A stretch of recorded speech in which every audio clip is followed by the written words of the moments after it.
Chapter 116. Eternal Star City. Black Street.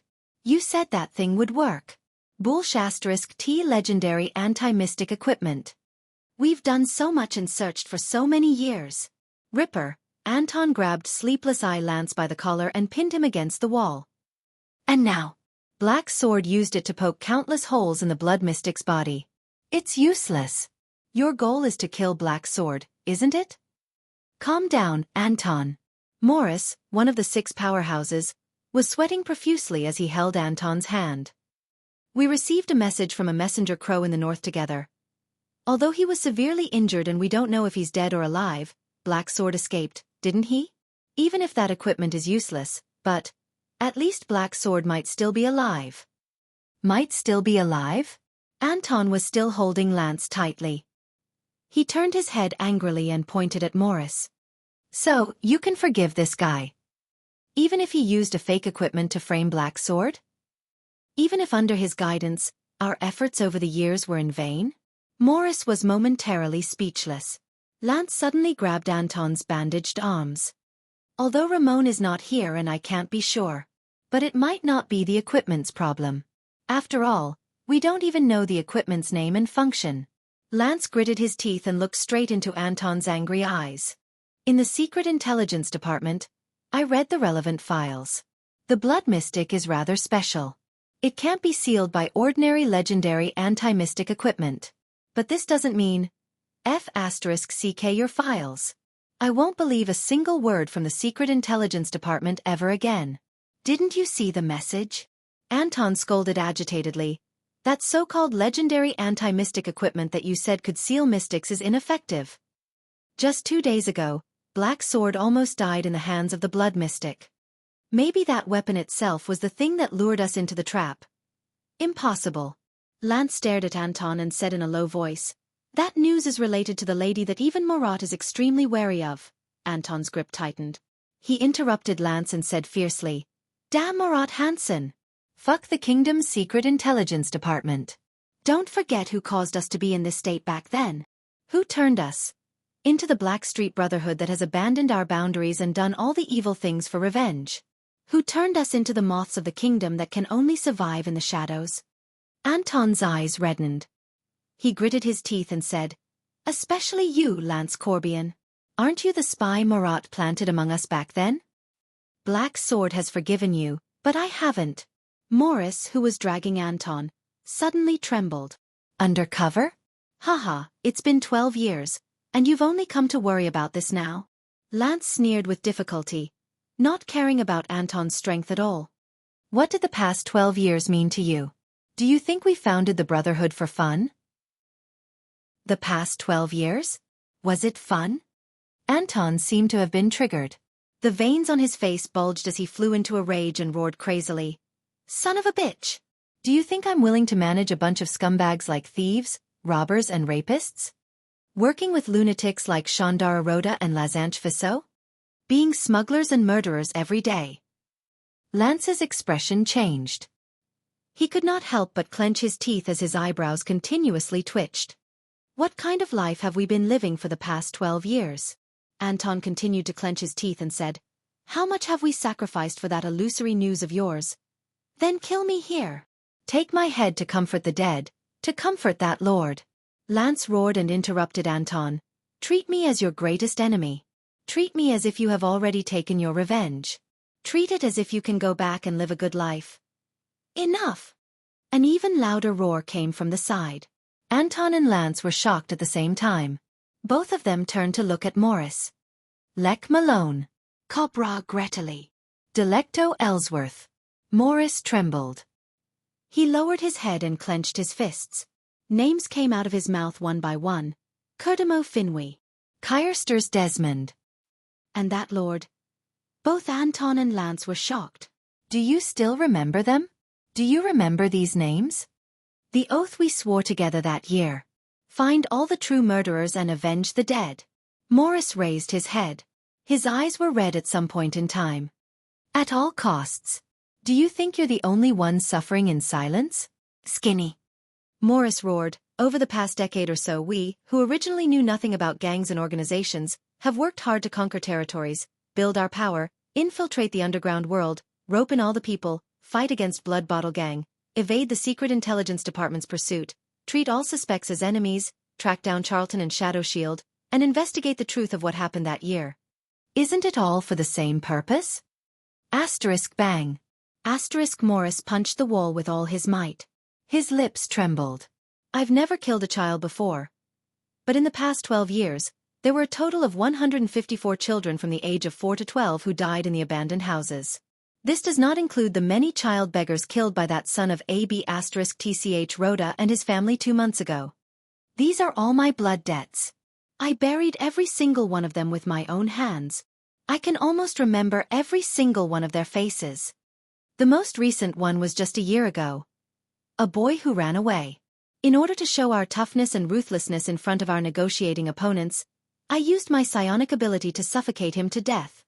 Morris could not suppress his emotions. His psionic ability was slightly out of control, and even the air around him became unstable. God knows what we've sacrificed for the past 10 years, and what we've become. Anton closed his eyes, bit his lower lip, and lowered his head. Lance laughed abruptly. Yes, well said.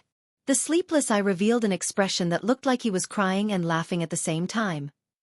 Ha ha ha, Anton Lewandowski, do you think we've done so many things to correct, atone for, or pay for the sins of the past, to create a better world? Dream on. Lance, who had a terrifying gaze, cursed loudly. Go and take a look at what we've done all these years.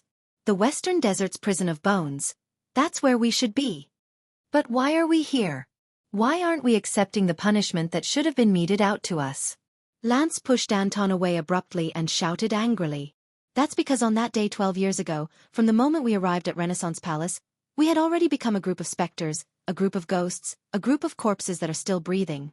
The only supreme purpose of our existence is to drag out all of our enemies and masterminds, and then perish together with them. Only Black Sword knows best. We've long been in hell.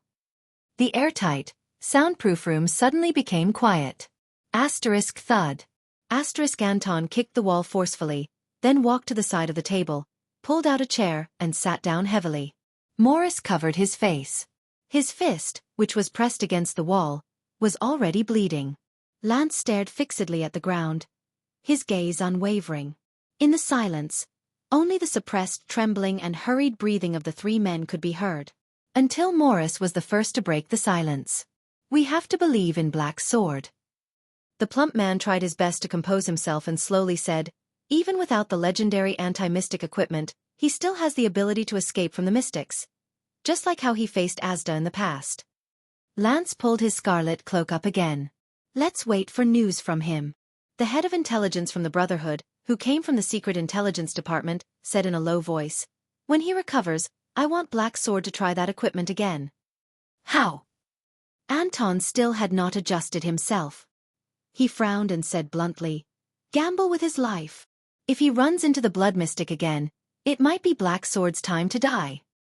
No, I will remind him to stay as far away from the Blood Mystic as possible before we confirm the equipment's usability, Lance answered without any emotional fluctuations. Usability? How do we confirm it? Morris wiped away the tears that had appeared in his eyes. Do you still remember Gu? Lance said quietly. That Far Easterner. Gu. Anton frowned. Before our mercenary group was disbanded, that brat who came in last? The one who was chased out by the main of Night Dark Guards? That's him, Lance said slowly. He is in Extet and brought me some news. You still have contact with him? Morris bandaged his fist and said doubtfully, Gu is not with us. You said before that he has his own agenda and is very suspicious.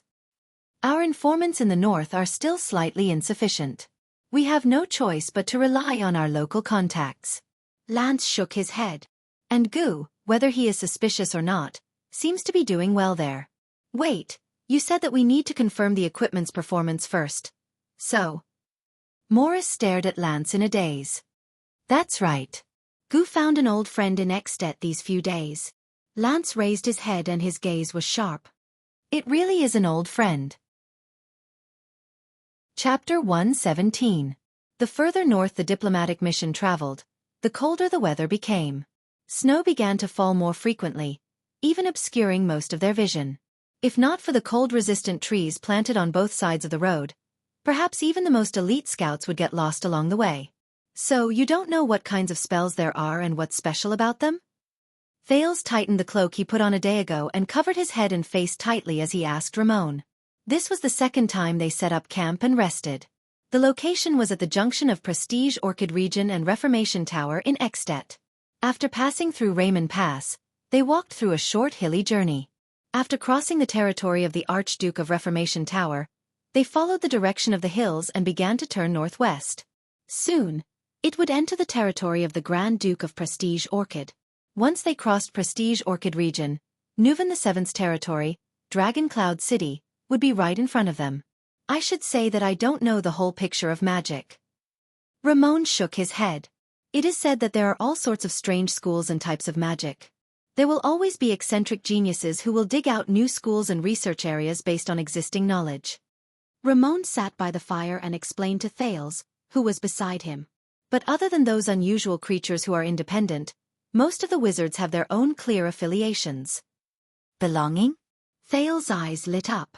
You mean, in ancient times, it was the gathering place of wizards and the magic organization they belonged to.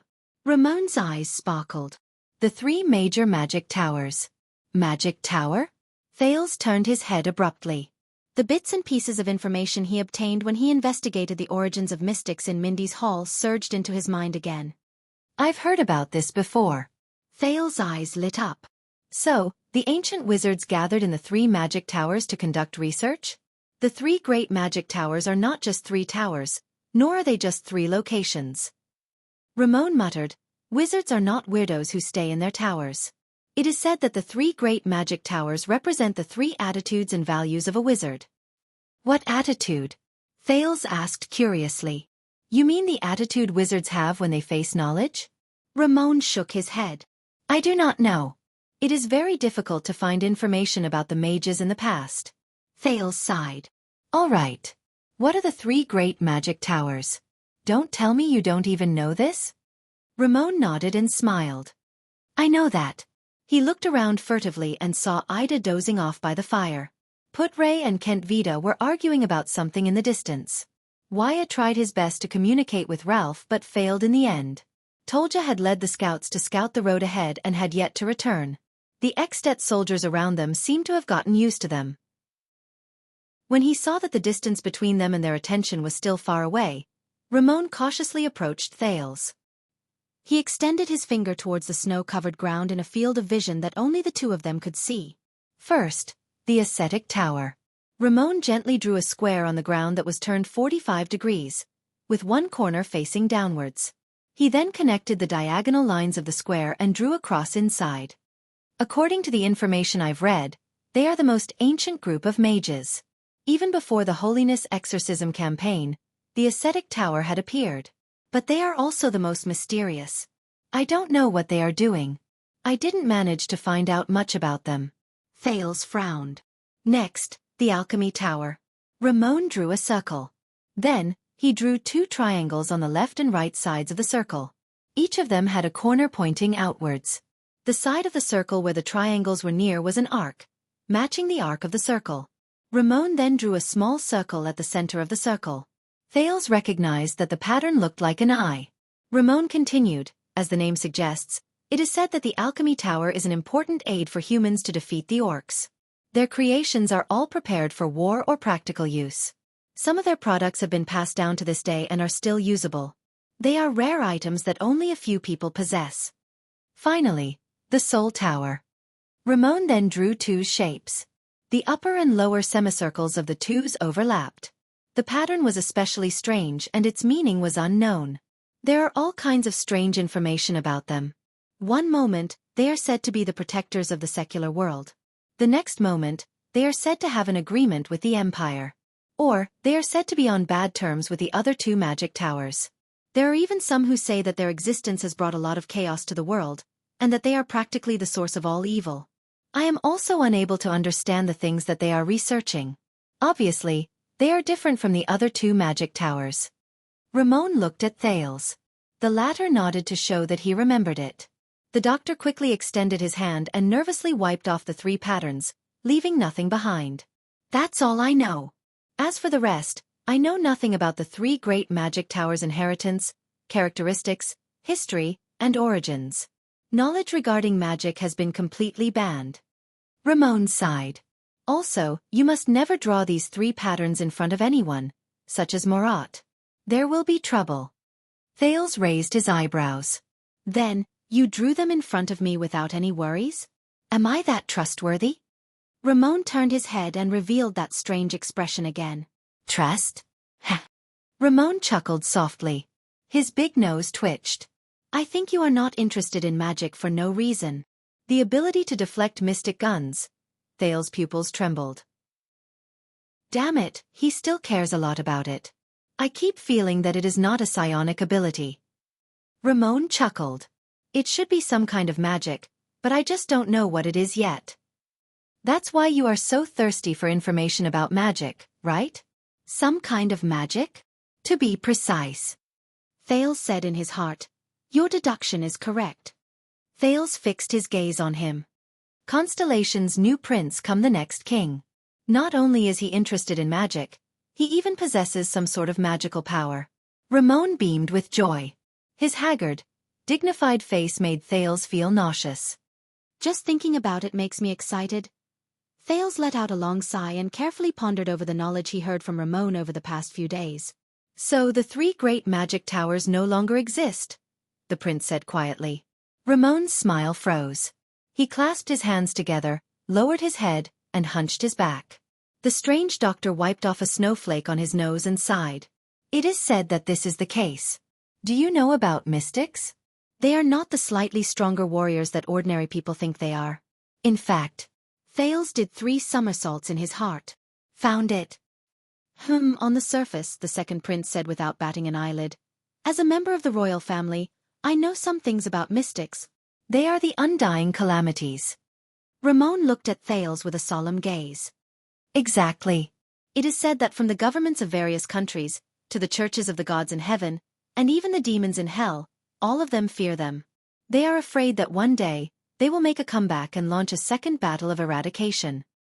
If that is the case, the calamities are the main cause of the destruction of the magic towers? Thales asked in a daze. Ramon straightened his collar and his expression became extremely solemn.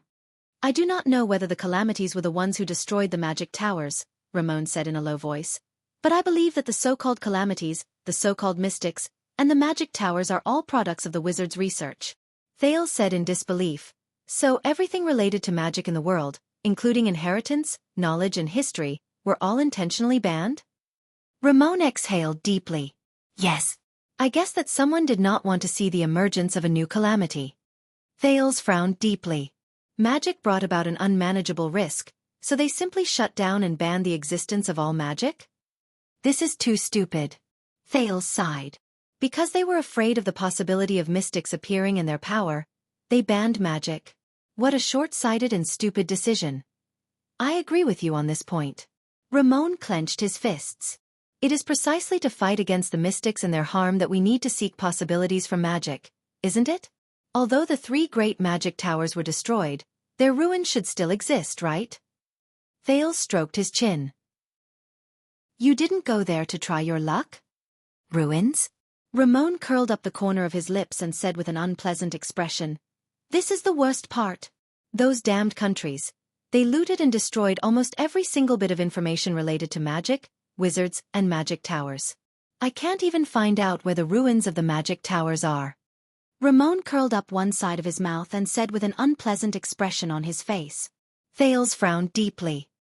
Maybe I can wait until I return to the country and check the records of the royal family.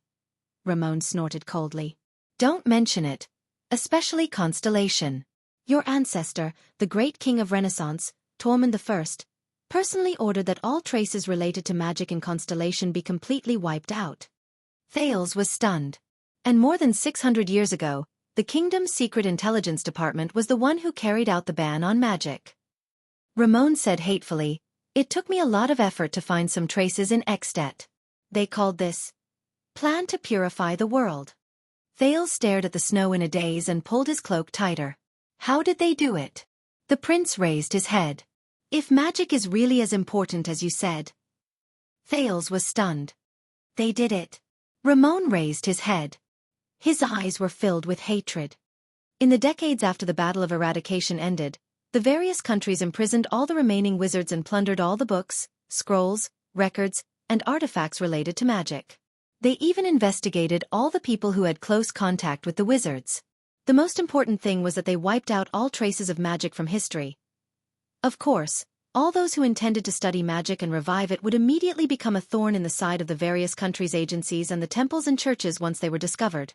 They would be eliminated without hesitation, just to ensure that magic would never appear again.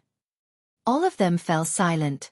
For a moment, only the crackling of the flames and the mournful whistling of the cold wind could be heard. If the kingdom's secret intelligence department was in charge of the plan to purify the world 600 years ago, then there might still be a lot of information left in the secret intelligence department. Thales muttered to himself. Hey, to dig things out from the kingdom's secret intelligence department without anyone knowing. Thales sighed. It's even harder than breaching Broken Dragon Fortress. Ramon stared coldly at the fire and finished Thales' sentence. Wait. Thales thought of a question, and a strange expression appeared on his face. Doctor, he said slowly, Murat was not the first chief of the kingdom's secret intelligence department, was he? Nonsense. The kingdom's secret intelligence department was established more than 600 years ago when Constellation was founded. Ramon snorted coldly and exhaled a long breath. Murat. He was a human, not a long-lived species or an eternal being. Thales rolled his eyes. Poor emotional intelligence. How pitiful. You didn't understand what I meant. I was saying, Thales said impatiently, who was the first chief of the kingdom's secret intelligence department, the person in charge of the plan to purify the world? Ramon was stunned. He immediately turned his head to look at Thales. This will be a clue. Thales rubbed his hands, which had turned red from the cold, and exhaled a mouthful of mist. No matter how terrifying and mysterious the kingdom's secret intelligence department is, no matter how precise, efficient, and meticulous it is, as long as it's an organization, it must rely on its members, which is the behavior and psychology of humans. And humans are always complicated. Thales blinked. Do you understand what I mean? Ramon frowned. What? Thales asked, puzzled. Ramon looked around vigilantly again. He turned his head around and said, 2 people, 600 years ago. The strange doctor lowered his voice. In year 38 of the calendar of eradication, 2 people led the kingdom's secret intelligence department and were responsible for the specific implementation of the plan to purify the world. Very good, Thales said quietly. Even if 600 years have passed, we can always find out about their past. Who are those 2 people? Ramon chuckled and uttered 2 names. The first name made Thales' expression change. Leinster Covendier, the first chief of the kingdom's secret intelligence department. Ramon put on an expression that said, I knew it, and said with great interest. And the first master of the Covendier family, one of the 6 great clans of Constellation, the first Duke of Iris Flowers. Thales widened his eyes. Ramon continued. As well as his deputy, Halva Caribbean, one of the 13 distinguished families, the first master of the Long Sword of Twin Towers, the first Count of Walla Hill, and later the wise Prime Minister of the kingdom. Just as Thales was carefully thinking about these 2 names and the meaning behind them, an extension sentinel let out a loud roar that pierced through the northland sky, where the cold wind rustled. Be on guard. The elite extension soldiers around him immediately drew their weapons. Countless sounds of metal being unsheathed rang simultaneously. The atmosphere was tense and somber. Unlike the group battle formation of Constellation, these Northlanders had stern expressions, but they were not flustered. They formed groups of 2 with their backs against each other. They stood scattered around the perimeter of the camp, facing the cold wind and fluttering snow around them. The light cavaliers mounted their horses together under their commanding officer's command and rushed to the perimeter. The heavy cavaliers and heavy infantrymen immediately began to put on their armor. Ida instantly dashed to Thales' side. Waya and Ralph rushed over as well. Be alert, the elven protector, whose age was unknown, said in a grave tone. How unlucky. It's another army. Army. The second prince thought of something. Under the moonlight, Thales' sharp vision, which had been modified by that fluctuation, allowed him to quickly see the source of the threat clearly. To the north of the camp, The figures of countless fully armored cavaliers appeared amidst the indistinct falling snow. Light armor, gray robes, white horses, and masks. They were swift and silent. They almost blended into the snow around them. In this kind of weather, Putray, who rushed over from behind, frowned. They're elites. These cavaliers, who did not look like good people at first glance, suddenly dispersed when they were 100 meters in front of them. They moved towards them in a messy but orderly manner. Chapter 118.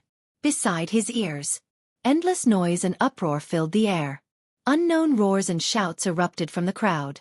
Before his eyes, the man flashed a warm smile, grabbed his shoulders, and leaned against his body while trembling.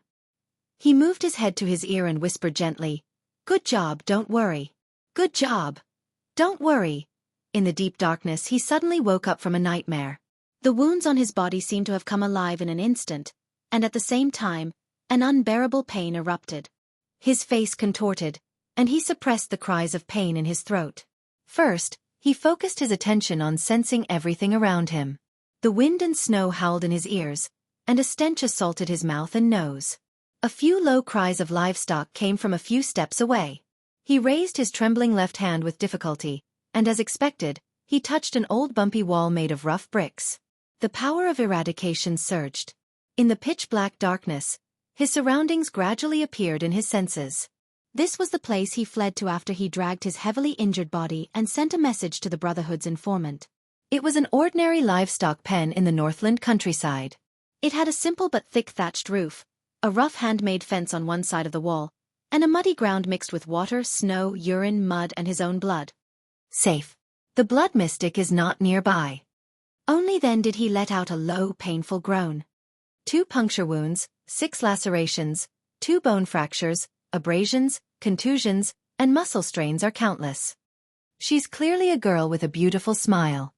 He thought of the blood mystic and smiled bitterly. Why is she so hot-tempered? I just wanted to use the legendary anti-mystic equipment to poke a hole in your real body. When he thought of this, he touched the 2 weapons beside his hand. Lance. He sighed in pain. I've been tricked by you again. Not far away, a herd of thick-furred pigs, 2 big and 6 small, gathered together uneasily. They kept each other warm while trying their best to stay away from the new uninvited guest. A black dog stood outside the fence, bravely guarding the border of its territory, and let out a low warning growl at him. The falling snow outside the house gradually subsided. His perception was able to extend out of the circle and touch another wooden house with a thatched roof. There were 4 people sleeping soundly inside. 2 were relatively calm, while the other 2 were young and restless. Next door was a stable, and inside it were 2 slightly different breaths. They should be 2 strong horses unique to the Northland. He smiled in the dark, thinking of the days when he was busy and had to live in different countries. Obviously, this was an ordinary northern family of 4. One of the horses was a plowing horse, and the other was a horse used for military service and hunting. They were probably rented from the feudal lord. Looking at the terrible environment around them, the pigs were probably not their own. Instead, they were reared for the feudal lord's dining table. God knows how the pigs, which looked carelessly reared, could survive in this kind of weather. After all, this place wasn't like the South, where there were completely different and meticulous methods of raising livestock. He remembered that a long time ago, she, that dirty girl, also told him that she wanted to come to the north to take a look. How did the Northlanders survive in such cold weather? I wonder if they raise piglets? She blinked her curious eyes and looked at herself. But at that time, he only lowered his head and wiped the blade on his leg. Do the Northlanders raise pigs? Now I have the answer. I have to write this down. I can tell her in the future. But now. The next moment, the smile on the man's face faded. Lying on the ground, he clenched his teeth tightly. The power of eradication surged into him and seeped out of every pore, urging the wounds on his body to close, repair, and heal. However, this process was filled with even more terrifying waves of pain and an even more unbearable itch. It was just like the countless times he struggled in the past. But the man only trembled and broke out in cold sweat. The corners of his lips curled up slightly, revealing a bitter smile. It's all right. At least I don't have to endure Ramon's incessant chatter and mocking when he treated me. That big-nosed doctor's boring nagging is almost as lethal as a mystic's.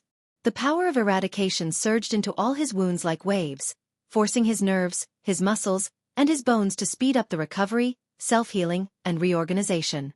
The surging pain and impact made him close his eyes while he trembled, and he could not stop breaking out in cold sweat. After a long while, he finally stopped trembling, and his entire body went limp on the ground. He clenched his teeth and sighed in relief. How long has it been since I've been so badly injured? He tried his best to turn over, and his mouth and nose rubbed against the filthy ground. Filthy, huh? In the darkness, he chuckled softly. I'm filthy. Now I no longer have the right to glare at her. That dirty girl. The man pressed his hands against the filthy ground, got up weakly, and sensed the condition of his body. I need some food to replenish my energy, preferably meat. He looked in the direction of the pigs. Mr. Thick Fur Pig's family instinctively sensed the man's killing intent. They trembled and whimpered softly. At the same time, the 4 breaths of the Northlanders, who were sound asleep, rang in the man's ears again. These pigs are probably one of their few sources of livelihood. He sighed. The man looked at the shivering Mr. Thick Fur Pig's family, and flashed a smile that they definitely could not see or understand. Then, he grabbed the 2 weapons beside him, and flipped out of the pen. He remembered that the day before the bitter cold winter was almost here. Fortunately, this is Northland. Thank you, Master of Mountains. Thank you for your gift.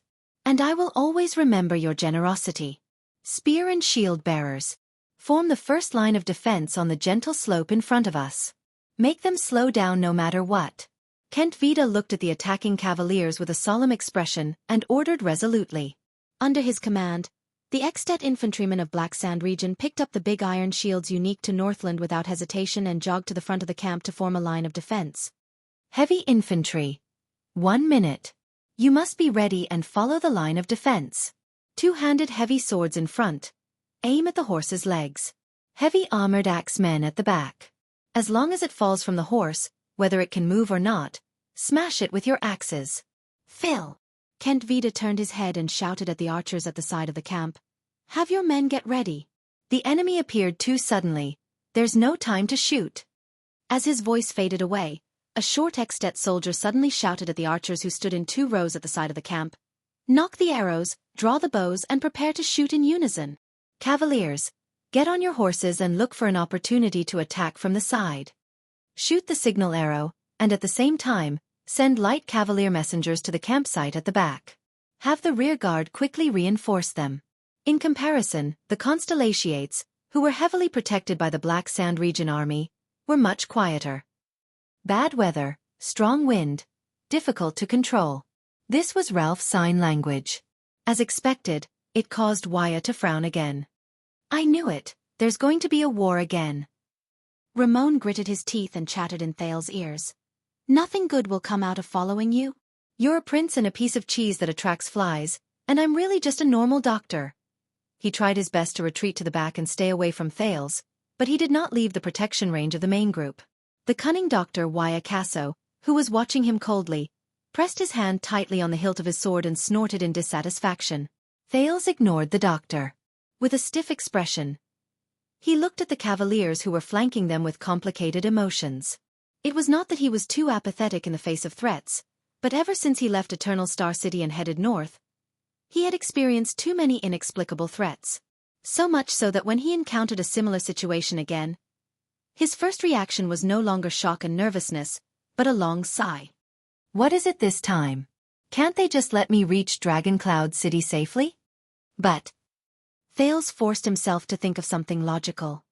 Black Sand region's army of more than 2,000 soldiers had been vigilant along the way, and they had been careful in their journey.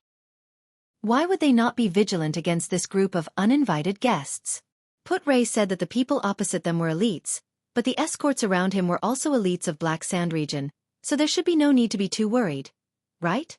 Then, a familiar voice traveled from afar among the group of masked, light-armored cavaliers in gray. Soldiers, lower your guard.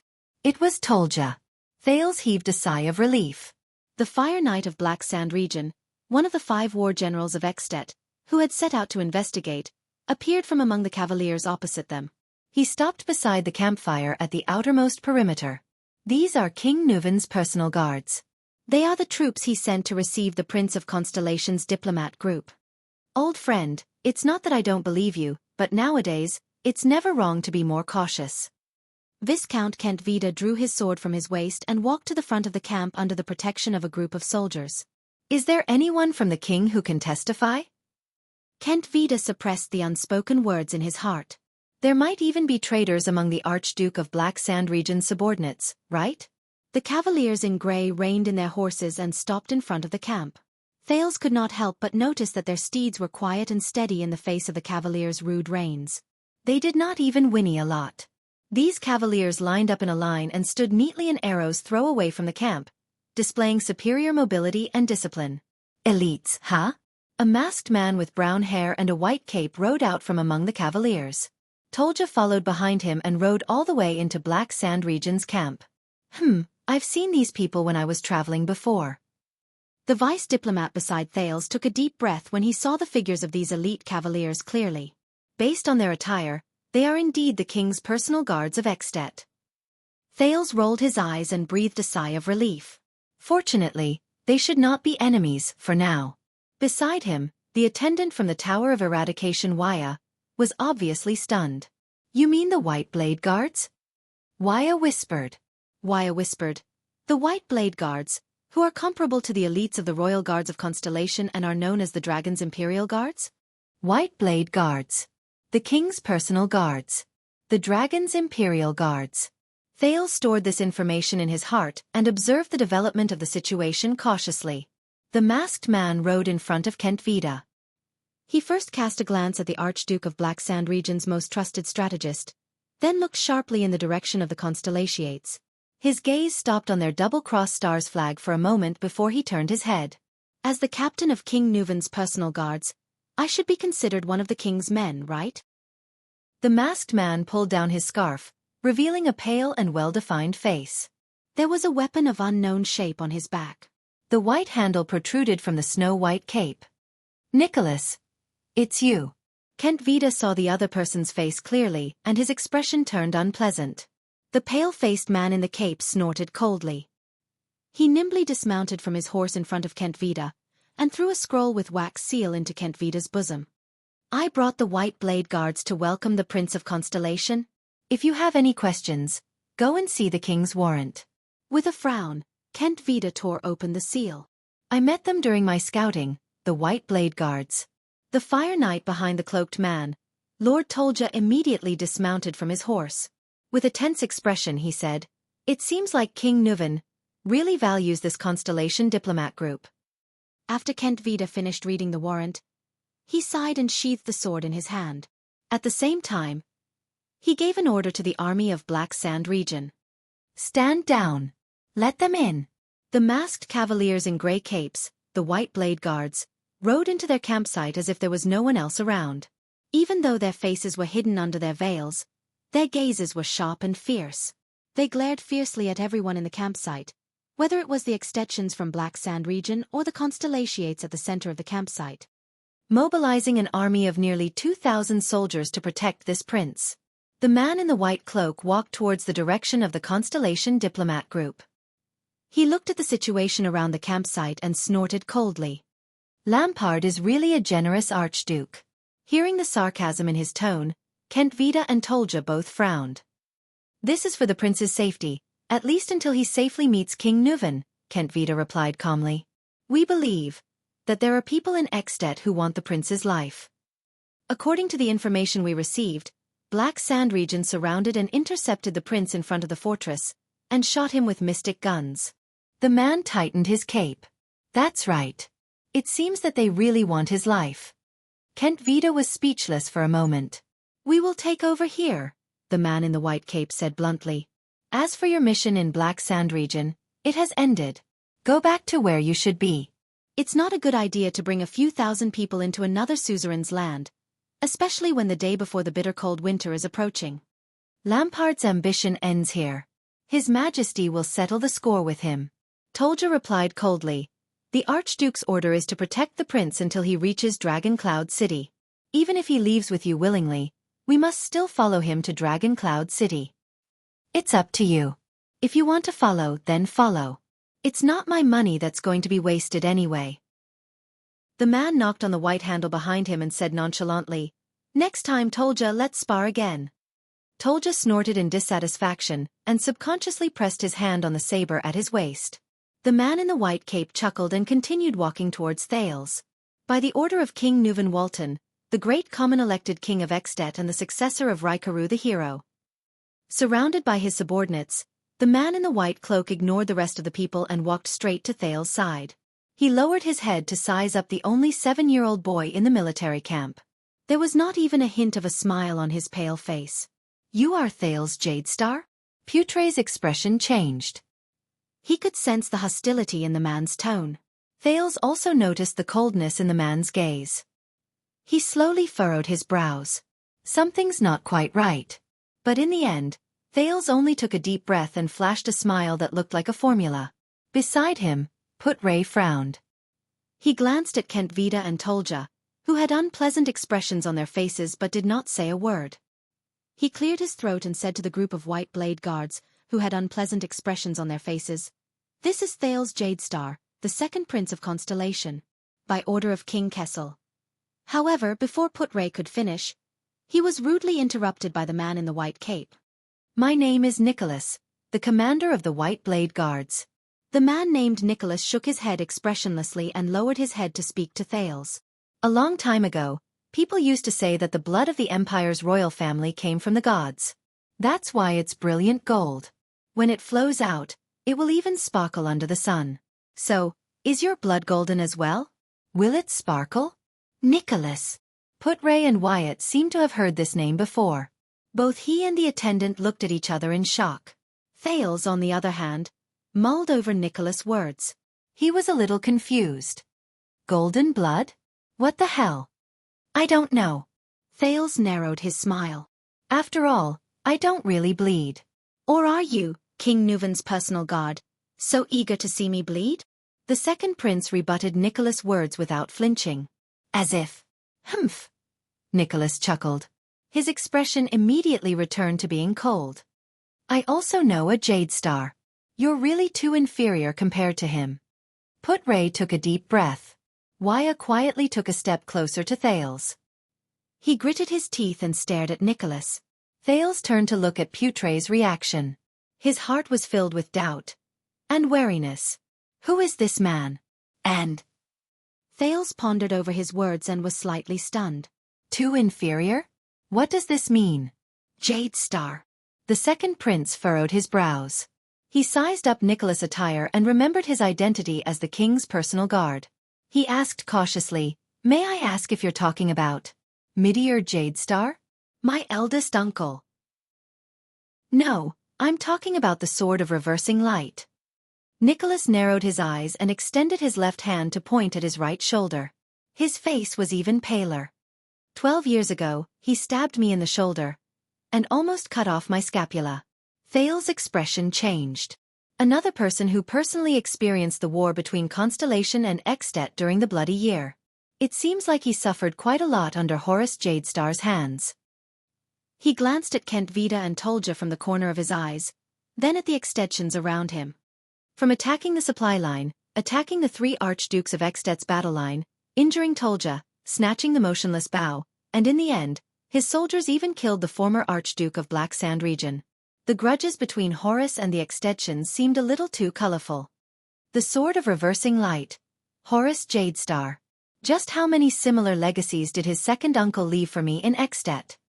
Thales could only cough softly. He maintained his unchanging smile and nodded.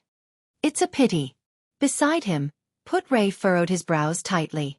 Thales also noticed that Tolja, who was behind Nicholas, exhaled softly. No, there's nothing to be regretful about, Nicholas said flatly. Anyway, we're even. Putre gritted his teeth and cast a sharp gaze at the man in front of him. This man is bringing this up the first time we meet? Is he preparing to intimidate me first?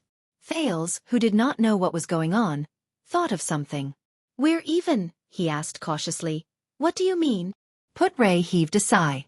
This made Thales feel that it was extremely ominous. Ah! Nicholas' eyes shone with a frightening cold glare. I killed him, on the battlefield at Raymond Pass. Thales' expression froze at this moment. That's terrible. He thought to himself. So we're even, me and Horace. The ghost of a smile appeared on Nicholas' pale face.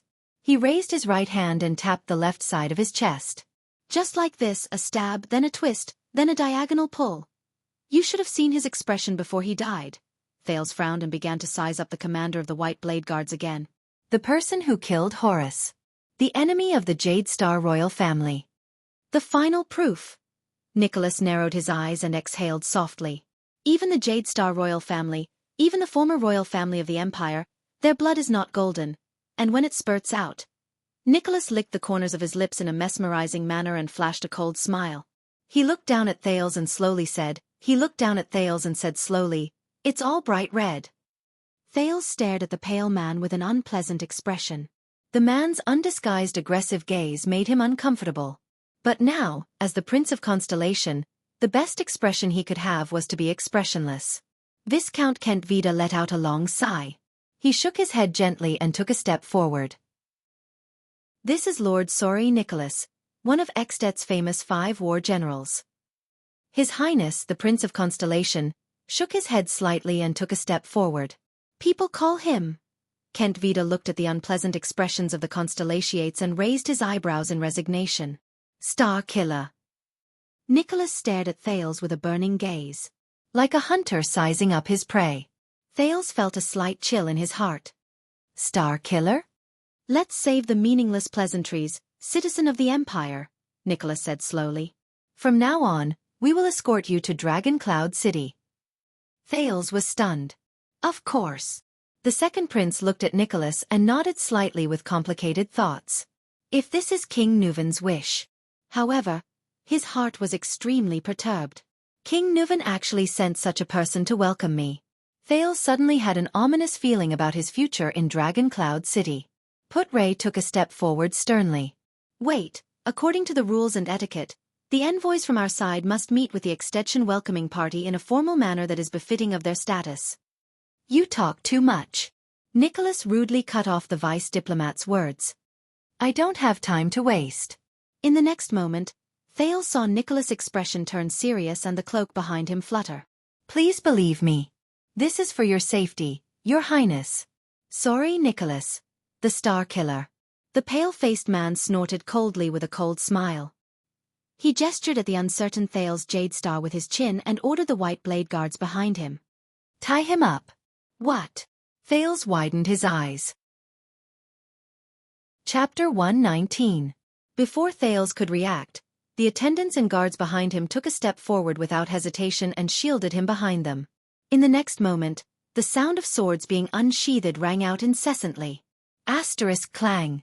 Asterisk Wuxia unsheathed his blade without hesitation. The tip of the blade was pointed at Nicholas' throat. His gaze was solemn. Asterisk swoosh. Asterisk Ralph's remaining hidden blade also popped out of his sleeve.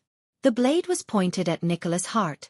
The upper half of his face, which was not covered by the silver mask, had an unpleasant expression. Asterisk clang. Clang. Asterisk clang. Asterisk These were the White Blade Guards behind Nicholas. These tall and sturdy masked Northland elites were equipped with lightweight iron-colored arm shields in their left hands, and with their right hands, they pulled out specially shaped swords from their waists. The hilts were snow-white and slender, and could be held with both hands. The blades shone brightly, and their curves were beautiful. They did not look like the rough and forceful Northland style. Their movements of pulling out their swords were orderly and heavy. Their gazes beyond their masks were murderous. At some point in time, they had spread out in a semicircle and surrounded the Constellation diplomat group from 3 sides. The remaining dozen or so soldiers of Constellation, such as Jennard and Willow, pulled out their weapons without hesitation and stood at the front line to confront the White Blade Guards. Judging by their movements and the look in their eyes, these are true elites. Our royal guards are nothing more than this. Aida's voice traveled into Thales' ears. They are even more powerful than the Black Sand Region's army. Even if they were to go up against the Vampire's Sacred Blood army, they would probably not be inferior. Thales stared in disbelief at Nicholas, who had a cold smile on his face. "What's going on? Tie me up and bring me to Dragon Cloud City?" It was not that he did not anticipate what he might encounter in Extet. In fact, it was very normal for King Nuvan, who had lost his beloved son, to be angry, ridiculed, and humiliated him. Even if the Jade Star royal family and the Walton family had the same interests when it came to avoiding a war between the two kingdoms and restraining Black Sand region's ambitions. But Thales did not expect that this humiliating welcome would begin before he even reached Dragon Cloud City. Do I really have to let them tie me up and bring me to Dragon Cloud City? If we refuse. Under the moonlight, Thales felt his skin crawl as he looked at the white blade guards' shining white swords and estimated the difference in strength between them and the enemy. What will happen? How absurd! Putre's stern and angry voice rang out. He anxiously thought about the situation before him and said in a flustered and exasperated manner, "Tie me up?" Never before had an envoy from one country been treated like this. This was an insult to King Nuvan VII's reputation and the honor of the kingdom of Ekstet. This will not bring any glory to your king. If he was King Nuvan's man, he would have to be mindful of Ekstet's reputation and dignity as the common elected king, unless, around them, the Ekstettians from Black Sand region watched everything in the field with puzzled expressions. The dozens of white blade guards and the dozen or so Constellation diplomat group faced off against each other with their weapons drawn. Humph! The corners of Nicholas' lips curled up to reveal an ominous, cold smile. This will indeed not bring any glory to His Majesty, but it can make him happy. That will be enough. Putre tightened his grip on the long sword in his hand. Thales could not help but frown. In the next moment, without any instructions or orders, the eyes of the masked soldiers of the White Blade Guards turned cold and they took a step forward together. Asterisk thud. Asterisk their heavy footsteps on the snow-covered ground were like a heavy hammer that struck the hearts of the Constellations. Willow Ken, who was watching the enemy tensely, shook his shoulders and was about to thrust his spears forward. Asterisk slap. Asterisk a strong hand reached out from the side and grasped the young spearman's right hand tightly, stopping the tip of his spear from thrusting forward. Willow was shocked. He turned his head and found that it was the veteran, Gened. Steady yourself. Ignore their footsteps. Pay attention to their shoulders, he said calmly. After the tragic and bloody battle with the Blood Clan in the Birch Tree Forest, the private soldiers suffered heavy casualties. The heavily injured leader, Cora, stayed in the fortress. The veteran Gened, who was once the Duke's personal guard, relied on his experience on the battlefield and the skills he gradually regained to become the leader of this small group of Jade Star private soldiers, veterans of the fortress, and recruits from the Northern Territory. However, in the face of the extremely tense atmosphere before him, the veteran could not help but break out in cold sweat. Is this King Nuvan's will and order? Thales tried his best to speak calmly. Oh, of course it is. Nicholas ignored the two halves of the blades that were pointed at his throat and heart. He said darkly, he just didn't say it out loud. A second later, Nicholas moved. He suddenly took a step forward and walked towards Thales. Thales was shocked. Waya and Ralph gritted their teeth and brought out the weapons in their hands in an attempt to force Nicholas to retreat. But in the next moment, a cold glare flashed on Nicholas' face, and his body moved. In the blink of an eye, the pale-faced Star Killer instantly moved sideways and into the gap between the two swords. Asterisk clang. Asterisk Waya's single-edged sword, which was aimed at his throat, struck the white hilt that extended from behind Nicholas' shoulder. Sparks flew. Asterisk clang. Asterisk Nicholas' right hand flicked his finger nimbly and hit Ralph's hidden blade, which was aimed at his heart. At that moment, under Waya and Ralph's indignant gazes, Nicholas broke through their defense without changing his expression. He squeezed into the gap between them and extended his left hand towards Thales. Damn it! Thales gritted his teeth and quickly took a step back to avoid Nicholas' hand. At the same time, he pulled his left hand up and touched the dagger at his waist with his right hand. He put on the Northland military sword style's iron body style. But he was surprised to see that the moment he retreated, Nicholas' hand changed direction at the same time, as if he had foreseen it. He extended his hand towards the direction where he dodged. That fluctuation surged into Thales' brain in time and slowed down the scene in front of him to the greatest extent possible. In Thales' field of vision, Nicholas moved slowly, like an existence that flashed with silver light. However, every flash of light in his body brought about a change in Nicholas' figure. Is this his power of eradication? Thales' expression was tense as he thought carefully. The Star Killer's figure, movements, speed, changes, and trajectory all entered Thales' consciousness at that moment. After a moment of estimation, A pessimistic conclusion surged into Thale's mind. No matter how I dodge, I can't avoid Nicholas' grasp. Fortunately, I still have her. Thales felt the change in the aura of the cloaked person behind him. Asterisk clack. Asterisk when Nicholas' hand was halfway to Thales, a short and small figure in a cloak grabbed his wrist. Be polite, boy. Ida grabbed Nicholas' wrist tightly and said coldly, at least say hello or please. Thales exhaled deeply.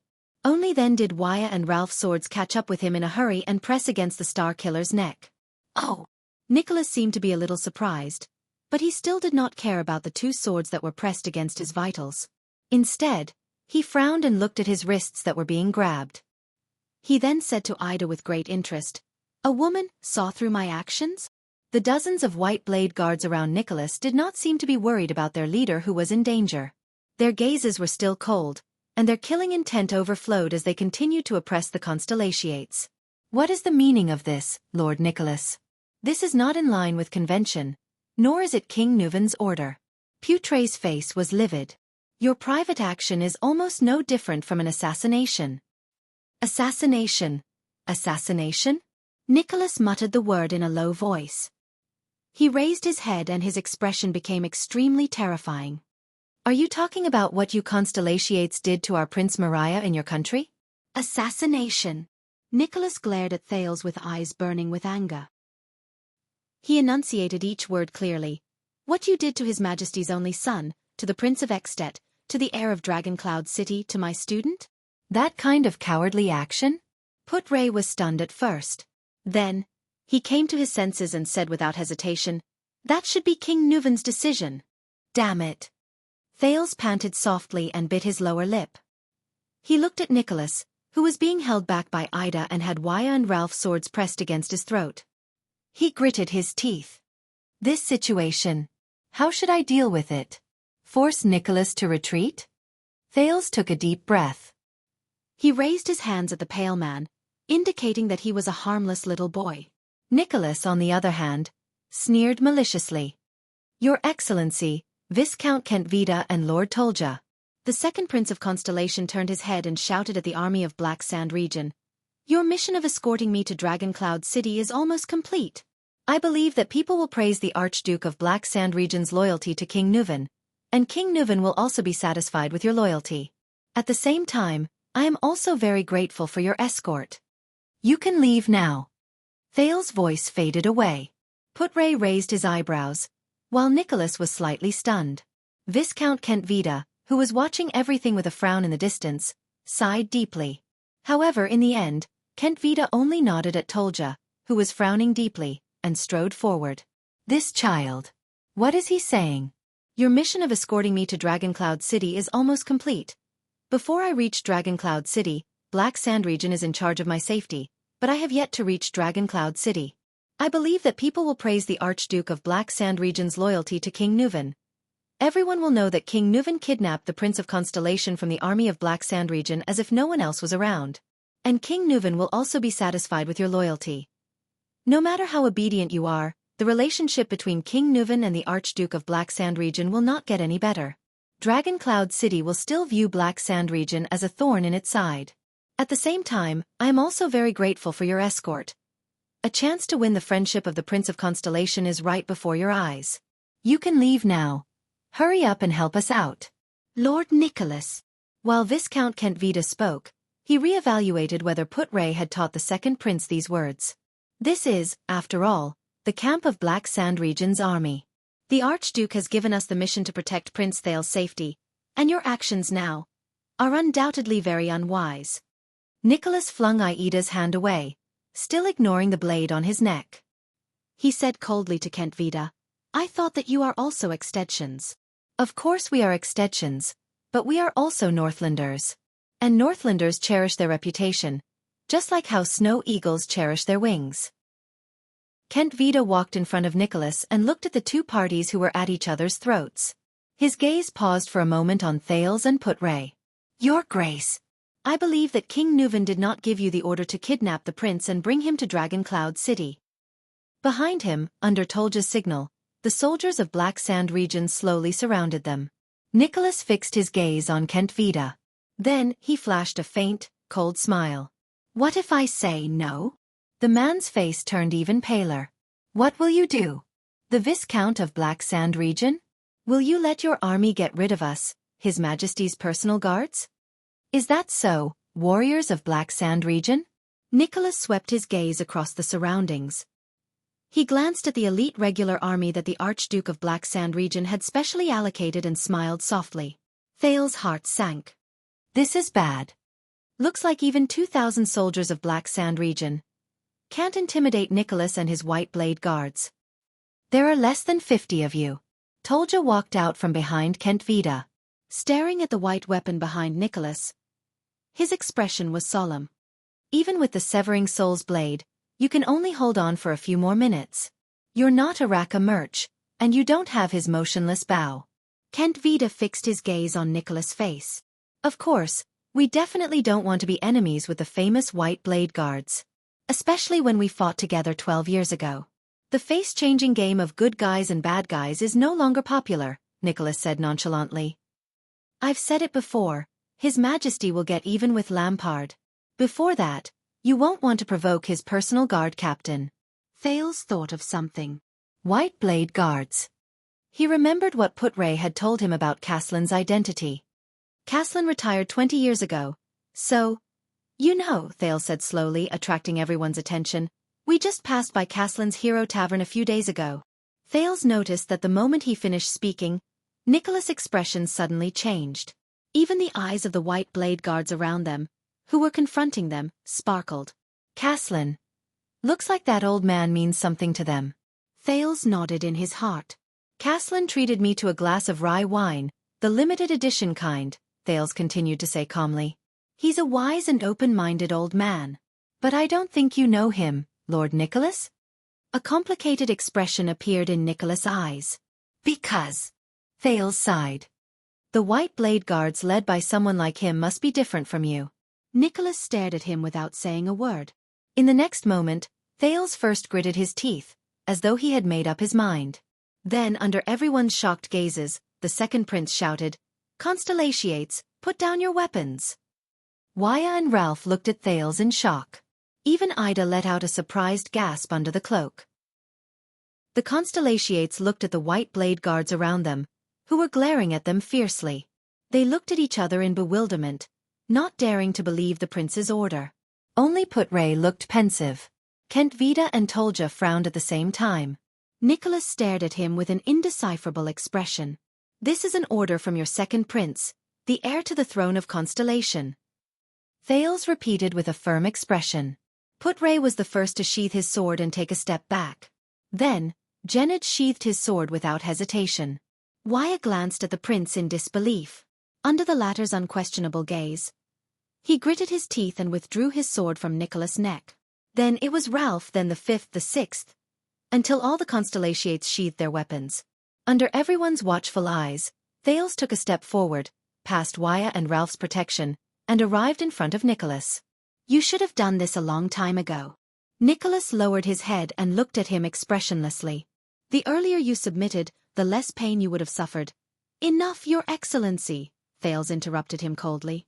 I don't know why you insist on bringing me back to Dragon Cloud City with you tied up.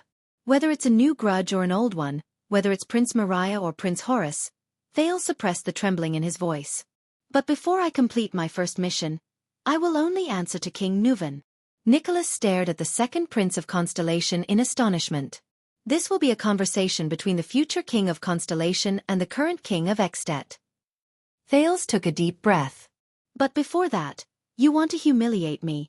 Who is about to talk to King Nuvan? There is no doubt that your actions are tarnishing King Nuvan's honor. Does a father who has lost his only son no longer need to care about his own honor? Ask yourselves, White Blade guards, Northlanders. Thales turned to the White Blade guards around him. His personal guards, the White Blade guards, the Dragon's Imperial guards. Humiliatingly tying up a 7-year-old child and bringing him to Dragon Cloud City. Let everyone know the magnanimity of Extet's common elected king, Raikaru the hero's successor, and the ruler of the Northlanders, King Nuvan VII. The gazes of the White Blade guards became unfocused beyond the veil covering their faces. Caslin told me that whether it is the history of the Empire or the symbol of the dragon, these are not important. What is important is whether the Northlanders can still persevere and live their lives well. Thales turned around and spread his arms. He raised his head and stared at Nicholas with a steady gaze. Over the past few days, we have eaten the Northlanders' food and drank their wine. According to Northland's customs, we are now King Nuvan's guests. We are guests in the land under his rule. Now, we are finally about to reach his doorstep. Let us constellations, the so-called descendants of the Empire. Let us see the magnanimity and glory of the Northlanders, and whether it is worth it for us to take this dangerous journey. The White Blade Guards quickly exchanged glances, then looked at their commander in unison. Kent Vida's gaze kept shifting between Thales and Putray. He seemed to be deep in thought. Waya looked worriedly at the Star Killer in front of him. And the most crucial decision-maker, Nicholas, slowly narrowed his eyes. After a few seconds, "Very good, Thales Jadestar." He looked at Thales and smiled faintly. "You and your uncle are not that far apart." Thales was stunned. "Put away your weapons, my brothers." Nicholas looked at Thales with a complicated expression. "Let His Majesty decide who our guest belongs to, even if his hatred for us runs as deep as the sea." Upon receiving the order, the White Blade Guards sheathed their swords in an orderly manner. Thales finally breathed a sigh of relief. The people of Constellation, including the two commanders of Black Sand region, also breathed a sigh of relief. At this moment, alert! Outside the camp, the soldiers of Black Sand region once again let out an alarming shout. Everyone's attention was instantly drawn to the area outside the camp.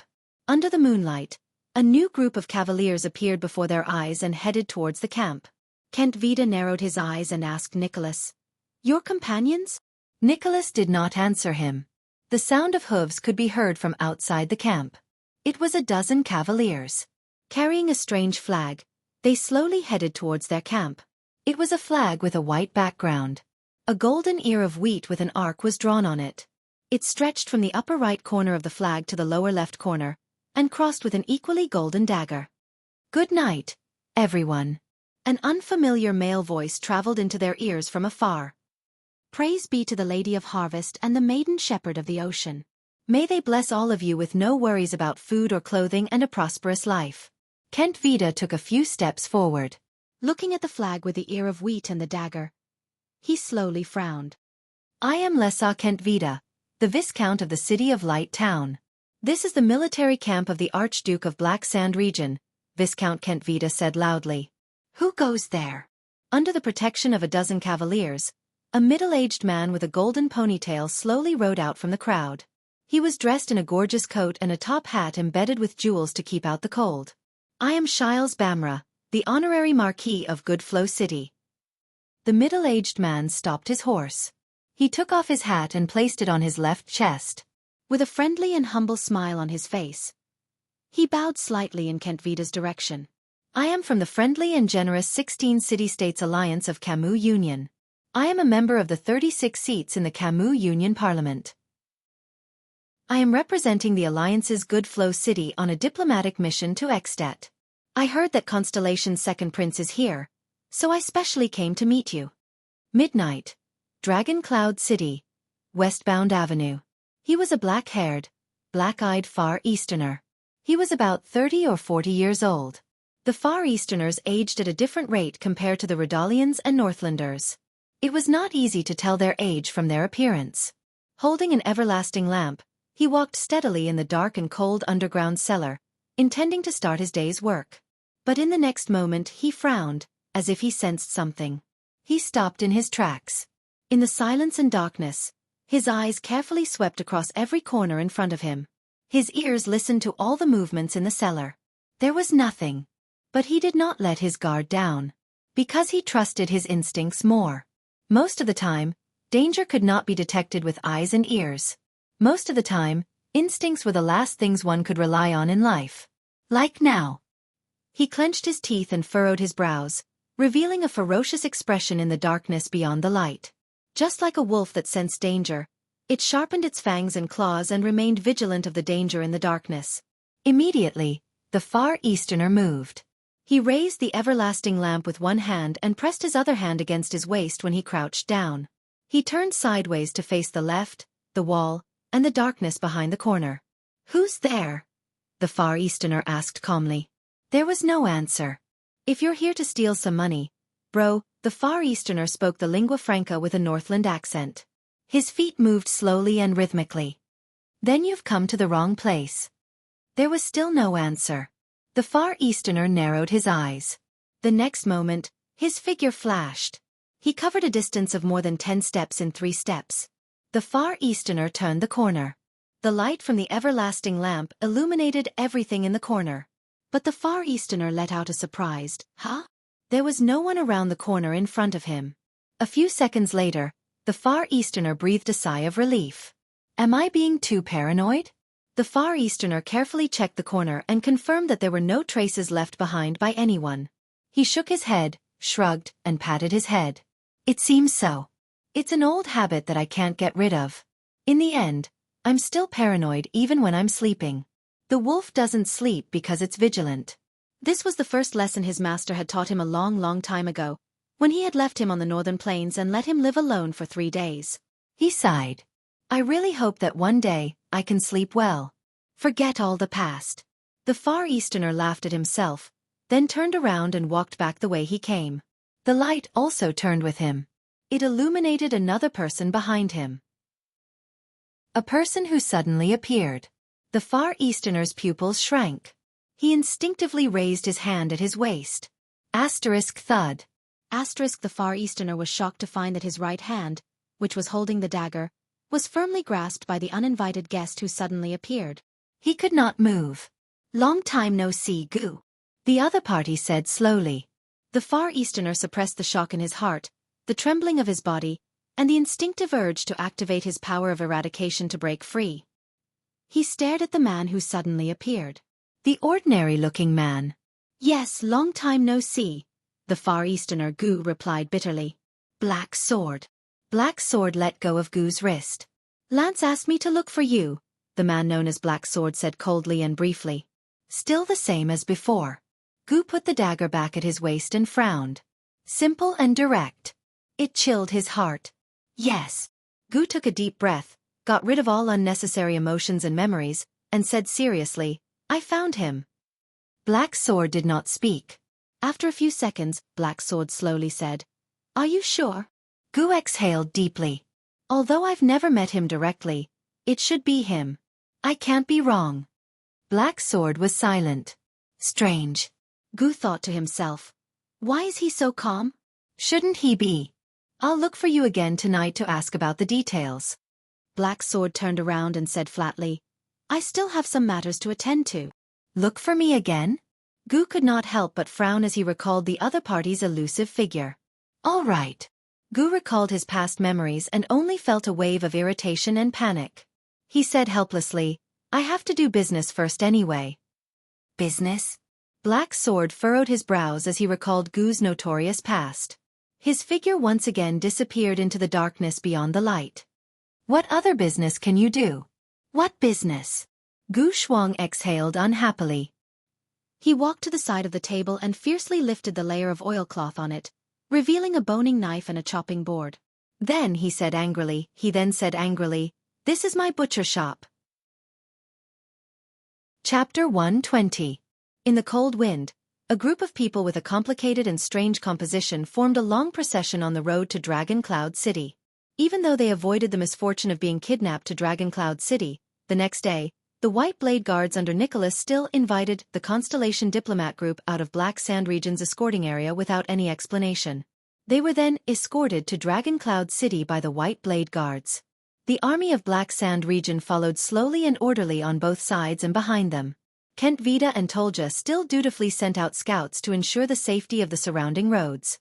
As for the White Blade Guards, these masked elite soldiers were cold, taciturn, rude, and unreasonable. There were a few times when they almost got into a fight with Constellation soldiers because of pushing and shoving. The middle-aged Marquis with a blonde ponytail rode elegantly on his horse. With a kind smile, he said to the second Prince of Constellation, the continuation of the Jade Star family's royal bloodline, and Constellation's successor, is of great significance to the entire Western Peninsula. What I mean is, the replacement of the ruling royal family may bring chaos to Constellation that will be difficult to pacify for many years. This is something that the entire Western Peninsula, including us the Camions, do not want to see.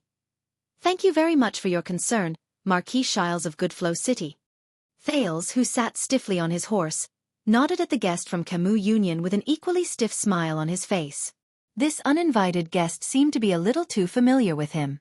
Just like the people in front of Eternal Star City's western city gate who were dressed neatly, respectful, and attentive to serve as the local guides for first-time visitors to Eternal Star City. There were many such lads or tomboys in the Blackstreet Brotherhood. They usually worked well with the child beggars and hired thugs. When they saw suitable goods, they would act decisively. The best outcome for those guests was to be swindled out of their money, or have their wallets stolen. The worst outcome was to be robbed in a dark alley. Of course, the worst outcome was... None of you want to know. Be careful, boy. A languid voice came from beside Thales. The Camions approached you for no reason. They must have ulterior motives. If it's not for money, then it's for... Achoo! As Ida spoke under the cloak, she held onto Thales' mount and sneezed loudly. She rubbed her nose pitifully. Ida, are you all right? Thales asked worriedly. Ever since we entered Northland, you have been sick. Don't worry. This temperature is nothing. The elf fiercely waved her hand 45 degrees to the left, not caring about the rudeness of this action. Back in the day, I carried a broadsword on my shoulder and roamed the wild boundless mountain. I carried a human head in my hand and battled the Grand Banquet Lord. Achoo! Hey! Thales sighed. I'll add another bonfire for you tonight. This lady who hides her beauty under a cloak must have misunderstood something. Marquis Shiles laughed without a care. Although the Camus Union is famous for its trade and commerce, we are not short-sighted people who deliberately flatter others for the sake of immediate benefits. We strive for long-term benefits and a win-win situation that is mutually beneficial. Only then can we continue doing business. So, if there is anything I'm plotting, then I'm definitely plotting your friendship, Your Highness. Ida snorted. Camions are all liars. None of them are good. This is especially true in Goodflow City. On the other side of the horse, Ralph scratched his head awkwardly. On the horse, Marquis Shiles smiled without saying a word. What you said might be too biased. He held the reins of Thales' horse tightly to prevent it from going berserk. Hey, I must have been cast with the enemy of horses halo, the second prince's crazy ramblings. Wyatt shook his head and said, there are some Camions in the Tower of Eradication as well. Even though most of them come from poor backgrounds in Camus Union, when it comes to their abilities and personalities, I think they are about the same as us and Extet's apprentices. Thank you for speaking up for justice. Marquis Shiles smiled and said, Attendant Casso. That's because you haven't, achoo, seen the worst among them. Ida sneezed again and put her hands on her hips in annoyance. I guarantee that you will have a deep impression of them. So, have you met such a Camion before? Ida, Thales asked curiously. Yes, Ida spat fiercely. Evil liars, pompous fellows. A glib talker. An opportunist. Achoo. The elf wiped her snot and curled up. Thales shrugged. Looks like I was deceived by the Camions. And I was deceived quite badly. He cast his gaze on the person in front of him again. Marquis Shiles Bamra, who came from Goodflow City in the west of the peninsula and belonged to the Camus Union. I heard that Camus Union is a kingdom of merchants, Your Grace, Thales asked slowly. I wonder if this is true. Of course. Many people understand it this way, and I can't say that this kind of description is completely wrong. When he heard the prince's question, Shiles seemed to have been suddenly motivated. He spoke cheerfully, but everything is dictated by history, Your Highness. History. History. I heard that Camus Union was formed by a few city-states after the Battle of Eradication. Thales' interest in research and exploration had also been piqued. A kingdom that relied on the start of commerce? So this forged your tradition and foundation? To be precise, we are not a kingdom, at least not a traditional kingdom. Marquis Shiles looked at Thales' expression and smiled slowly. After the Battle of Eradication, the 4 cities in the west of the Western Peninsula formed an alliance. They helped each other in the chaotic world and managed to protect themselves. Among them was Goodflow City, which was located southwest of Xtet and northwest of the Great Desert. This was the origin of Camus Union. We lacked resources and heritage, and were sandwiched between a few great powers. Camus Union could only seek survival in the form of commerce. We used a free environment and a relaxed tax policy to support our merchants to go out and work hard. We also acted as the transporters of goods and resources for the various great powers. We struggled to survive as a middleman. From this perspective, we are indeed a kingdom of merchants. However, Marquis Shiles changed the topic. Even though these cities belong to Camus Union, they operate independently and govern themselves. Other than the Union public law, each city has its own laws and regulations, their own ruling families, their own customs, and of course, each has its own characteristics. For example, this time, I am representing Good Flow City in the Union as an envoy to Xtet. In this regard, we are not like a kingdom, but more like a group of merchants helping each other. But you are called an alliance, right? Thales could not hold back his interest and asked, you should at least look like an alliance, right? For example, a supreme authority that each city obeys? Of course. Shiles chuckled. The so-called Camus Union Supreme Joint Parliament is in charge of allocating resources within the Union and coordinating the relationship between the city-states. At least in name. Many people also think so, but reality is always stranger than what they imagine. Much stranger. Shiles shook his head and sneered in a self-deprecating manner. But I still heard that Camus Union's power is not to be underestimated. Thales mobilized the knowledge in his head. Most of it was what Gilbert had taught him in a short month. Camus Union is rich and fertile. You are the Western Peninsula's purse. Some people put you together with Constellation and Xtet as the three strongest forces in the Western Peninsula. Purse. Shiles smiled bitterly. Do you really think that is a good nickname? Thales shrugged. All right. This is indeed not a good nickname, just like how no one would be happy to be called a fat sheep. We have spent a lot of energy just to protect ourselves between countries over the past few hundred years. And a power that is not to be underestimated? It would be better to say that it is a broad business route. Marquis Shiles shook his head. Like I said just now, the Alliance's business has grown bigger and bigger, and its routes have also expanded. So, the 4 small cities have become 4 city-states, and new cities have gradually joined our alliance. Now, Camus Union has 16 independent business city-states, and our trade routes have spread throughout the entire Western Peninsula. The entire Western Peninsula? How did you do it? Thales asked curiously. Can you explain it to me in detail? It is not as exaggerated as you think. These are the routes that the 16 city-states have opened up. Marquis Shiles was all smiles as he pulled out a gentleman's cane from the saddle and drew several routes in the air. From Xtet City of Faraway Prayers and Prestige Orchid region in the north, to Thornland's Alumbia Kingdom and Dragon-Kissed Lands and Lenzo Dukedom in the south, to White Mountain and the Alliance of Freedom in the east, and even to the western edge of the Great Desert. These are the direct routes for our land merchant caravans. Along the way we can visit a small half of the Western Peninsula, and even the entire left half of the continent is within our reach. The Marquis continued to speak with delight. And our western port near the Demon Sea extends Camus Union's business even further. To the west are the 3 Devil Islands, the Alumbia Kingdom, and the Turundi Shared Governance, which are the kingdoms on the west coast. As for the south, after crossing the Sea of Despair to the Sea of Long Corridors, there are the kingdoms on the south coast, such as Norton Dukedom, and Lenzo Dukedom, Long Corridors Archipelago, and Sarah Dukedom.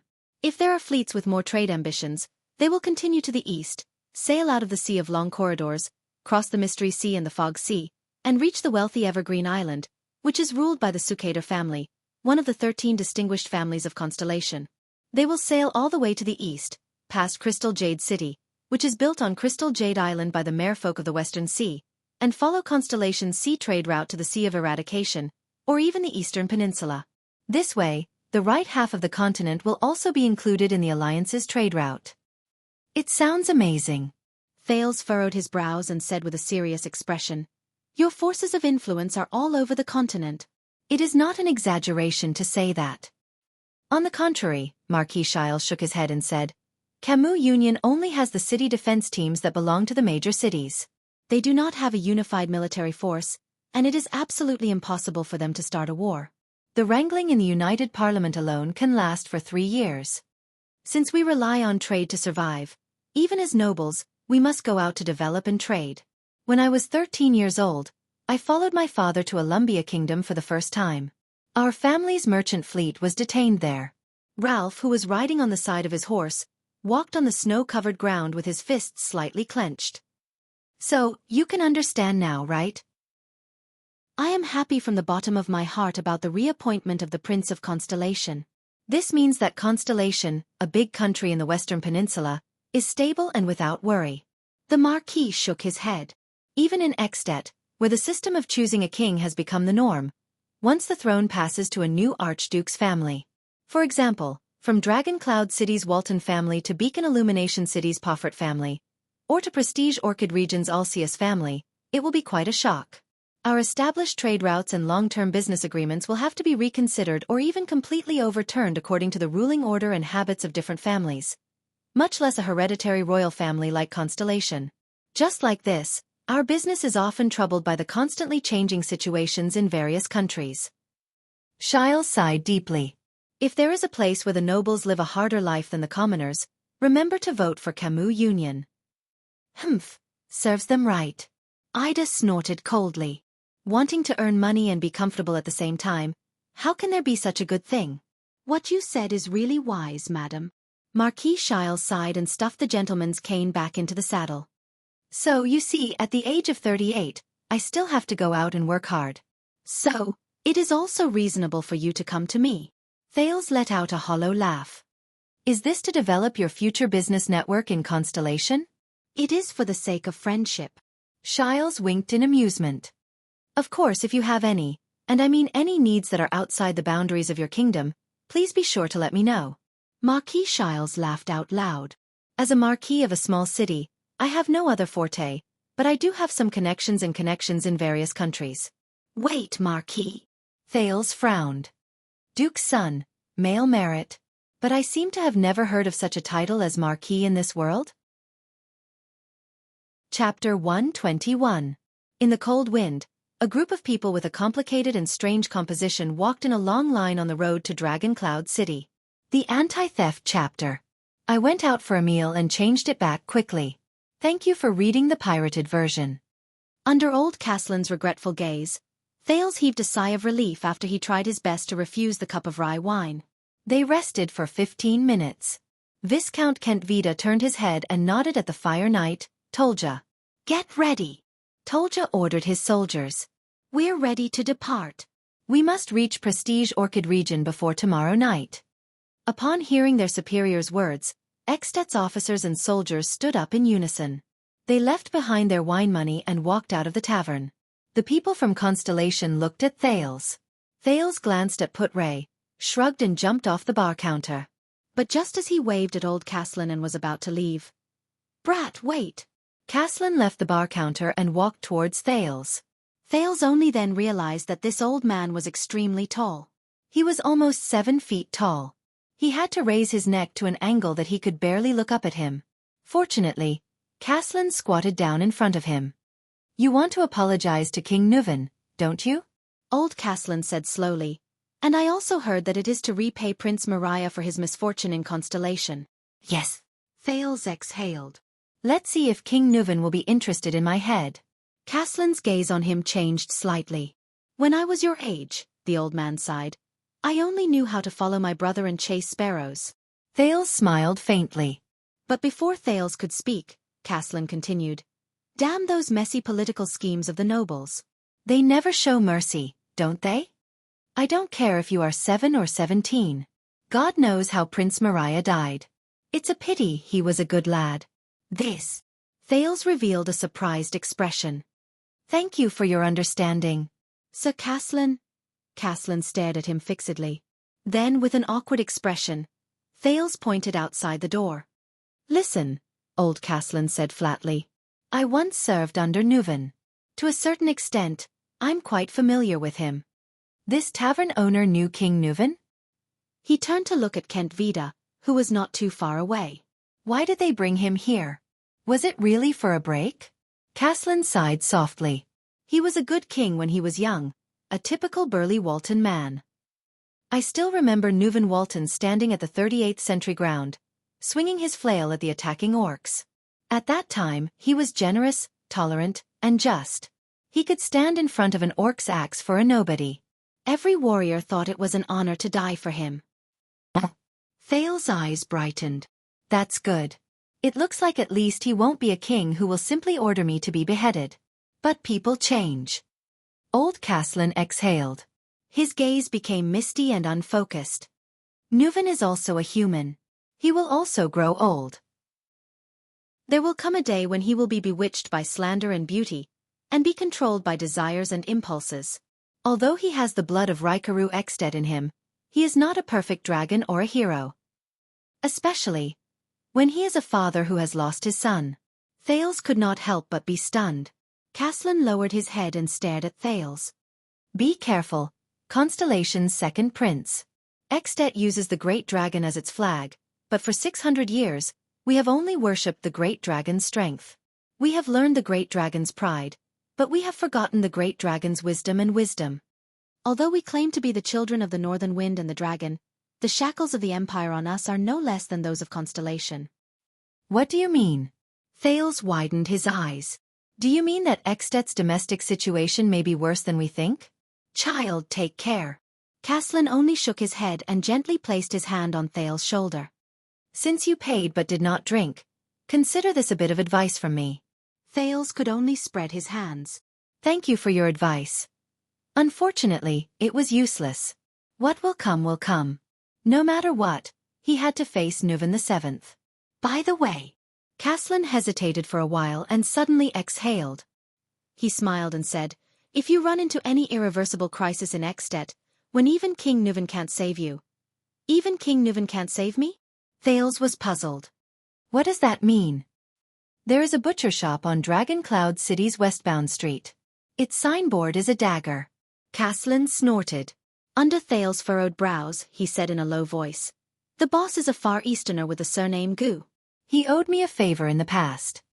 He is an extremely daring fellow and often does things that violate the law. If you want to ask him for help, just say, $6.50. Under Thales' astonished gaze, the old Caslin slapped him hard on the shoulder again. The second prince staggered again. As Thales grimaced in pain, the old man before him slowly stood up and laughed heartily. The next time you come, remember to drink my rye wine. That is the symbol of a man. Thales smiled awkwardly and left before Putre's murderous gaze could kill. Kent Vita frowned and watched Thales and the Constellations leave. Then, he slowly walked to the bar counter and turned to the old Caslin. You saw it, right? The next king of Constellation. Kent Vita's gaze was cold. You saw how different he is. He has matured and changed. What were we doing when we were 7? What was King Nuven doing when he was 7? The old Caslin stared at the door of the tavern and said slowly, this child's gaze is indeed different from the others. He could not see respect or nervousness in the child's eyes. They were only full of interest and curiosity. There was also an enigmatic confidence and determination, as if they had never wavered. This was not the gaze of a frightened child who was thousands of miles away from home. This is the next opponent that Extet will face. I am almost certain that when he grows up, he will definitely become Extet's greatest enemy. Kent Vita curled up the corners of his mouth and knocked on the bar counter. Unfortunately, the Archduke cannot attack him directly. When did we Northlanders become cowards who would scheme against and fear even a 7-year-old child? Caslin said disdainfully in a low voice, maintaining a country amidst conspiracies and fear. This is something that only a shaky empire would do. Of course, Archduke Lampard's strategist said softly. For this, we need a better king, not an old muddle-headed person who does not enjoy his position and does not act like a hot-blooded person who is still wet behind the ears. Humph. Caslin grabbed 2 wine glasses and placed them in the kitchen's window. So, Chapman Lampard is really a good candidate? I believe that you still love Extet and the Dragon's Kingdom deeply. Kent Vita fixed his gaze on him. Even if King Nuven chased you out of the White Blade Guards. Hey! The old man seemed to be particularly dissatisfied with this sentence. Nuven did not chase me away. I left on my own. Kent Vita did not speak. He only stared at the old man. Really? After a few seconds he slowly said, so you still don't agree? Huh. Caslin shook his head mockingly. I'm just a tavern owner. What can I agree to? Caslin the Ground Shaker, as the former leader of the White Blade Guards, your name is still spread among them. Your story is still being sung about in the 38th century grounds, Kent Vida said slowly, as long as you say the word. Why? You want me to use my influence and connections to convince my old subordinates to stand on Chapman's side? Caslin snorted in disdain.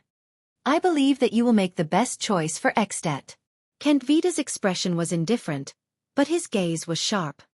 He stared straight at the old man Caslin. Caslin Lampard. After all, you are the Archduke's uncle. Caslin raised his head abruptly. And the most famous commander of the White Blade Guard since Extet was founded, Kent Vida said flatly.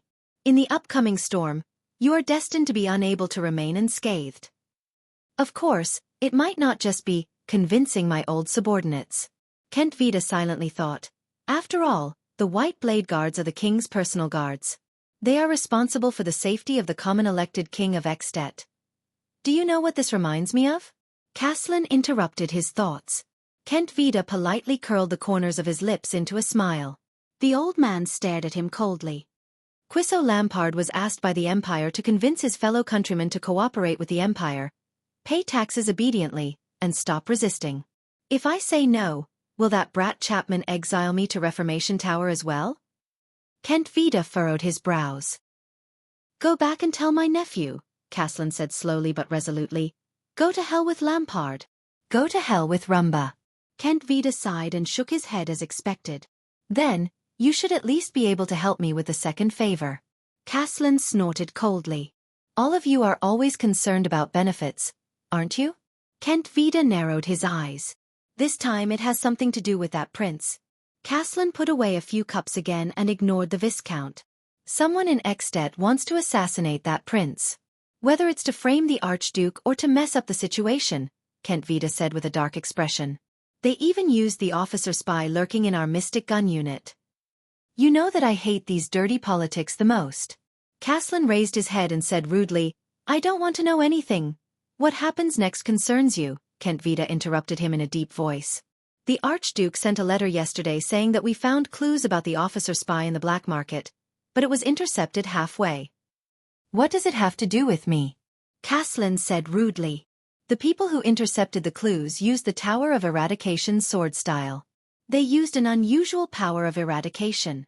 Kent Vida said in a low voice, as if he was talking about a secret. And they were definitely not from the Tower of Eradication. Caslin was stunned. Go on. The old man became solemn. What is the power of eradication? I know you will care about it, Kent Vida said sharply. It's the kind of power of eradication you mentioned a long time ago, the frenzied and out-of-control power of eradication. I remember that you are still working for the Tower of Eradication? It's just to return a favor to Xiao. A nostalgic look appeared in Caslin's eyes. After all, it's been so many years since I graduated. But he immediately looked at Kent Vida seriously. What else? The super-class swordsman of eradication under us, Croche. Do you remember her? She's the daughter of your comrade, that strong little girl. She was heavily injured in their hands and almost lost her life. She was the only one who escaped. Caslin clenched his fists. The clues we pursued have been cut off. The only clue we have left is that strange power of eradication. Kent Vida said sincerely, we need your help. Even if it's for the Tower of Eradication, not for Lampard. The person who is as famous as Grey Sword Guard, Xiao, the pride of the Tower of Eradication, the pride of the White Blade Guards, Ground Shaker, Caslin Lampard. A few days later, in the lounge of the House of Legacy in the Tower of Eradication, we can be sure that the disaster swords do not have the complete inheritance of the Northland military sword style. One of the supreme class scions, Zadie Tafner, sat on the table and said to his student, even if it's outdated, it's still a set of sword style meticulously researched by countless swordsmen and wizards, and the House of Legacy has the most complete security system. We can start from here. All right. Continue looking for books here. Zadie. The exhausted Cohen Caribbean leaned against the table and knocked on the table leg.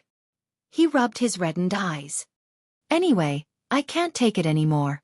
But I will remember these good times, the days when I sneaked into the truth library with my teacher every night. Zadie's face instantly darkened. Are you giving up? His teacher said unhappily. Are you giving up on the investigation of the disaster swords? I'm not giving up, the blonde police officer, Cohen said angrily. But do you know how many books there are in the Truth Library? Then, I just received a letter from a beautiful lady yesterday. Cohen ignored Zadie's unpleasant expression and yawned. I'm going to return a favor. Jayla. Is that her name? Cohen touched the letter in his arms, and the corners of his mouth lifted into a smile. That cool girl with dual blades. However, at this moment, a stern and cold old voice came from behind the master and disciple. Zadie Tafner. Cohen Caribbean. Both Zadie and Cohen trembled at the same time. Asterisk thud. Asterisk Zadie jumped off the table in a fluster and fell to the ground due to a moment of carelessness. Asterisk thud. Asterisk Cohen nervously bounced up from the ground and ended up hitting his head on the table. The two of them were in a flurry. One of them rubbed his knees with a twisted expression, while the other touched his scalp and grimaced in pain. They stood up with difficulty and tried their best to stand straight. They put on their most obedient and friendly smiles and looked at the cold-faced gray-haired old man from the Far East, who had appeared out of nowhere with a sword hanging from his waist. Ah, Sha. When did you come back? They all said that you went to Blade Valley for an inspection. This was the heir of the Tower of Eradication, Zadie Tafner, who raised his hands and bowed with a face full of smiles. Master Xiao. Master Xiao. Ah, I planned to visit you first when I came back this time. I even brought you Constellation specialties. This was Cohen Caribbean, Constellation's police officer come captain of the city defense, rubbing his hands together with a flattering expression. But the gray-haired old man, Xiao, ignored their smiles. The table in the lounge is not for dancing. Xiao stared at Zadie, who had a flattering expression on his face. His cold voice made Zadie's smile even more awkward. The heir must set a good example. Of course, of course. Zadie Tafner nodded sincerely and humbly. Then, he turned to Cohen. His stern face scared the latter so much that he trembled. Since there are chairs, don't sit on the ground. Yes, yes, yes. Cohen listened to Xiao's teaching seriously and seriously. The two of them smiled and nodded repeatedly. They were as respectful as they could be. What a joke. This was the master of the Tower of Eradication, the Grey Sword Guard. The lightest punishment he could give to his students was to stand upside down with one hand for 10 hours. And crimes that were worthy of the lightest punishment. For example, taking 2 long steps and having poor manners. The Grey Sword Guard stared at them coldly. Zadie and Cohen stood straighter than the other. Fortunately, Xiao only snorted in the end and said nothing. The two of them secretly breathed a sigh of relief. Until Xiao said his next sentence. I heard, Xiao said slowly, that you have sneaked into the Truth Library many times over the past few days? Zadie and Cohen froze on the spot at the same time. Listen to my explanation. Zadie smiled awkwardly. You were not around, right? Cohen found some clues about the disaster swords, so. This is for the Tower of Eradication, for the purgers. Cohen used the words he learned in the police station and patted his chest righteously. We are for the disaster swords. But Xiao's solemn and deep voice rose slowly and interrupted them. Very well. The Grey Sword Guard's expression was solemn. Cohen Caribbean. Cohen immediately puffed out his chest and raised his head solemnly. He stood straight. Go to Extet immediately, Xiao said slowly. There is an old friend called Caslin who needs help. Ha! Caslin? It was Zadie. He looked at Xiao in surprise. You mean that drunken Northlander uncle who uses a sword as an axe? Xiao turned to him. His cold gaze forced Zadie to shut his mouth. But, Cohen scratched his head awkwardly. I have to return to Constellation to help a friend first. Do you remember Croche? She was in the same batch as you, Xiao said in a low voice. She was injured by the disaster swords. She might never be able to use a sword again in this life. Cohen looked up with a stunned expression. Croche. The image of a Northlander girl with a buzz cut holding a sword and gritting her teeth under the scorching sun appeared in his mind. And her white teeth. All right. The police officer turned around without hesitation and said firmly to the two scions, I will go and prepare immediately. How serious is the situation? Do I need to bring my family's private army? Bringing a Constellatiate noble's private army into Extet, Zadie said in a low voice. Are you out of your mind? Cohen nodded in realization. You will not be the only one, Xiao said in a low voice. There is another person who will meet you on the way. She has just joined the Purgers. Cohen was instantly stunned. Broken Dragon Fortress. Northern Sluice Gate. Be careful on the way. Although Lampard has retreated and the war has not started, it is still Extet. Sonia Cecere, the fortress flower, looked at Miranda Arund, who was ready to go. She chuckled and said, although I really want to suggest that you bring the Arund family's private army. This is the border between the two countries, Miranda said softly. It is impossible to cross the border with the army. Moreover, Arund. Miranda clenched the white eagle emblem on her cuff. The fortress flower looked at her subordinate and sighed. It is good to go out and hide. After all, those uncles and brothers from the Arund family are really annoying. Miranda bit her lip and did not say anything. This is not to hide, she said faintly. All right, all right, all right. Sonia helplessly held her subordinate's shoulders. This is for a friend, right? Miranda gently patted the white sword hilt at her waist and nodded. Croche. A girl who never gives up. We are studying under the same teacher, Duke Arund's daughter said coldly. When she is in trouble, I must be by her side. I do not have many things left in this world. I must cherish them. Miranda recalled the light and bright figure in white in her memory, as well as his always cheerful and optimistic tone. She could not help but curl up the corners of her lips. She turned around and stepped into the stirrup. Don't worry, commanding officer. I am not some helpless little tabby cat. Besides, I won't be fighting alone. Miranda Arund nodded at Sonia from her horse. An old friend will be coming with me. I will come back once the matter is settled. We are studying under the same teacher, Duke Arund's daughter said coldly. When she is in trouble, I must be by her side. I do not have many things left in this world. Chapter 122. That's fast. In the kitchen of Hero Tavern, Caslin sighed and carefully sized up the man and woman in front of him. So, you two are the most outstanding seedlings in the tower, the ones who came to help? Cohen Caribbean had already taken off his police officer uniform and put on a thick Northland leather robe, but his blonde hair was still dazzling. Miranda Arund, on the other hand, was wearing snow boots and a dark half-body armor. Her shoulder-length black hair was tied into a ponytail behind her head. She did not look like a young lady of the Arund family at all. After going through the strict training and trials of the Tower of Eradication, they knew how to disguise and hide themselves better. Survival in the wild was always a compulsory lesson for swordsmen and knights of eradication.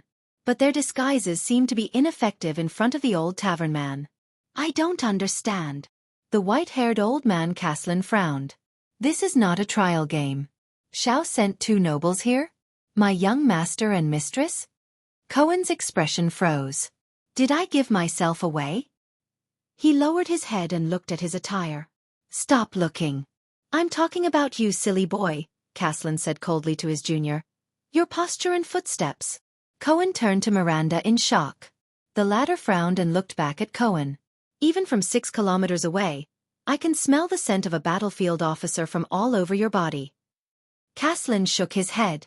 Look at your frightened face, like a rabbit ready to jump up and bite someone. You just came back from the front line of the Western Desert, right? Cohen looked at the old man in surprise. How is that possible? I'm just being on guard. According to Zadie's suggestion, he had already adjusted himself well, and the symptoms of battlefield withdrawal were almost non-existent. Unless... Cohen looked at the old man solemnly. He was once one of my kind. An animal that lives on the battlefield. And a very terrifying kind. Cohen recalled the cold gazes of some of the suicide squad members in the desert, and he could not help but feel a chill in his heart. Cohen looked at the old man in front of him and gave Miranda a look. Unfortunately, his former colleague ignored him. Left with no choice, Cohen could only smile and say, Mr. Caslin, Master Xiao gave us the task of tracking down the disaster swords, but his words were rudely cut off by Caslin. Caslin ignored Cohen and continued to size Miranda up. He said stiffly, As for you, little girl, you're dressed like a professional mercenary. You should be able to move about freely in a place like Columbia. Caslin ignored Cohen and continued to size Miranda up. he said stiffly, but you should know that there aren't many mercenaries in Northland. The people here are fierce and aggressive. There are many things that the men in the family can handle with a sword. Mercenaries don't have any business here. Your attire will stand out. Miranda's expression changed. And your temperament. Only a fool wouldn't recognize you as a noble, Miss Arund. But forget it. Caslin sighed. At least you're much stronger than many young nobles, Miss Arund. Hearing this, Miranda opened her mouth in shock. How could this be? My identity. How could he tell? When I entered the border, there was no sign of the white eagle on me at all. I say. The old man on the chair placed his hands on his knees. His brows were raised and his face was full of suspicion. Do you really know what kind of existence you're facing? The descendants of 2 dukes and counts, and the Arund family's people. Caslin's face was full of disgust. He clicked his tongue. The young masters and ladies of great noble families. Write a letter immediately and ask Xiao to send more people here. It would be best if there's a supreme class elite. Cohen furrowed his brows. *T. The contact doesn't like us? What should we do? At this moment, the lady from the Arund family suddenly took a step forward and glared at Caslin angrily. Listen, old man, Miss Miranda Arund said with a hostile expression.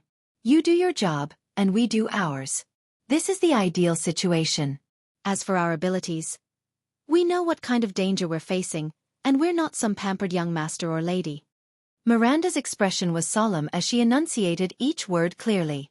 Cohen is my peer. He's an awakened from the glory of the stars. I know him.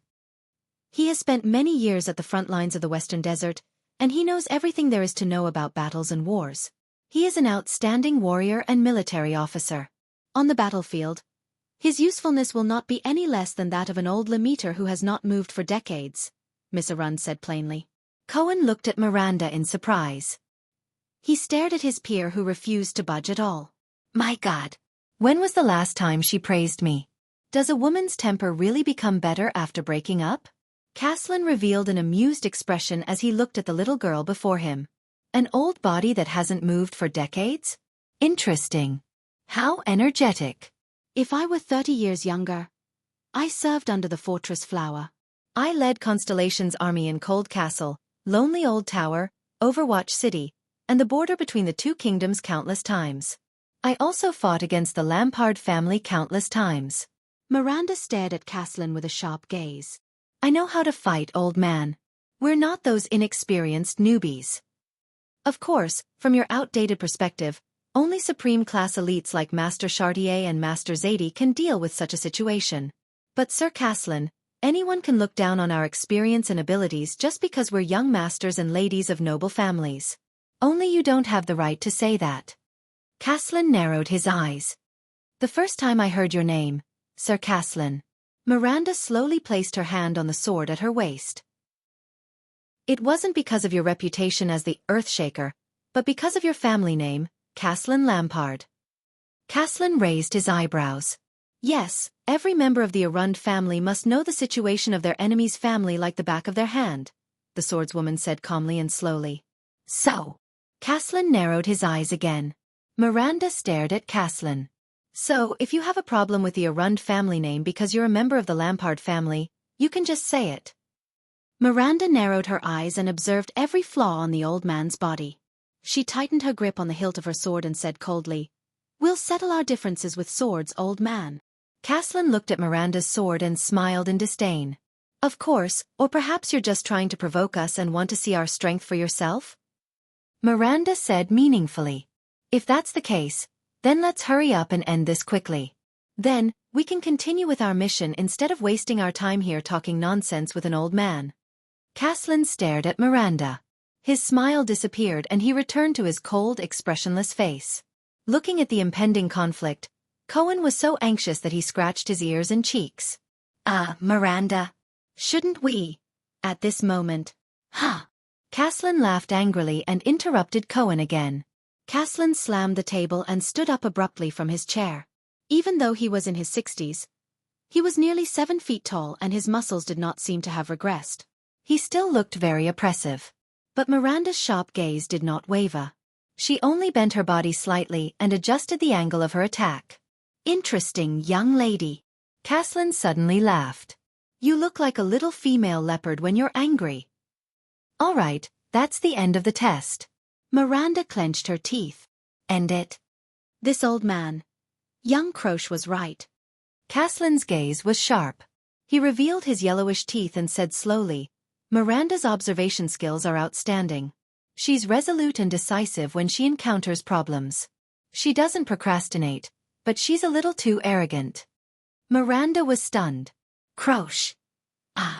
Cohen pounded his palms excitedly. So, Uncle, you know Croche. What did she say about me? You. Yes, she said. Caslin did not mind that Cohen's way of addressing him had changed from Mr. to Uncle. He recalled for a moment and turned his head, revealing a strange expression. Cohen Caribbean isn't a bad person, but he's a slow idiot. That's all. Cohen was stunned for a moment. Then he scratched his head awkwardly and laughed. He wailed endlessly in his heart. Is my image so bad? Caslin looked at Cohen and chuckled. Brat. You know, my wife used to call me a slow idiot. Cohen was stunned for a full 3 seconds. Go for it, brat. Caslin laughed loudly and slapped Cohen's shoulder. Caslin secretly applauded when he saw Cohen's unwavering posture. Enough. Miranda interrupted them with a frown. Can we get down to business now? Cohen shrugged helplessly, indicating to Caslin that she was like this. Hey. Caslin stopped smiling and his expression changed. Listen, I know why you were sent to deal with the disaster swords. You brat, there's a reason you were sent here. Xiao told me, you've encountered the disaster swords before, right? Caslin looked at Cohen sternly. Cohen was stunned for a moment before he nodded subconsciously. He lowered his head. In Constellation's capital city, Cohen said flatly. They're related to Blood Bottle Gang. As for the other disaster swords, Cohen recalled their reunion in the Hall of Stars. He gritted his teeth and did not say another word. It's not time yet. You didn't tell me about this, Cohen. Miranda frowned and looked at her colleague from the same period. Cohen frowned and gritted his teeth softly. He did not answer. It's not that I don't want to tell you. But, if you want to talk about the disaster swords, then Raphael. Cohen's expression did not change. He clenched his fists slightly. And you, young lady. Caslin turned to look at Miranda. You weren't pulled into the purgers for no reason, right? Cohen's expression changed. He raised his head and looked at the swordswoman. She was his colleague from the same generation as him, had similar experiences, and had known him for many years. Miranda gritted her teeth and did not say a word. Caslin did not say anything either. He only waited quietly for her to answer. After a while, Miranda spoke with difficulty. This is related to my father, the Guardian of the Northern Territory. The former Guardian Duke of the Northern Territory, Val Arund. When she said this, the young lady of the Arund family paused. Cohen looked at her worriedly. That Duke who committed treason? But in Caslin's eyes, even though the well-dressed young girl's voice was shaky, she still gritted her teeth and enunciated each word slowly. In the past 4 to 5 years, I found out that he was in contact with some strange swordsmen from the north, and their power of eradication is very strange. Miranda raised her head and said with a solemn expression, I told Chartier about this. Cohen looked surprised. See, this is why you are here. You have all come into contact with the disaster swords. You have even fought against them and know their characteristics, Caslin said slowly. So you are included in the purgers. When he heard the familiar words, Cohen's expression became solemn. Uncle, you also know about the purgers, he asked. No. Caslin could not help but laugh. Cohen looked at him strangely. A long, long time ago. Caslin's expression slowly became cold. Xiao and I formed the purgers. Cohen's eyes widened. Miranda stared at the old man in shock. Listen, the purgers have existed for a long time, the old man said slowly. Just like how the disaster swords have been active since a long time ago. A long time ago? Cohen repeated solemnly. He remembered the records of Blood Bottle Gang and the disaster swords in the past 100 years. A long time ago. Caslin nodded solemnly. We were 2 young men who were crazy about swordsmanship and curious about the power of eradication. We tried to find out the truth about the disaster swords and finally eliminate their threat. At that time we were about the same age as you. We were far from supreme class. We were impulsive and active, and did not care about the consequences, Caslin said flatly. Xiao and I did a lot of hard work. We used all kinds of methods, but the results were always ineffective. And at that time, the disaster swords were much more low-key and secretive than they are now. Most of the time, we could not find any traces of them for several years. Caslin's expression was nostalgic. Later, I joined the White Blade Guards. As for Xiao, he became the Scion, Caslin said slowly. Then the purgers stopped. Until one day, Xiao informed me that he was going to gather the purgers again. Why? Cohen was puzzled. Why do you want to gather them again? Caslin gave him a profound look. Because 12 years ago, they, the disaster swords, started their activities again. There was an oppressive solemnity in Caslin's words. And they were more active and deadly than before. Cohen was stunned. 12 years ago. Doesn't that mean? Miranda clenched her molars tightly. She was also shocked by this fact. But the little girl's face was pale. It was as if she had recalled some unbearable memories. Follow me. Caslin stood up. I will bring you to Croche and the clues about the disaster swords. The old man turned around and led them away. This time, the matter involves more than just the disaster swords and the Tower of Eradication. It also concerns the Prince of Constellation, Caslin said as he pushed open a door and led the way. Wait, what did you say? Cohen asked in surprise. You mean the second Prince of Extet, Thales Jadestar? Miranda furrowed her brows. Yes. When he said this, Caslin smiled. He's an interesting child. He just rested at my place not long ago. The heir of Constellation. What happened between him and the disaster swords? Cohen asked solemnly. Didn't Xiao and the others tell you? Caslin turned around, puzzled. Cohen shook his head. Beside him, Miranda seemed to have thought of something and her expression changed. Caslin said slowly, That's right. The disaster swords are trying to assassinate your prince. At that moment, both Cohen and Miranda were stunned. A few seconds later. Disaster sword? Cohen asked anxiously. Why? Why did they assassinate the prince and heir of Constellation? I thought their target was just us and the Tower of Eradication. Listen, you don't understand the disaster swords, and neither do I. Caslin's tone changed. He stopped and turned around. But based on my earlier experiences, Caslin's expression was solemn. Their goal is definitely not as simple as defeating the Tower of Eradication and replacing it. As for the prince, who knows? Maybe he's involved with some northern lords who want his life. Impossible. Miranda said calmly. King Kessel used the oath related to the throne to restrain those who wanted to harm him. The prince will be very safe in Extet. No one will dare to lay their hands on him. Really? Caslin laughed. After his laughter disappeared, he looked at the young man in front of him with a complicated gaze. The oath made by your prince and that king of yours turned him into those precious ancient alchemy balls. Once they are destroyed, they will explode and hurt people, Caslin said flatly. Indeed, in Northland, no one dares to lay their hands on him. They don't dare to let him explode in their own hands. At this point, Caslin lowered his head and his gaze darkened. But they all hope that he explodes in someone else's hands. Thales stared at Nicholas and Marquis Shiles in a daze, thinking about King Nuvan's invitation, or rather request, which they brought. Wait a minute, judging from what you're saying, Thales had an ominous premonition. King Nuvan hasn't found his enemy, Archduke Lampard's collaborator? See, this is why we came to you, your highness. Marquis Shiles nodded slightly and flashed a polite smile. Why must it be me? Thales said gloomily, I'm just a 7-year-old child. I can't play such a high-end game. You're not just a 7-year-old child, you're also a 7-year-old genius, Shiles added with a wink. Thales closed his eyes, feeling a terrible headache. Hey. As you said, Prince of Constellation, you're the one who should bear King Nuvan's wrath, Nicholas said slowly. His tone was filled with a faint threat. But now there's a chance for you to get rid of the pain you shouldn't have to bear. Whether or not it's up to you, kid. Thales heaved a long sigh. What do you know about Archduke Lampard's collaborator? The diplomat group's vice diplomat, put Ray, had already realized how things would go.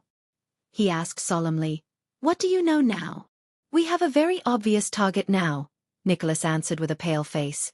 "When you were still under Broken Dragon Fortress, Lampard once besieged your diplomat group in order to take down the fortress. He tried to lure the garrison of the fortress to attack." "Yes." Thinking of Araka and his Fury Guards, Thales took a deep breath. There was such a thing. It's definitely not a happy memory. The Mystic Gun unit in Lampard's army tried to assassinate you under the orders of a spy officer, Nicholas continued while riding on his horse. "And based on the information we in the secret room have, we're almost certain that the mastermind behind that spy officer is our target." Thales remembered the bombardment from the Mystic Gun. He stared at the snow-covered ground in a daze. Fear lingered in his heart. "As far as I know, Lampard is also investigating this matter. When we arrived at Lord Caslin's Hero Tavern, they seem to have made some progress in their investigation." Put-Ray frowned. "In that case, the mastermind who sent a spy in Lampard's army to kill Prince Thales and frame Lampard was coincidentally Lampard's collaborator when he planned to murder Prince Mariah? It sounds very disappointing, doesn't it?" Marquis Shiles shook his head gently. His gaze was profound. He and Archduke Lampard worked together to murder their own prince, but immediately betrayed Archduke Lampard in the murder of another prince from a foreign country. The nobles are like white mountain vultures fighting for rotten meat. They deceive each other and plot against each other, Ida suddenly said under the cloak. Northland, and the Northlanders, even the nobles and suzerains, were not like this in the past. Without the Empire, all of you have fallen even faster. The group of people who were marching forward fell silent for a moment. Northland. Northlanders. Nicholas seemed to have been triggered. He stared at a flag with a red border and a black background with a crimson dragon. He nodded slowly and said, "One day, we will regain our pride as the dragon's children." In short, Archduke Lampard still does not know that the person who tried to frame him is his collaborator. Marquis Shiles coughed. "And we confirmed this from the progress of Lampard's investigation." Thales raised his head. "Archduke Lampard definitely knows the identity of his collaborator. If that's the case, why not tell Lampard the truth and work with him? Don't forget that Lampard is also His Majesty's enemy. Conspiring with him to take revenge on another enemy? I don't think the ruler of Black Sand region will obediently cooperate with us." Marquis Shiles sighed. "Besides, the Northlander's character. TSK. We won't work with scum like Chapman Lampard who killed his own family." Nicholas' eyes were filled with gloom. "And he and his collaborator have to pay the price for Mariah's death. Archduke Lampard and his collaborator are your enemies. One of them killed most of your men under the fortress, and the other tried to kill you with a mystic gun." Marquis Shiles' smile did not diminish. He took over the unpleasant topic and continued pressuring Thales. "King Nuvan made it very clear that regardless of whether your highness agreed to it or not, you are already on this ship." Thales closed his eyes and took a deep breath. Even though he knew that from the moment he was crowned with that title, he would have to face everything he once hated the most. But he still underestimated the power of the game of power in this circle. It was a game where you could not choose whether you wanted to play or not, and whether you wanted to try your best. Born for Constellation. Is this how it goes? What an annoying feeling. The second Prince of Constellation slowly opened his eyes. "To lure out Lampard's collaborator, is it?" the prince said flatly. "What does Nuvan intend to do?" Nicholas was about to reply, but he was interrupted by the prince in a completely different tone. Thales raised his head. His gaze was as bright and sharp as a sharpened blade. "Also, if I cooperate with his revenge plan, what benefits is Nuvan willing to give me?" Nicholas was stunned for a few tenths of a second. He noticed that Thales no longer addressed him as King Nuvan, or King Nuvan. But the commander of the White Blade Guards immediately curled his lips and revealed a faint, cold smile. "You will be satisfied." The Starkiller looked at the second prince and said slowly, "The Walton Dragonspear family is never stingy."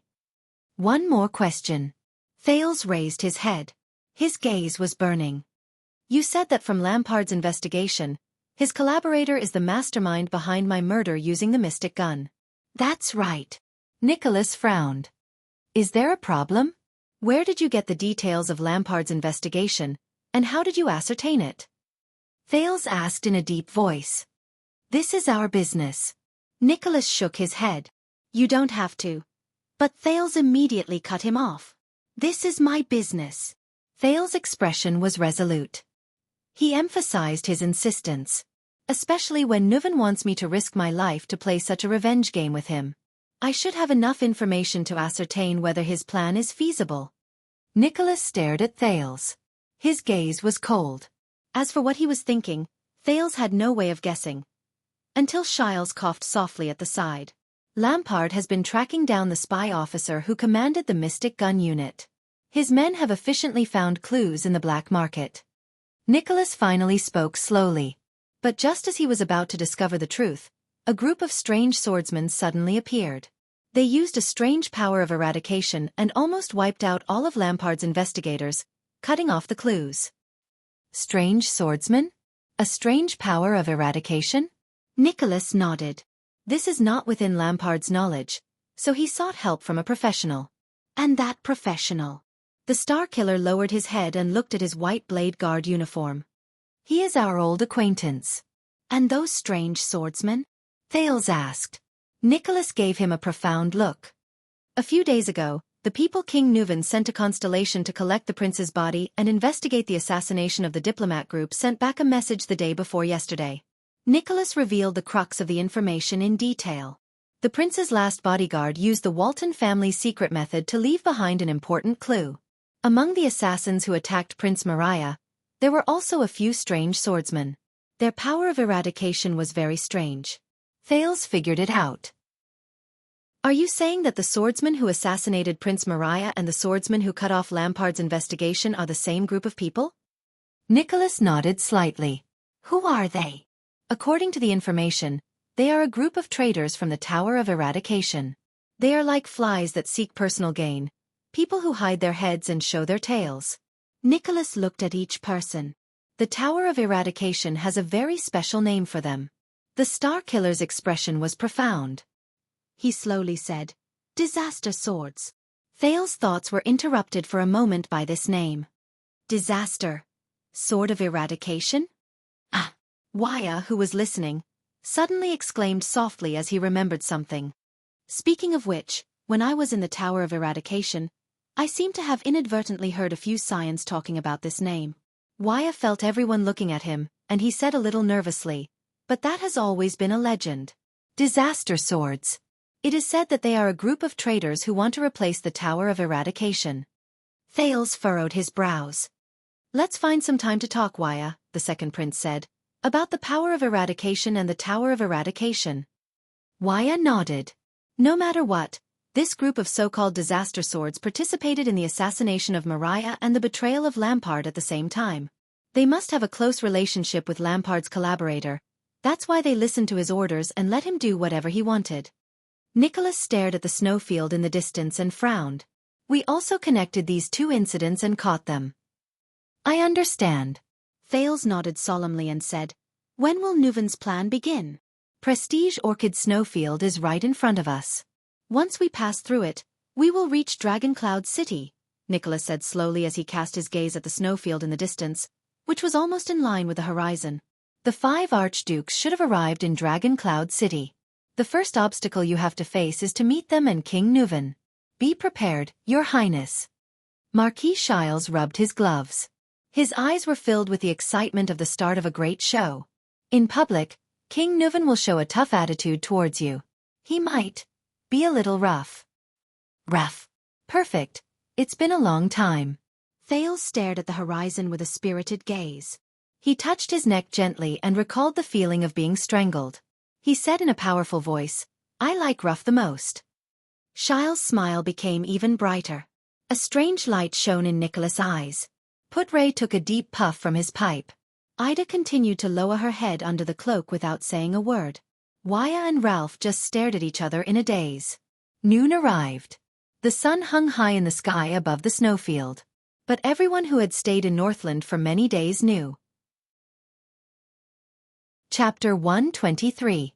Before Thales could react, the attendants and guards behind him took a step forward without hesitation and shielded him behind them. It's still an anti-theft chapter. Please come back later.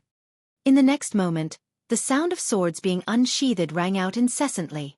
Asterisk clang. Asterisk Wuxia unsheathed his blade without hesitation. The tip of the blade was pointed at Nicholas' throat. His gaze was solemn. Asterisk swoosh. Asterisk Ralph's remaining hidden blade also popped out of his sleeve. The blade was pointed at Nicholas' heart. The upper half of his face, which was not covered by the silver mask, had an unpleasant expression. Asterisk clang. Clang. Asterisk clang. Asterisk these were the white blade guards behind Nicholas.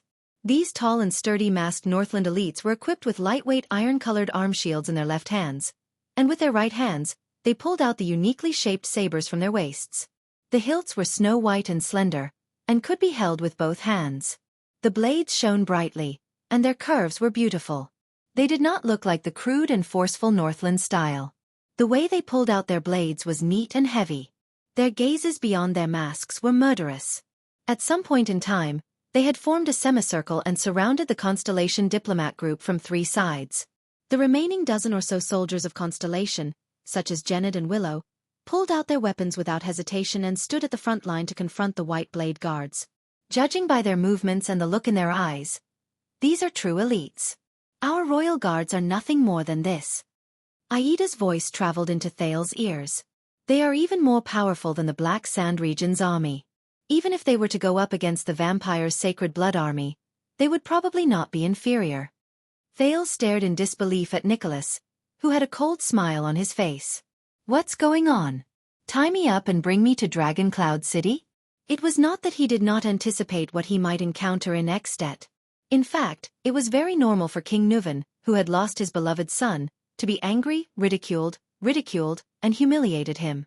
Even if the Jade Star royal family and the Walton family had the same interests when it came to avoiding war between the 2 kingdoms and restraining Black Sand Region's ambitions. But Thales did not expect that this humiliating welcome would begin before he even reached Dragon Cloud City. Do I really have to let them kidnap me and bring me to Dragon Cloud City? If we refuse. Under the moonlight, Thales felt his skin crawl as he looked at the white blade guards' gleaming white sabers. He estimated the difference in strength between us and the enemy. How will things develop? How absurd. Putre's stern and angry voice rang out. He anxiously thought about the situation before him and said in a flustered and exasperated manner, "Tie me up." Never before had an envoy from one country been treated like this. This was an insult to King Nuvan VII's reputation and the honor of the kingdom of Extet. This will not bring any glory to your king. If he was King Nuvan's man, he would have to be mindful of Extet's reputation and dignity as the common elected king, unless, around them, the Extetians from Black Sand Region watched everything in the field with puzzled expressions. The dozens of white blade guards and the dozen or so Constellation diplomat group faced off against each other with their weapons drawn. Humph! The corners of Nicholas' lips curled up to reveal an ominous, cold smile. This will indeed not bring any glory to His Majesty, but it can make him happy. That's enough. Putre tightened his grip on the long sword in his hand. Thales could not help but frown. In the next moment, without any instructions or orders, the eyes of the masked soldiers of the white blade guards turned cold, and they took a step forward together. Asterisk thud. Asterisk their heavy footsteps on the snow-covered ground were like a heavy hammer that struck the hearts of Constellation's people. Willow Ken, who was watching the enemy tensely, shook his shoulders and was about to thrust his spears forward. Asterisk slap. Asterisk a strong hand reached out from the side and held the young spearman's right hand tightly, pressing down on the tip of the spear he was about to thrust. Willow was shocked. He turned his head and found that it was the veteran, Jened. Steady. Ignore their footsteps. Pay attention to their shoulders, he said calmly. After the tragic and bloody battle with the Blood Clan in the Birch Tree Forest, the private soldiers suffered heavy casualties. The heavily injured leader, Cora, stayed in the fortress. The veteran Jened, who was once the Duke's personal guard, relied on his experience on the battlefield and the skills he gradually regained to become the leader of the small number of Jade Star private soldiers, veterans of the fortress, and recruits from the Northern Territory. However, in the face of the extremely tense atmosphere before him, the veteran could not help but break out in a cold sweat. Is this King Nuvan's will and order? Thales tried his best to speak calmly. Oh, of course it is. Nicholas ignored the 2 parts of the blades that were pointed at his throat and heart. He said gloomily, he just didn't say it out loud. A second later, Nicholas moved. He suddenly took a step forward and walked towards Thales. Thales was shocked. Wuxia and Ralph gritted their teeth and brought out the weapons in their hands in an attempt to force Nicholas to retreat. But in the next moment, a cold glare flashed on Nicholas' face, and his body moved. In the blink of an eye, the pale star killer instantly moved sideways and into the gap between the two blades. Asterisk clang. Asterisk Wuxia's single-edged sword, which was aimed at his throat, struck the white hilt that protruded from behind Nicholas' shoulder, and sparks flew. Asterisk clang. Asterisk Nicholas, on the other hand, nimbly flicked Ralph's hidden blade, which was aimed at his heart. At that moment, under Wuxia and Ralph's indignant gazes, Nicholas broke through their defense without changing his expression. He squeezed into the gap between them and extended his left hand towards Thales. Damn it! Thales gritted his teeth and quickly took a step back to avoid Nicholas' hand. At the same time, he pulled his left hand up and touched the dagger at his waist with his right hand. He put on the Northland military sword style's iron body style. But to his surprise, he saw that the moment he retreated, Nicholas' hand changed direction at the same time, as if he had foreseen it. He extended his hand towards the direction where he dodged. That fluctuation surged into Thales' brain in time and slowed down the scene in front of him to the greatest extent possible.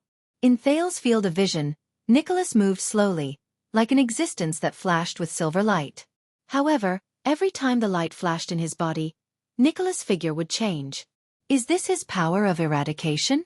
Thales' expression was tense as he thought carefully. The Star Killer's figure, movements, speed, changes, and trajectory all entered Thales' consciousness at that moment. After a moment of estimation, a pessimistic conclusion surged into Thales' mind. No matter how I dodge, I can't avoid Nicholas' grasp. Fortunately, I still have her. Thales felt the change in the aura of the cloaked person behind him.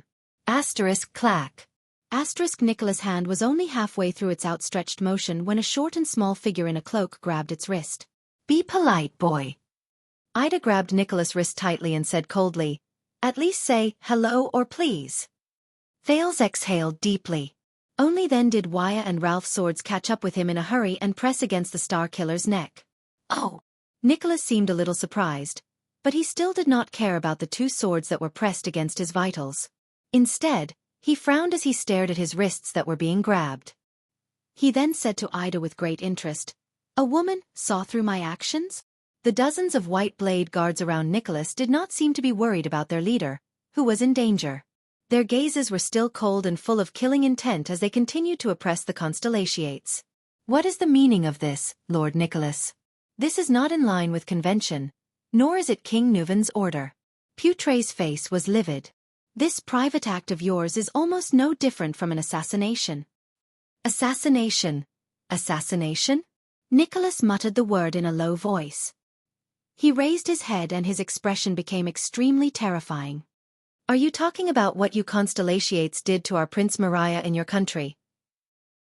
Assassination. Nicholas' eyes were filled with rage as he glared at Thales.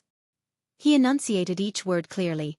What you did to His Majesty's only son, to the Prince of Extet, to the heir of Dragoncloud City, to my student? That cowardly act?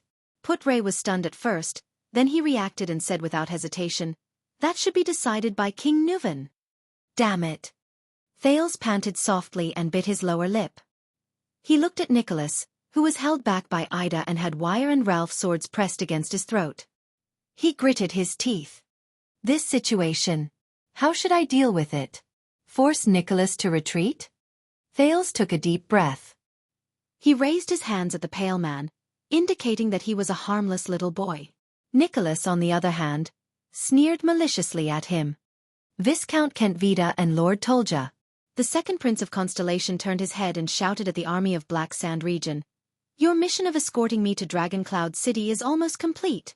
I believe that the people will praise the Archduke of Black Sand region's loyalty to King Nuven, and King Nuven will also be satisfied with your loyalty. At the same time, I am also very grateful for your escort. You can leave now. Thales' voice faded away. Putre raised his eyebrows, while Nicholas was slightly stunned. Viscount Kentvita, who was watching everything with a frown, sighed deeply. However, in the end, Kentvita only nodded at Tolja, who was frowning deeply, and strode forward. This child. What is he talking about? Your mission of escorting me to Dragon Cloud City is almost complete. Before I reach Dragon Cloud City, Black Sand Region is in charge of my safety, but I have not reached Dragon Cloud City yet.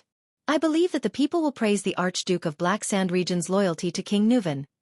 Everyone will know that King Nuven kidnapped the Prince of Constellation from the army of Black Sand Region as if no one else was around. And King Nuven will also be satisfied with your loyalty. No matter how obedient you are, the relationship between King Nuven and the Archduke of Black Sand Region will not get any better. Dragon Cloud City will still see Black Sand Region as a thorn in its side. At the same time, I am also very grateful for your escort. A chance to win the friendship of the Prince of Constellation is right before your eyes. You can leave now. Hurry up and help us out. Lord Nicholas. While Viscount Kentvita spoke, he re-evaluated whether Putray had taught the second prince these words. This is, after all, the camp of Black Sand Region's army. The Archduke has given us the mission to protect Prince Thal's safety, and your current actions are undoubtedly very unwise. Nicholas flung Aida's hand away. Still ignoring the blade on his neck, he coldly said to Kentvita, I thought that you are extensions as well. Of course we are extensions, but we are also Northlanders. And Northlanders cherish their reputation, just like how snow eagles cherish their wings. Kentvita walked in front of Nicholas and looked at the two parties who were at daggers drawn. His gaze paused for a moment on Thales and Putray. Your Grace, I believe that King Nuven did not give you the order to kidnap the prince and bring him to Dragon Cloud City. Behind him, under Tolja's signal, the soldiers of Black Sand Region slowly surrounded them. Nicholas fixed his gaze on Kentvita. Then he revealed a faint, cold smile. What if I say no? The man's face turned even paler. What will you do? The Viscount of Black Sand Region? Will you let your army get rid of us and His Majesty's personal guards? Is that so, warriors of Black Sand Region? Nicholas swept his gaze across the surroundings. He glanced at the elite regular army that the Archduke of Black Sand Region had specially allocated and smiled softly. Thal's heart sank. This is bad. It looks like even 2,000 soldiers of Black Sand Region can't intimidate Nicholas and his White Blade guards.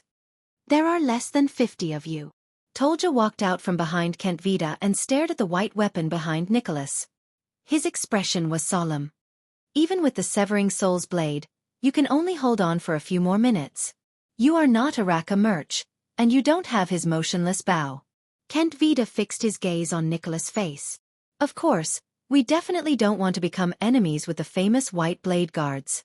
Especially when we fought together 12 years ago. The face-changing game of good guys and bad guys has long since gone out of fashion, Nicholas said nonchalantly.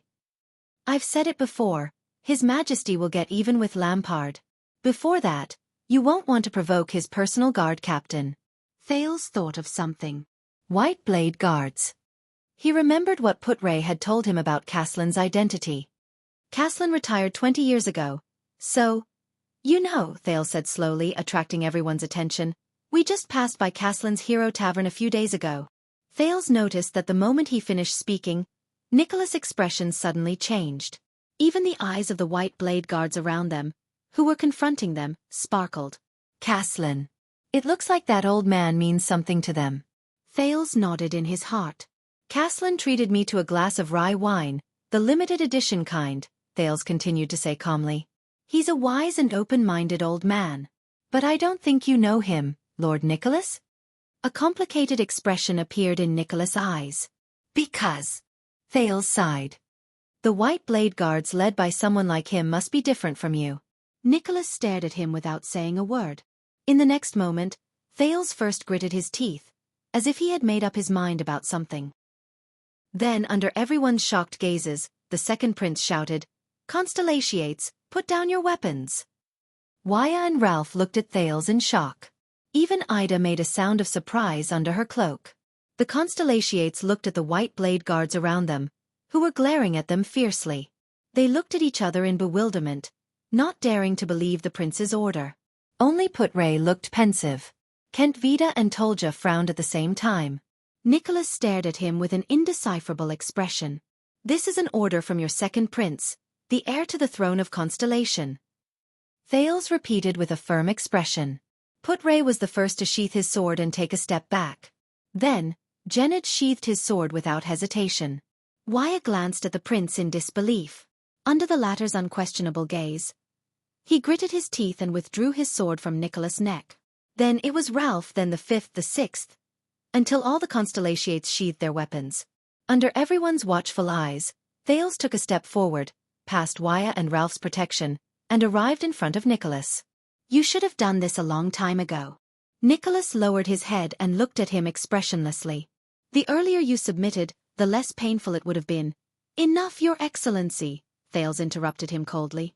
I don't know why you insist on bringing me back to Dragon Cloud City with you tied up. Be it new hatred or old hatred, Prince Mariah or Prince Horus, Thales suppressed the trembling in his voice. But before I complete my first mission, I will only answer to King Nuvan. Nicholas stared at the second Prince of Constellation in astonishment. This will be a conversation between the future King of Constellation and the current King of Extet. Thales took a deep breath. But before that, you want to humiliate me. Who is about to talk to King Nuvan? Without a doubt, your actions are tarnishing King Nuvan's honor. Does a father who has lost his only son no longer care about his own honor? Ask yourselves, White Blade Guards, Northlanders. Thales turned to the White Blade Guards around him. His personal guards, the White Blade Guards, the Dragon's Imperial Guards. Humiliatingly tying up a 7-year-old child and bringing him to Dragon Cloud City. Let everyone know the magnanimity of Extet's common elected king, Raikaru the hero's successor, and the ruler of the Northlanders, King Nuvan VII.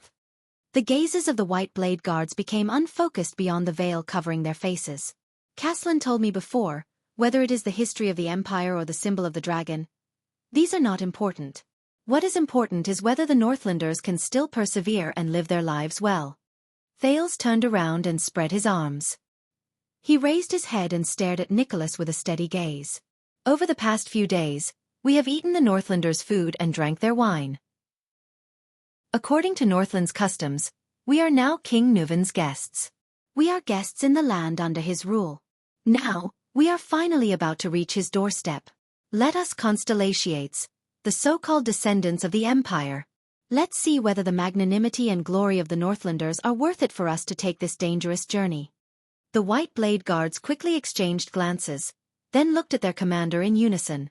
Kent Vita's gaze kept shifting between Thales and Putray. He seemed to be deep in thought. Wyatt, on the other hand, looked worried as he stared at the Starkiller in front of him. And the most crucial decision-maker, Nicholas, slowly narrowed his eyes. After a few seconds, "Very good, Thales Jadestar." He looked at Thales and smiled faintly. "You and your uncle are not that far apart." Thales was stunned. "Put away your weapons, my brothers." Nicholas looked at Thales with a complicated expression. "Let His Majesty decide who our guest belongs to, even if his hatred for us runs as deep as the sea." Upon receiving the order, the White Blade Guards sheathed their swords in an orderly manner. Thales finally breathed a sigh of relief. Similarly, the people of Constellation, including the two commanders of Black Sand region, also breathed a sigh of relief. At this moment, alert! Outside the camp, the soldiers of Black Sand region once again let out alarmed shouts. Everyone's attention was instantly drawn to the area outside the camp. Under the moonlight, new cavaliers appeared before their eyes and headed towards the camp. Kent Vita narrowed his eyes and asked Nicholas, "Your companions?" Nicholas did not answer him. The sound of hooves could be heard from outside the camp. It was a dozen cavaliers. Carrying a strange flag, they slowly headed towards their camp. It was a flag with a white background. A golden ear of wheat with an arc was drawn on it. It stretched from the upper right corner of the flag to the lower left corner, and crossed with an equally golden dagger. "Good night, everyone." An unfamiliar male voice traveled into their ears from afar. "Praise the Lady of Harvest and the Maiden of the Ocean. May they bless all of you with no worries about food or clothing and a prosperous life." Kent Vita took a few steps forward. Looking at the flag with the ear of wheat and the dagger, he slowly frowned. "I am Lesa Kent Vita, the Viscount of the City of Light Town.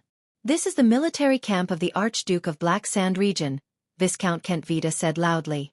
"Who goes there?" Under the protection of a dozen cavaliers, a middle-aged man with a golden ponytail slowly rode out from the crowd.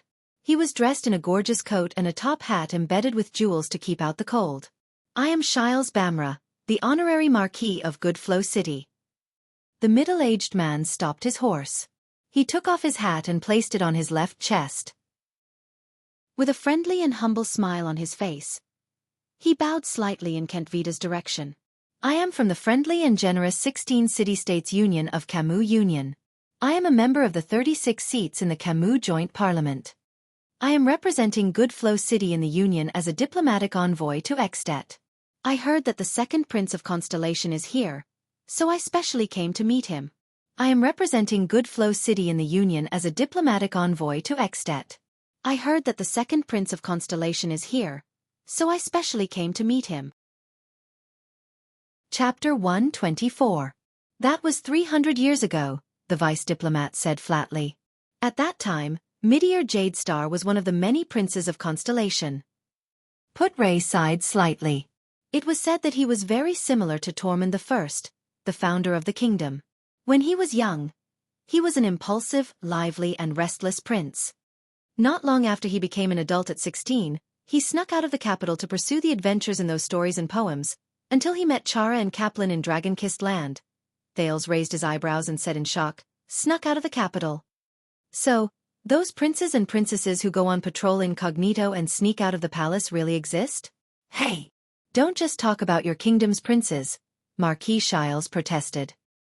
He then turned his head and smiled at the second prince. Kaplan Nira is a Camian, and the pride of Good Flow City. He was born into a famous merchant family with a fishing industry. It was said that he was quick-witted, mature, and steady from a young age. He was known as a genius. Just like you, Your Highness. Thales flashed an ugly smile. What about you? Putray glanced at Nicholas, who had his arms crossed. Don't you have anything to say about the Northlanders? The Star Killer raised his eyes and glanced at the crowd. Chara was a well-deserved hero, a typical Northlander, a fearless extension. Nicholas shook his head expressionlessly. He did not have a surname, and future generations did not need to remember his surname, because he did not need to use his birth and blood to prove his greatness. It was enough to just look at his actions. Marquis Shiles winked at Putray in resignation. No surname? Is that so? An enigmatic voice came from behind.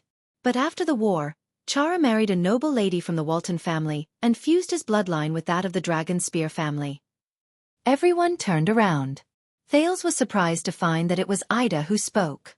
She sat on the snow with her arms around her legs, and her disdainful words came from under her cloak. Speaking of which, this rash elf protector has been a little talkative lately. His son took the Walton surname and became the Archduke of Dragon Cloud City. With his father's prestige, he was elected as the common elected king of Extet. And just like that, Chara sat behind his son and king as regent for 30 years, until his death. Is it enough to just look at his actions? Ha! Ida chuckled. In my opinion, the so-called hero Chara is nothing more than this in the face of power. Nicholas frowned. Thales had a curious look on his face. Putray coughed. In short, Your Highness, the three of them met in Dragon-Kissed Land and formed a team. From then on, they began a legendary adventure. In 10 years as mercenaries, exploration teams, merchants, adventurers, and even expeditions, their footprints covered the entire Western Peninsula and even the western coast of the Eastern Peninsula. The friendship between the three of them was indestructible, and the stories they experienced during this period have long since become legends composed by bards, especially after the Battle of Dawn. For example, Seeking Dragon in the Desert, 1,000 Miles of Demon Hunting, The Chaos of the Devil's Sea, The Founding of the Anlenzo Duchy, The Wanted Criminals of the Forbidden Forest, The Setting Sun and Rebirth of the Holy Tree, The Mystery of the Brave Soul's Fort, and The Evil God Sacrifice of Horse Riding City, are all famous poems that describe their experiences in the past 10 years. At the very least, Chara's fearlessness and bravery, Meteor's steadfastness and reliability, and Kai Peng's resourcefulness and cautiousness are all vividly extolled in these poems. As Thales listened to the names of the poems, his curiosity grew. Seeking Dragon, Hunting Demon, Evil God. Isn't this what I remember from those fantasy worlds where people form teams and run around together? Why is my life completely different? He sighed in his heart.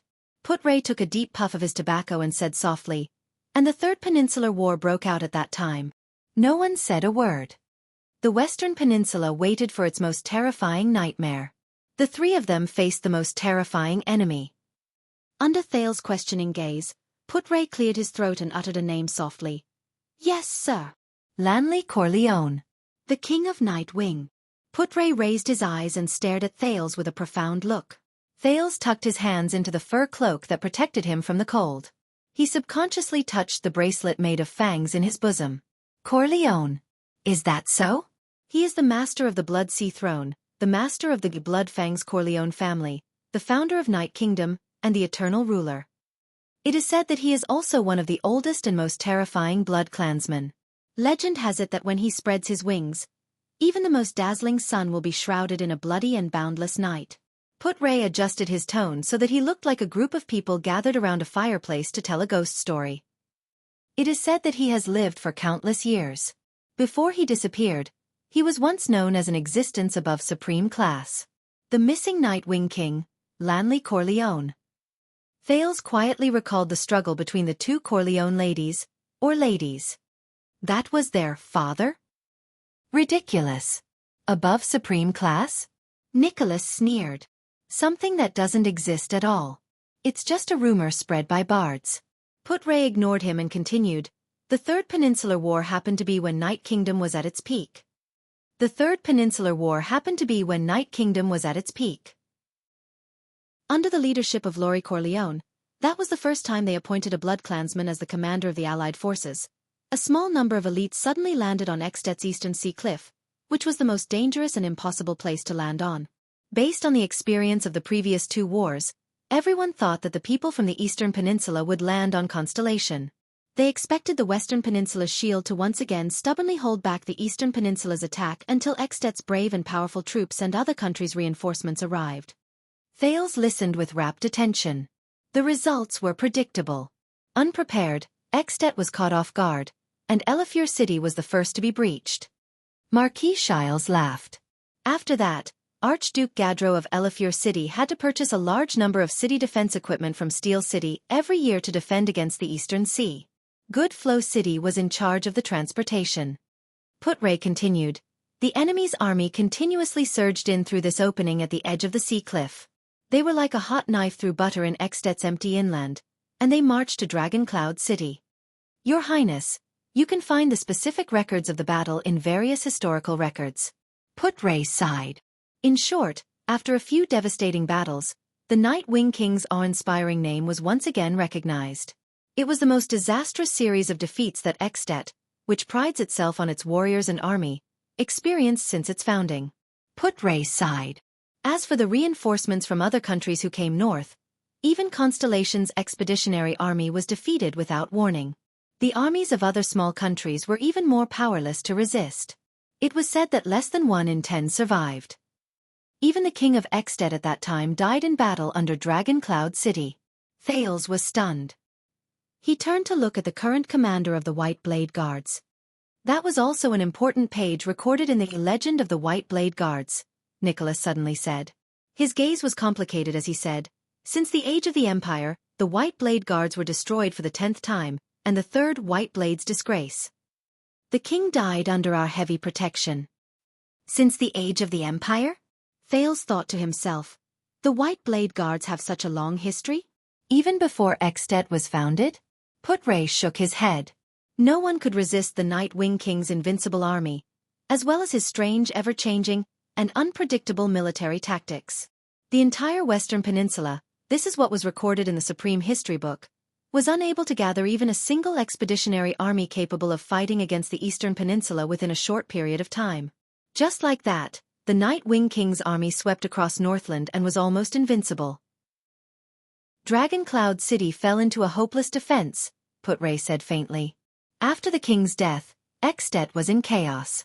Only a few archdukes were still persisting in resisting. At this time, the Eastern Peninsula also sent a letter to request for peace talks regarding the current situation. Faced with heavy casualties and a huge price to pay, Constellation and other small countries had already begun to consider the Eastern Peninsula's proposal. At this time, 3 people stood at the forefront of history and saved the Western Peninsula from imminent danger. Thales inhaled softly. The 3 heroes of dawn? Put-Ray nodded. Chara, Midier, and Kaplan gathered the remaining troops. Their battle inspired Constellation and the other countries. The Star Killer cut him off. "Stop boasting about yourself," Nicholas mocked. He crossed his arms and raised his eyes. Chara, the hero. He was the only one who stood up first. Chara carried a black flag and returned to the battlefield in Extet alone. He called for and gathered the Extetians who were determined to resist. They fought against the Eastern Peninsula in the mountains, in the countryside, in the pine forests, in every inch of land, and on every piece of territory, without caring about bloodshed or sacrifices. Thales spoke with a deep voice. He was alone and helpless. He was outnumbered, and he even suffered defeats in the beginning. But Chara never gave up. That's how heroes are made. They are forged with courage and perseverance through blood. That was the agreement between the three of them, Putre retorted coldly. Midir returned to Constellation, Kaplan returned to Camus Union, and they worked hard to convince their country to fight one last time. This did not mean that the other two were weak. I'm not talking about Midir. I'm talking about all of you, Constellation's reinforcements, Nicholas said sarcastically. Midir brought 20 reinforcements. The bards remember this number very clearly. 20 people? Thales looked at Putre curiously and waited for his reply. Putre frowned. At that time, Constellation was indeed very worried about continuing to send troops. After all, the Night Wing King's army was at the forefront, and Midir was just a prince who had been away for many years. Once he returned, he asked for military power.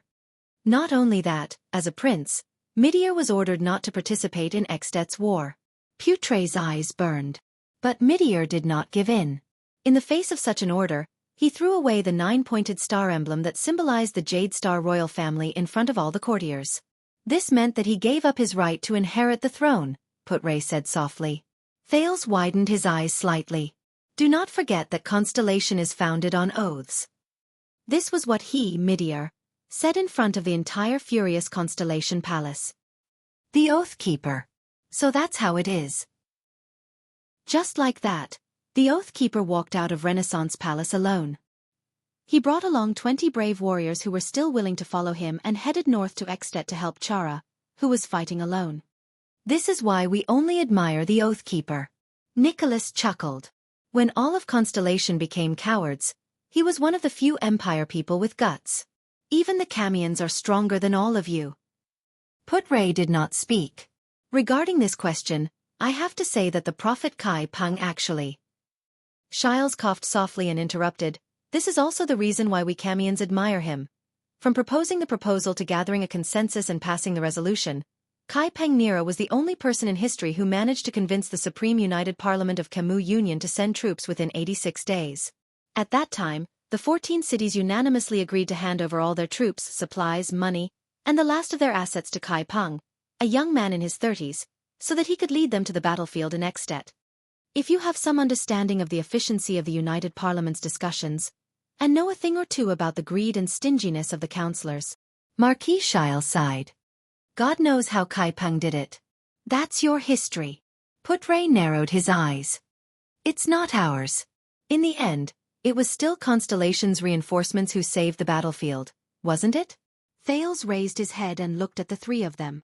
But Kai Peng's action of leading troops to provide reinforcements was obviously very effective. Camus Union's status in the international arena rose by quite a lot. Shiles spread his hands. Just like that, the three of them reunited on the battlefield and fought against the Eastern Peninsula's army. The three of them learned their previous lesson, and the war this time lasted for more than a year. In the end, in Prestige Orchid region, which is also the place where we stand, on this Prestige Orchid snowfield, Hero Chara, Prophet Kai Peng Nira, and Oathkeeper Midir Jade Star led the final Allied forces determined to launch a counterattack and intercepted the Eastern Peninsula's main central force. Here they engaged in the final battle against the famous Night Wing King Laurie Corleone, who was invincible after invading the Western Peninsula, and the countless fierce troops under his command. Thales lowered his head and touched the cold snow under his feet. Prestige Orchid Snowfield. 300 years ago on this land. The tragic battle began at dawn. It was said that blood covered the snowfield that night, and the reflected light made the moon look incomparably scarlet. Putre continued to display his specialty as a bard. Both sides suffered heavy casualties. The blood that converged into a warm river even melted the snow in advance. Meteor fought until his armor was completely shattered. Commander-in-Chief Chara was once in a dangerous situation. Even Prophet Kai Pang himself sacrificed himself in that heroic battle. Until dawn arrived, the moment the sun rose. The vice diplomat paused for a moment. Thales listened quietly. No one interrupted him. Even Nicholas lowered his head and did not speak. In the silence where no one spoke, Put-Ray said softly, "They won." The cold wind whistled past the bonfire, making the crackling flames burn even more fiercely. This was the Battle of Dawn. Together with the Holiness Exorcism campaign during the Age of Kings, the Battle of Reverse Cold Wind during the Battle of Eradication, and the Battle of Glory during the Fourth Peninsular War, it is known as the 4 major battles in history. Of course, this is what we call it in the Western Peninsula. The countries in the Eastern Peninsula obviously have different opinions on this. Put-Ray concluded slowly, the hero, prophet, and oathkeeper were known as the West's 3 Dawn heroes. Thales took a deep breath. The Battle of Dawn. The story of the 3 heroes. And his unique and easygoing ancestor, who was willing to abandon the throne for the sake of friendship and keeping his promise. In a corner where no one noticed, a cloaked figure listened to the poem and story from beginning to end. He stared at the bonfire quietly and did not move. The second prince raised his head and asked, even though Meteor lost the Jade Star royal family emblem, he still inherited the throne and became the king of the Oathkeeper, right? Put-Ray nodded. Yes. After the Battle of Dawn, his prestige was unparalleled. He was also the best successor to the throne, King Meteor IV. As for Chara, he married the daughter of the Walton family. Their descendant became the new king of Extet. As for Kaplan Naira, Shiles said with a smile, Goodflow City built a huge bronze statue for him and erected it in the city center. To commemorate this prophet who shone with the light of wisdom, his sacrifice, and his contribution to Goodflow City and Camus Union's position in the Western Peninsula. That's not right. Thales thought to himself. In the portraits of the 3 constellation kings, the portraits of the 3 kings should have been set against the background of their respective representative achievements. For example, Tormund I's portrait was set against the background of the Battle of Eradication. However, Thales clearly remembered that the background of Meteor IV's sword and shield was a towering tree.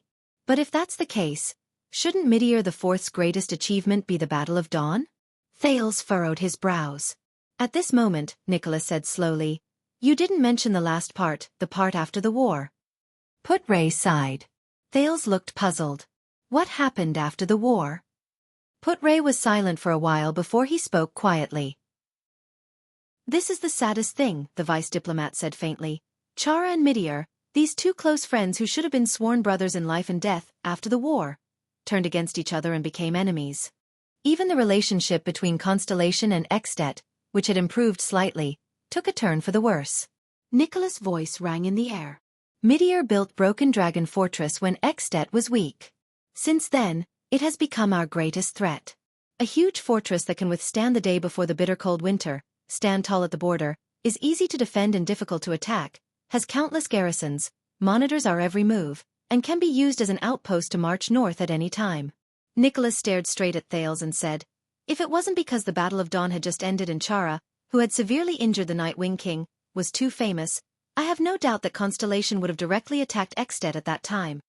Young Prince, why do you think we care so much about that stupid fortress of yours? Thales was completely stunned. Broken Dragon Fortress.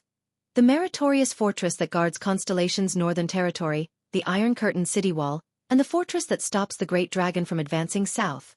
So this is how the Extensions view it? The bridgehead for Constellation's northern invasion? And he lowered his head. Chara and Meteor? A pair of comrades who have been through danger for 10 years and entrusted their lives to me. Turned against each other? Why? Thales clenched his teeth and raised his head to ask. Why did Chara and Meteor turn against each other? Put-Ray sighed and shook his head. I don't know. You don't know? Nicholas said with a displeased expression. I do know a theory. That is just an unconfirmed rumor. Put-Ray said in disdain. At least it is a theory. Nicholas interrupted him rudely. Marquis Shiles watched the 2 men argue with great interest. The Star Killer's voice drowned out the vice diplomat of Constellation. There is nothing to hide. Nicholas ignored Put-Ray's expression and sneered faintly. The 2 most outstanding people in the Battle of Dawn broke up because of a woman. What? Thales opened his mouth in surprise. A woman? Put-Ray exhaled. His expression was unhappy. If you insist on saying this, then you are belittling the friendship between the hero and the Oathkeeper. You are tarnishing their former glory and shared legend. And you have also insulted Queen Ixora's honor. You have also offended Constellation's Jade Star family and Sacred Tree Kingdom's Fallen Leaf family. Queen Ixora?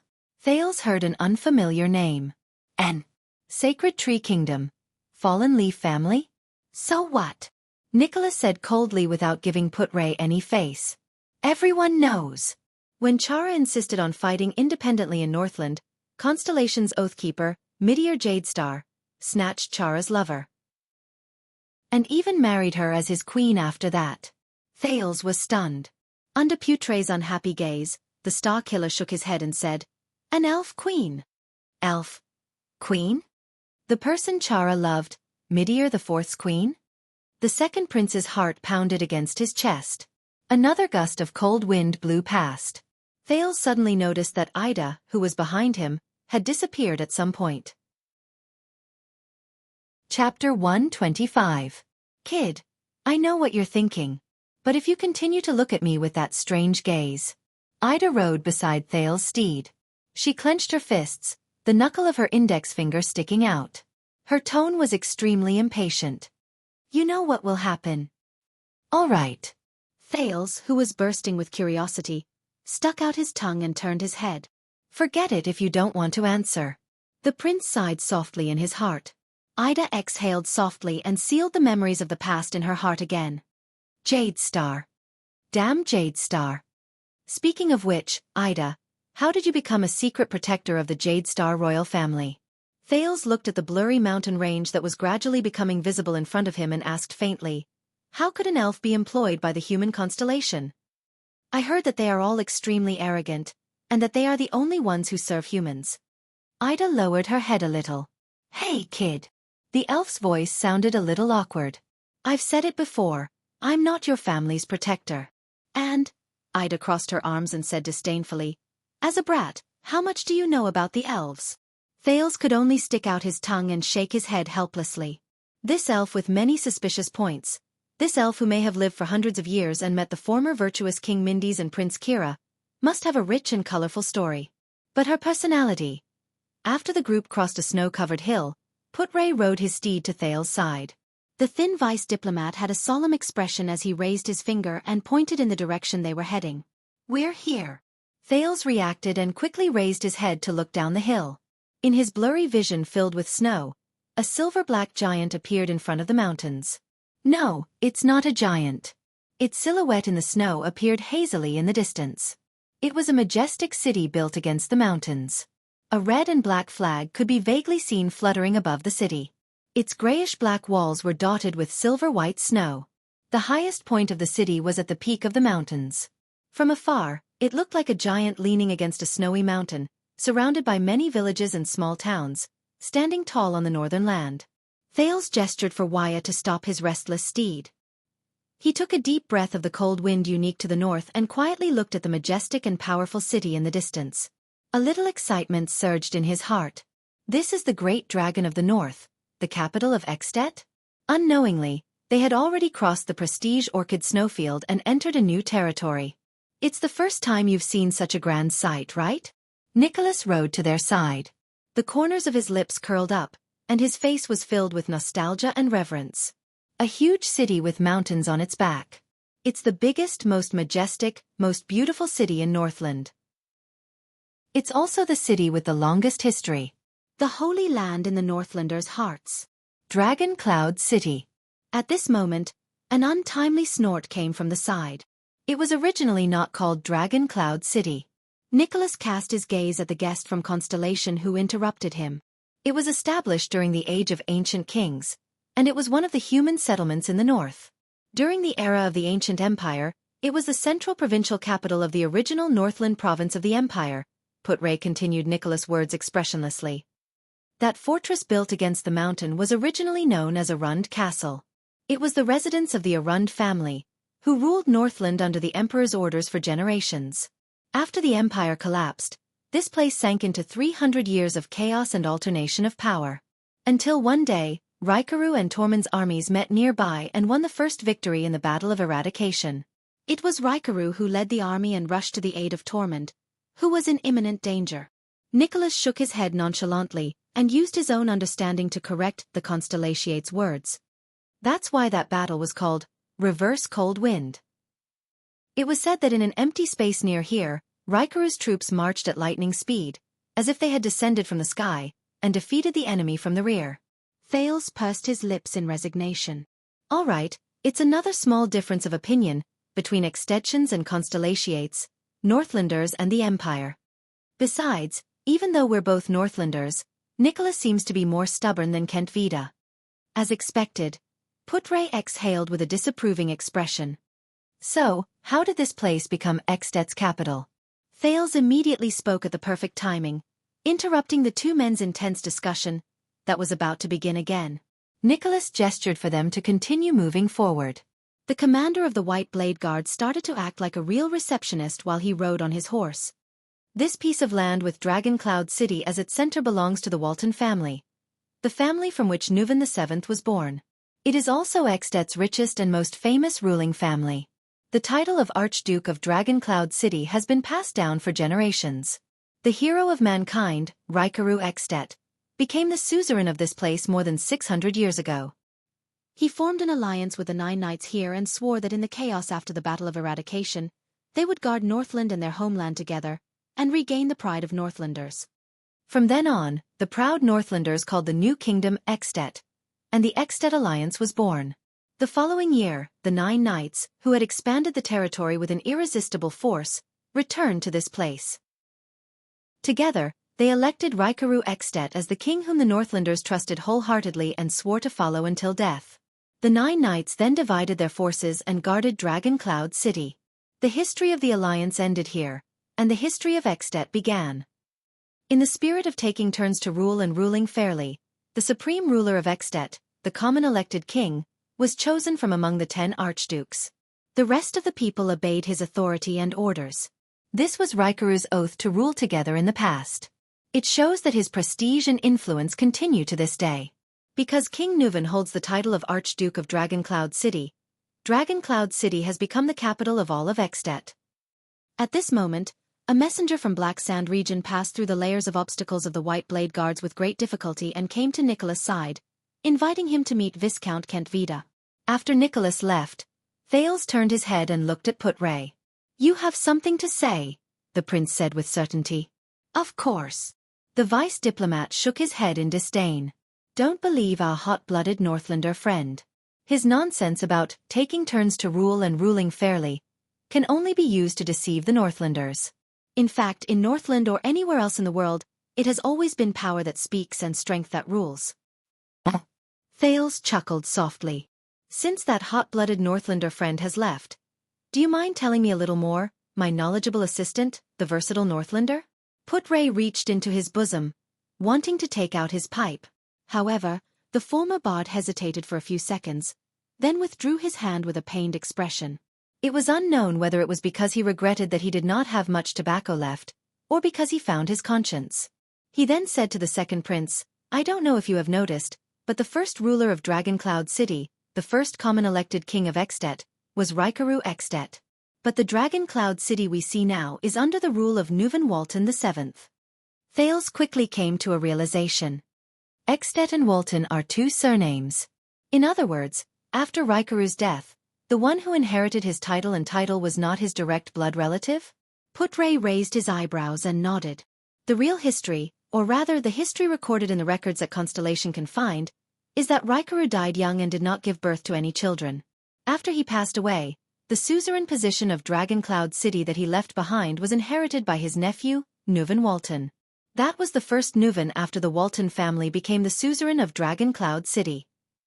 From then on, the Walton family, marked by the Cloud Dragon Spear, entered this land and this city, and has been ruling it ever since.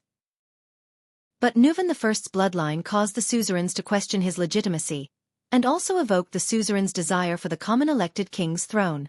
No matter how many times he emphasized that his mother was Raikaru's older sister, and that Nuvan himself was the legitimate heir closest to the late king Raikaru, he could not extinguish the ambition of the 9 suzerains. even though they were all model knights who were loyal to Raikaru in the past. Thales furrowed his eyebrows slightly. At this moment, what he thought of was not Raikaru and his 9 knights, but the huge portrait in the center of Mindy's hall. Under the setting sun on the battlefield, a young knight covered in scars charged fearlessly under the accompaniment of 6 people. Constellation's king of Renaissance, Tormund Jadestar I, and the 6 knights beside him. They were the illustrious duke families and the 6 great clans of today. Arund of the white base eagle, Cullen of the sun sword and shield, Covendier of the tricolor iris flower, Fakenhaz of the 4-eyed skull, Nanchester of the great deer horn, and Tabark of the blood moon. They, and even the ancestors of the 13 distinguished families, fought by Tormund's side in the past. Were they also loyal to the king of Renaissance in the past? Just like the 9 knights and suzerains behind Raikaru? For the legitimate right to inherit the throne of Extet, Dragon Cloud City's Nuvan I had a violent conflict with the 9 knights and their descendants, Putray continued. After the war, the stalemate and confrontation between the suzerains lasted for decades. At that time, Extet was almost like 10 fragments. They were a kingdom in name, but in reality, they were enemies and could not tolerate each other. Putray continued to speak. During this period, the survivors of the final empire built a new, insignificant country by the Shepherd's River in the south, on the territory of the former chauvinistic province. It slowly rose and continued to expand to its surroundings. Thales understood tacitly and replied, Tormund I, the king of Renaissance? Yes. Putray nodded. His eyes shone with a strange light. Constellation. In the end, under pressure from the new constellation, Nuvan I and the 9 suzerains reached the final and most awkward compromise. With the support of the 9 suzerains, Nuvan Walton inherited the common elected king's throne. In the name of the great former king, Raikaru, Nuvan I redefined Extet's territory and conferred the title of the 10 suzerains, including himself, as the 10 legitimate archdukes of Extet. However, after Nuvan I's death, the position of king had to be rechosen among the 10 archdukes. They would then vote for a new common elected king, who would rule for life. Thus, Extet's king selection congress system was established and implemented for 600 years. This is the so-called Raikaru's joint ruling pledge, because it was an oath made by 10 people in Raikaru's name with Raikaru's signature. Ironically, it has nothing to do with Raikaru at all. Wait a minute. Thales was dumbfounded as he listened. The king selection. I only saw a rough outline of it in Mindy's hall. 10 archdukes voted together and chose one of them? Thales was stunned. What happens if someone has the same number of votes? Is there a mature system and style to determine the smooth election of the common elected king in the King Selection Congress? Thales remembered a magical movie from his previous life. In the movie, pirates elected a pirate king, but in the end, every candidate voted for themselves. Yes, and it's simple, direct, effective, full of the romance of Northlanders, Putray said in a low voice. It's a custom inherited from the Empire and the Knight's glorious era. It continues to be used in Extet to determine who the king belongs to when the archdukes are in a dilemma. A custom inherited from the Empire to determine who the king belongs to? Thales gripped the reins tightly. He remembered what he heard in Caslin's Hero Tavern, and could not help but be shocked. You mean? Yes. Putray nodded. With a complicated look in his eyes, he softly uttered a rather forceful word. Duel. Thales was stunned. When the Sacred King Selection Congress is unable to make the final decision, the king candidates with the same number of votes, regardless of age or status, must prove themselves in the duel. They must prove that they have the bravery worthy of being the common elected king, the boldness to lead the Northlanders, the fearlessness to face life and death in the duel, and the final victory in the duel. When he heard this, Thales suddenly thought of the Archduke of Black Sand region, Chapman Lampard's flickering face in the firelight, and the old worn sword on his table. They are Northlanders, after all. Thales suddenly realized that even though he had set foot in Extet's territory in the north, his understanding of them was still at a rudimentary stage. The Northland, a country known for its toughness and blood, was much more complicated and peculiar than he had imagined. And he was about to face them. Continue. Thales frowned solemnly. Before I meet them, I want to understand the Archdukes of Extet. For example, their relationship with the common elected king? Putray only paused for a moment before he nodded and continued. The Archdukes of Extet have absolute autonomy in their own territories. They only have the obligation to obey the common elected king and send troops during times of war, but they do not have to pay taxes to the common elected king. Territorial affairs are purely up to themselves. As for whether to accept and implement the king's orders throughout the territory, it is entirely up to the archdukes themselves. Isn't the power of the Archduke of Ekstedt a little too much? Thales was surprised. He inhaled slightly as he walked. Can it be said that it is a miracle that Ekstedt has not been divided until now? Yes, this is why they are called archdukes and not dukes, as they were during the age of the empire. Put-Ray sighed. To a certain extent, Ekstedt, which was born from compromise, is even more divided than Constellation. Put-Ray sighed. They have much more autonomy in their own territories than the Dukes of Constellation. At least, no matter how stingy and unwilling Duke Cullen is, he must allocate a sum of money from Eastern Sea Hill every year to pay a sufficient amount of taxes to Eternal Star City and His Majesty. The appointment and dismissal of Constellation's important officials and the demotion and demotion of nobles must comply with the Holy Constellation Covenant. They must even be reviewed by the Supreme King's warrant. Therefore, if the dukes want to interfere with the kingdom's politics, the fastest way is to interfere with the Central Department of Eternal Star City, or use the influence of their territories to infiltrate the local officials of the kingdom. Thales shook his head. Then what is the meaning of the common elected king's existence? If he cannot even restrain the archdukes under him, why does he still want to become the common elected king? Put-Ray thought for a moment and answered him seriously. For the sake of high prestige, the suzerain's obedience, and the name of orthodoxy. Thales frowned again. This stuff is much more useful in Northland than in Constellation. No matter how uncultured a Northlander is, he would know that the common elected king's authority is inviolable, and Rikaru's oath is inviolable. Put-Ray recalled his own knowledge and continued. In history, the archdukes of Ekstedt rebelled 3 times because they were dissatisfied with the common elected king, but each time, they failed. Because no matter how the archdukes who raised their flags against the common elected king tried to justify themselves, once they openly flouted Rikaru's oath, they would lose the hearts of their people. Even the most greedy Northlanders were unwilling to fight for them. Some archduchy families even withdrew from Ekstedt's ruling history because of this. Thales gazed at Dragon Cloud City in the distance. He slowly exhaled a breath of hot air between his cold hands and thought carefully. High prestige. The name of orthodoxy. The people's loyalty. Northland's traditional culture? It's too simple, Thales said faintly after a few seconds. Put-Ray revealed a puzzled expression. I mean, attributing the power to maintain Ekstedt's stability and unity to Rikaru's prestige and the Northlanders' character and tradition. This attribution is too simple. Thales lowered his head and thought carefully. Human behavior and the structure of social power always affect each other. It is impossible to have a situation where one's behavior strengthens the structure while the social structure has no effect on human behavior. No matter how noble the Northlanders are, how they revere their ancestors, and how they revere their traditions, they cannot maintain such a state system.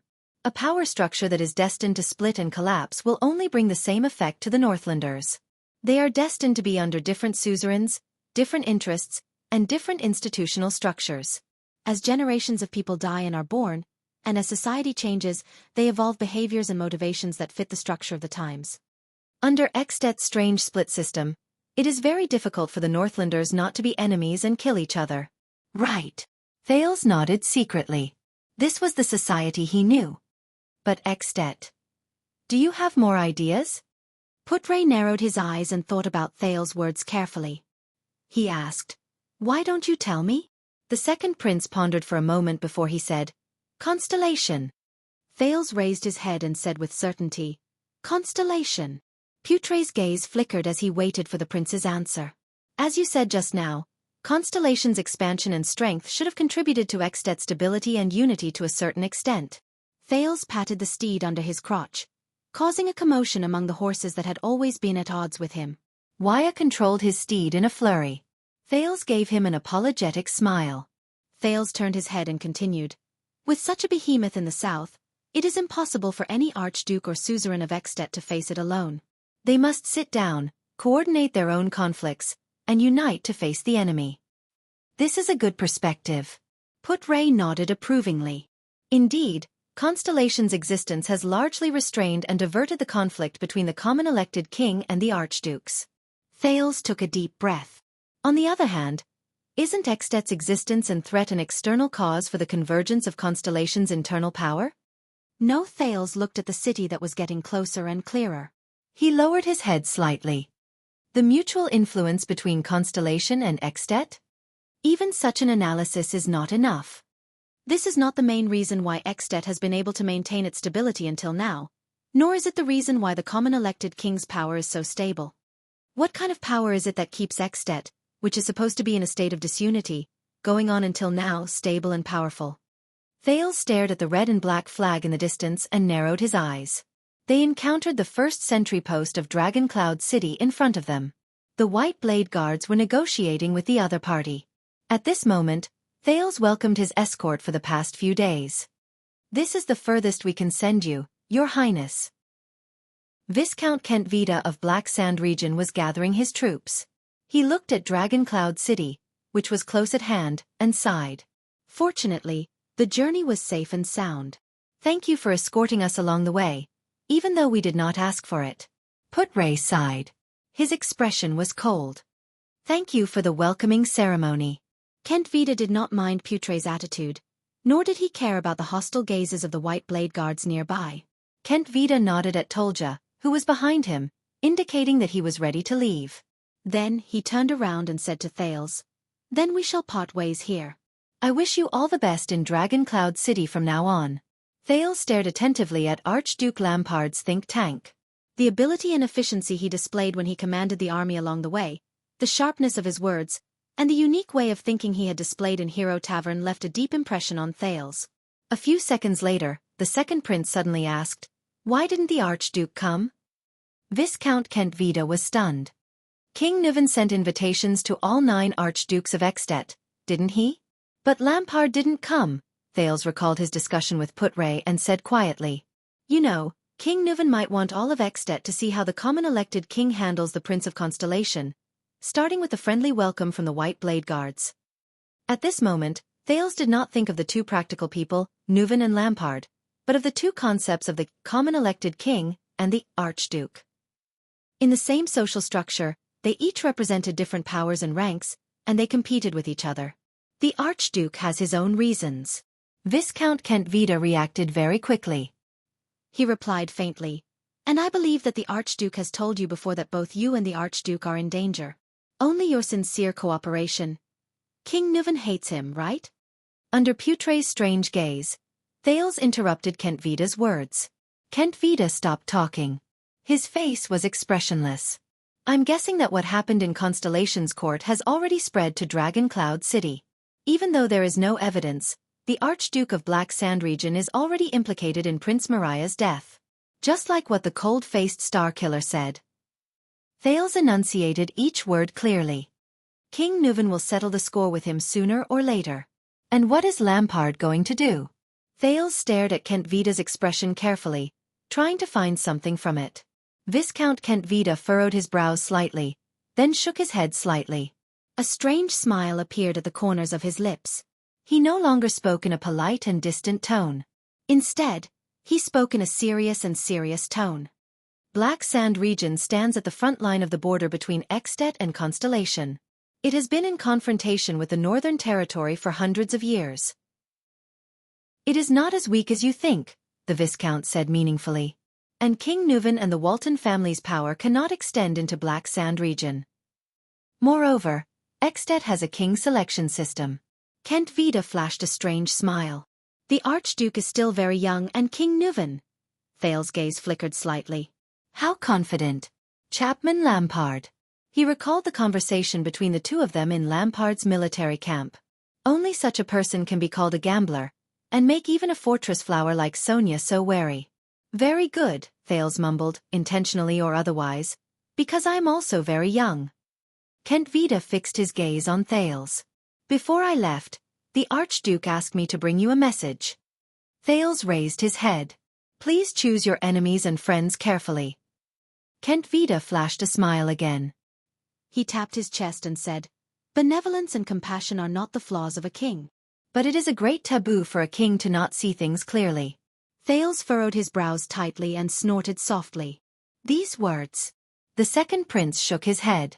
Let his grace wait until he himself becomes a king before teaching me these words. Kent Vida nodded without changing his smile. I will bring the message to him. At this moment, people of Black Sand region, why aren't you leaving yet? Nicholas came to their side and said bluntly, why? Do you want to take 2,000 people for a stroll in Dragon Cloud City? Marquis Shiles followed them softly and laughed. Don't mind him. I think Lord Nicholas is just a little special with his words. Stroll. How would I dare? After all, this is the territory of the Dragon Spear family, and also the place where the common elected king resides. Kent Vida smiled bitterly. We will leave tomorrow morning. If His Majesty is as generous as ever, he can provide us with some. Then get lost. If you don't want to freeze to death in the day before the bitter cold winter, you have to let Lampard come over himself. Nicholas' expression turned cold as he interrupted Kent Vida. Otherwise, His Majesty will not be in the mood to entertain you. Kent Vida froze. In the end, he did not speak again. He bowed slightly on his horse and left with a calm expression. Following him was the army of Black Sand region that stretched for hundreds of meters. For a time, only the diplomat group and the White Blade Guards were left by Thales' side. He faced the majestic Dragon Cloud City. Thales exhaled and turned his head to look at Dragon Cloud City, which was getting closer and closer. Suddenly, he furrowed his brows. Thales stared at a stone bridge that connected the top of Dragon Cloud City. The stone bridge was suspended in the air, and the other end led to a huge cliff. The cliff was flat and wide, but it was different from the other cliffs in Dragon Cloud City, which were full of buildings.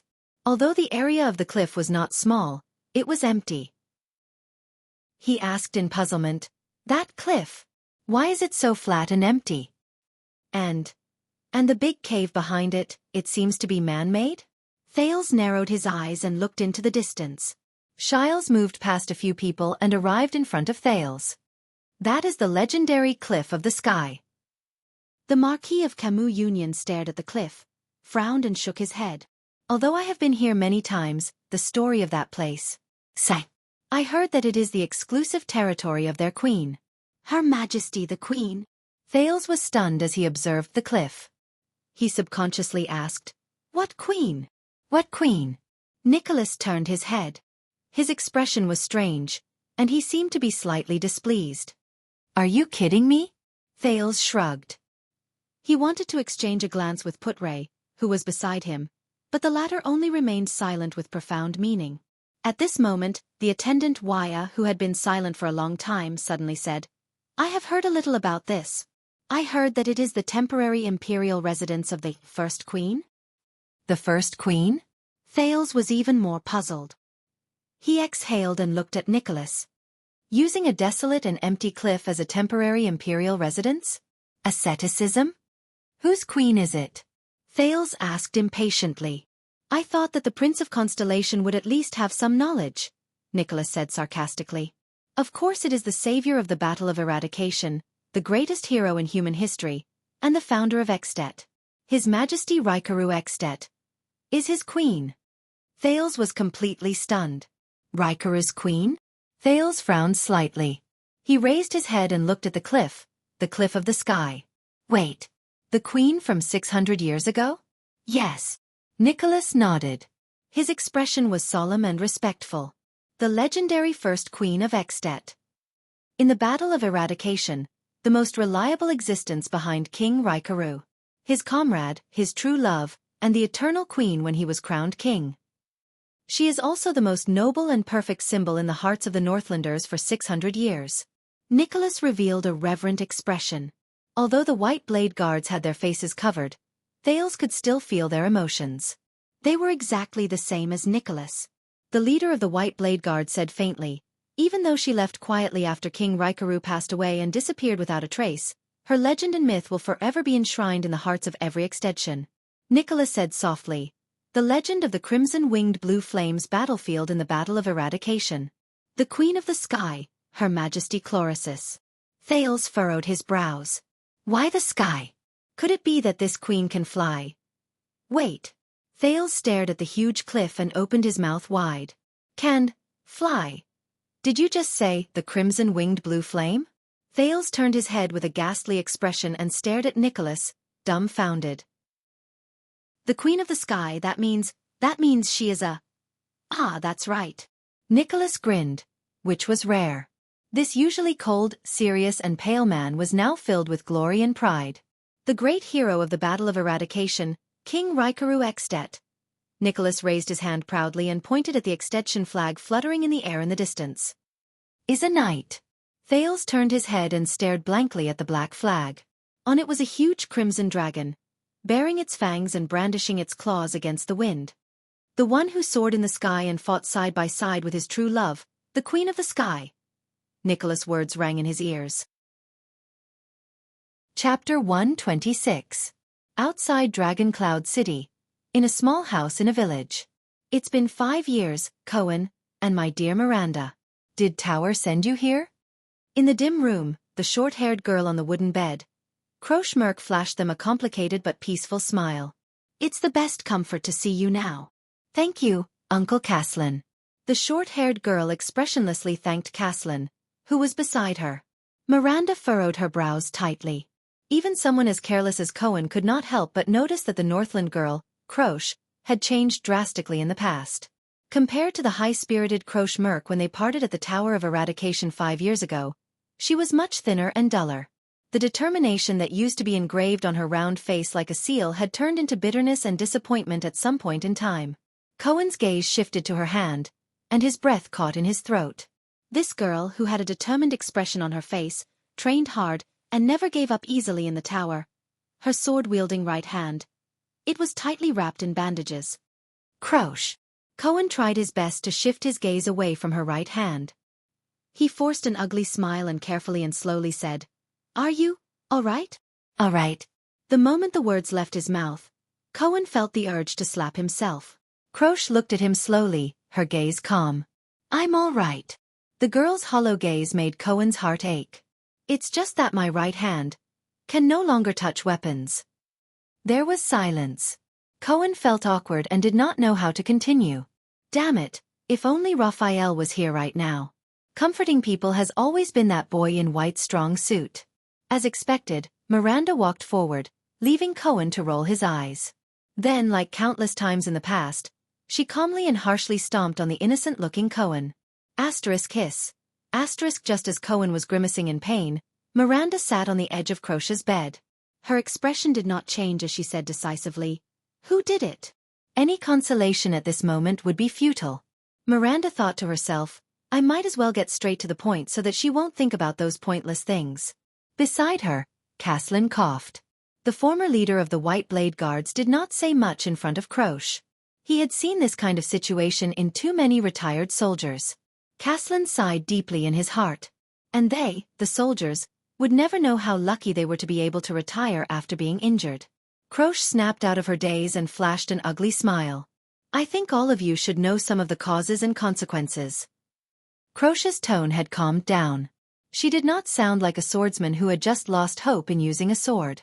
A military officer named Hardy was lurking in Black Sand Region's army, and almost assassinated your prince with a mystic gun under the fortress. Cohen nodded. I saw that scene on Broken Dragon Fortress, but I didn't see it clearly. I thought it was just a test shot to demonstrate, Miranda replied quietly. By the way, Miranda, you are now in Constellation, a capable general under the fortress flower, right? Croche smiled at her former classmate, then glanced at her right hand. Her expression darkened and she spat out a few words. Congratulations. Miranda's expression was calm. She did not speak. She only quietly extended her hand and held Croche's left hand tightly. Feeling the warmth from Miranda's hand, Croche trembled slightly. That. Cohen, who was scratching his ears and cheeks at the side, was about to speak when Miranda elbowed him expressionlessly, making him swallow all the words he was about to say. With a face full of grief and indignation, Cohen continued to silently bare his teeth while he continued to protest at Miranda with his gaze. Do you have to do this? Croche snickered. This scene reminded her of the past in the Tower of Eradication. Beside her, Caslin looked at Miranda approvingly with his arms crossed. What an attentive and considerate girl. She has unknowingly lifted Croche's mood. The Arund family's daughter is just a little too cold. It would be better if she could smile more. According to the Archduke's instructions, We tracked down the military officer Hardy's arms dealer. Croche maintained the smile on her face, which was hard to come up with, and continued to say, "They sold the mystic gun parts that Hardy replaced from the army and were supposed to be destroyed to the south and the west. Hardy used this to exchange for more funds, and then used these funds back on the training of the troops and social relations. In a few years, perhaps His Grace's mystic gun squad would be under the control of those people. Fortunately, we discovered it early and intercepted his underground arms dealer." "That military officer. What did you find out about him?" Miranda asked softly. "Not much," Croche said flatly. "Hardy came from a small village further north. It's the territory of Archduke Letko of Defense City. He was a person who personally experienced the war between Extet and Constellation 11 or 12 years ago. He survived the tragic attack and defense of Broken Dragon Fortress, but he lost a hand and half of his face under the bombardment of the mystic gun." Miranda's face paled. "It's the war from 12 years ago again." Cohen sighed and walked forward. Carefully avoiding Miranda's unarmed attacks, he asked slowly, "The Archduke of Defense City, one of the two archdukes in the north of Extet? The Letko family?" "So, Archduke Letko was the mastermind behind the conspiracy to murder the Prince of Constellation with the help of the mystic gun?" Croche shook her head. "It's not that simple. Hardy came to Black Sand region after the war and has been living there ever since. He hasn't come into contact with anyone related to Defense City, so we can't be sure that it's him. But there's one thing that makes us very suspicious. We interrogated Hardy's arms dealer and found out that Hardy mentioned once that he had a daughter named Lucy." Cohen's eyes lit up. "You found his daughter? Is there something wrong with her?" "Not only is there something wrong with her." Croche pursed her lips tightly and shook her head. "But there's no such person." "There's no such person?" Cohen asked, puzzled. "Hardy has been single for more than 40 years. This is what we confirmed from his neighbors. He doesn't even have a wife or a lover, let alone a child," Croche said faintly. "We followed the name Lucy, and found that he had mentioned her name to more than one person. From the arms market in Black Sand region to the transport team in Prestige Orchid region, when we followed the trail to Dragon Cloud City, we were intercepted." The short-haired girl raised her head, her expression frightening. A group of unfamiliar swordsmen appeared. Miranda frowned. "Disaster swords?" Croche lowered her eyelids and nodded. "How were they? How many of them were there?" Cohen's expression changed. Ignoring Miranda's displeased expression, he rushed forward and asked anxiously, "What kind of power of eradication did they use? How did you recognize them as disaster swords?" Caslin, who was listening quietly, frowned. "There were many of them. Their heads and faces were covered, and it was dark, so we couldn't see their figures and faces clearly. But their power of eradication is just like what Teacher Chartier described," Croche said flatly. "It's cold, ruthless, and its power of eradication is turbulent and never stops." "I'm the only one who escaped." Cohen was stunned. But he immediately reacted. "Is there any more information? When and where did they appear? For example, how did they draw their swords?" "I've told Uncle Caslin about the details of their appearance." But Croche only gritted her teeth and shook her head with a bitter gaze. "Go and complete your mission, whether it's for the Tower of Eradication or your Prince of Constellation." Cohen wanted to ask again, but Miranda grabbed his arm and shook her head. "I'm tired," Croche said slowly. She slowly turned over and faced the wall. "I want to rest for a while." Cohen and Miranda looked at each other, then at Croche. Finally, under Caslin's gaze, they bade farewell and left. "Cohen." Before leaving, Croche suddenly called out to Constellation's guard. Cohen turned his head back in shock. She turned her head and raised her eyes. There was an indescribably complicated expression in her eyes. "You. Be careful." Cohen was stunned for a moment. Then, he was pulled out of the room by Caslin. "You saw what she looked like.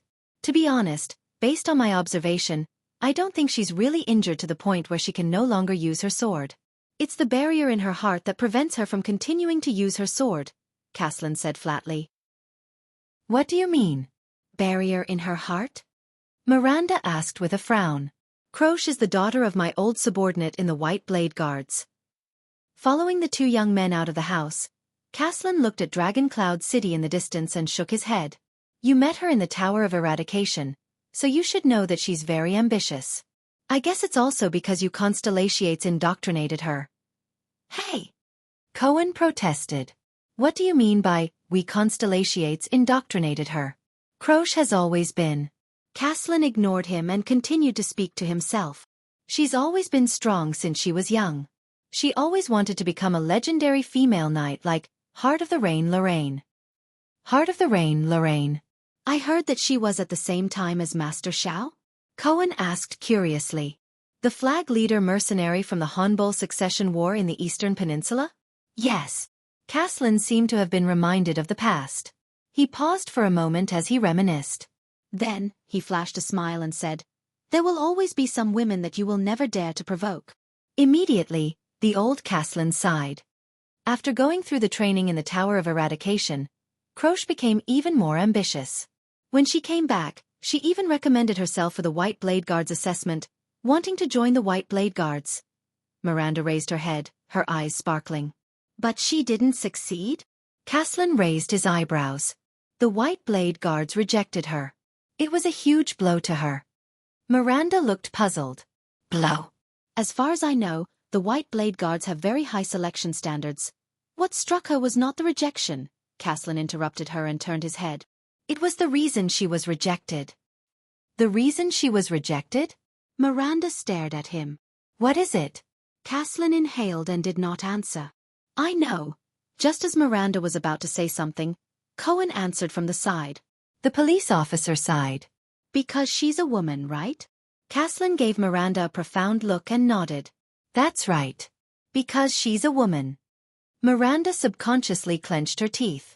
Although many people say that we Northlanders are very tough, and when we're fierce, even women and children can pick up weapons, Caslin sneered. But according to my wife, most Northlanders still believe that territories, politics, wars, and aristocratic inheritance are all men's matters. Women should stay at home and wait for their husbands to return. Just like that, Croche brought her sword and went to various suzerains, but she ran into walls everywhere. A woman who had gone through the complete training in the Tower of Eradication, a superclass swordsman, could not even get a position with a count. A few viscounts and barons were willing to take her in, on the condition that she would marry them after her term was up. Without a doubt, it was all because of her father's position in the White Blade Guards. Miranda gently tightened her grip on the hilt of the sword at her waist. Compared to my smooth sailing life in Constellation, my father's care, and Sonia's care. Is this what Croche faced in Northland, and what happened to her in Extet? According to her father, Croche even considered going to the southwest, to Brambleland, Dragon-Kissed Basin, or even the Great Desert to become a mercenary.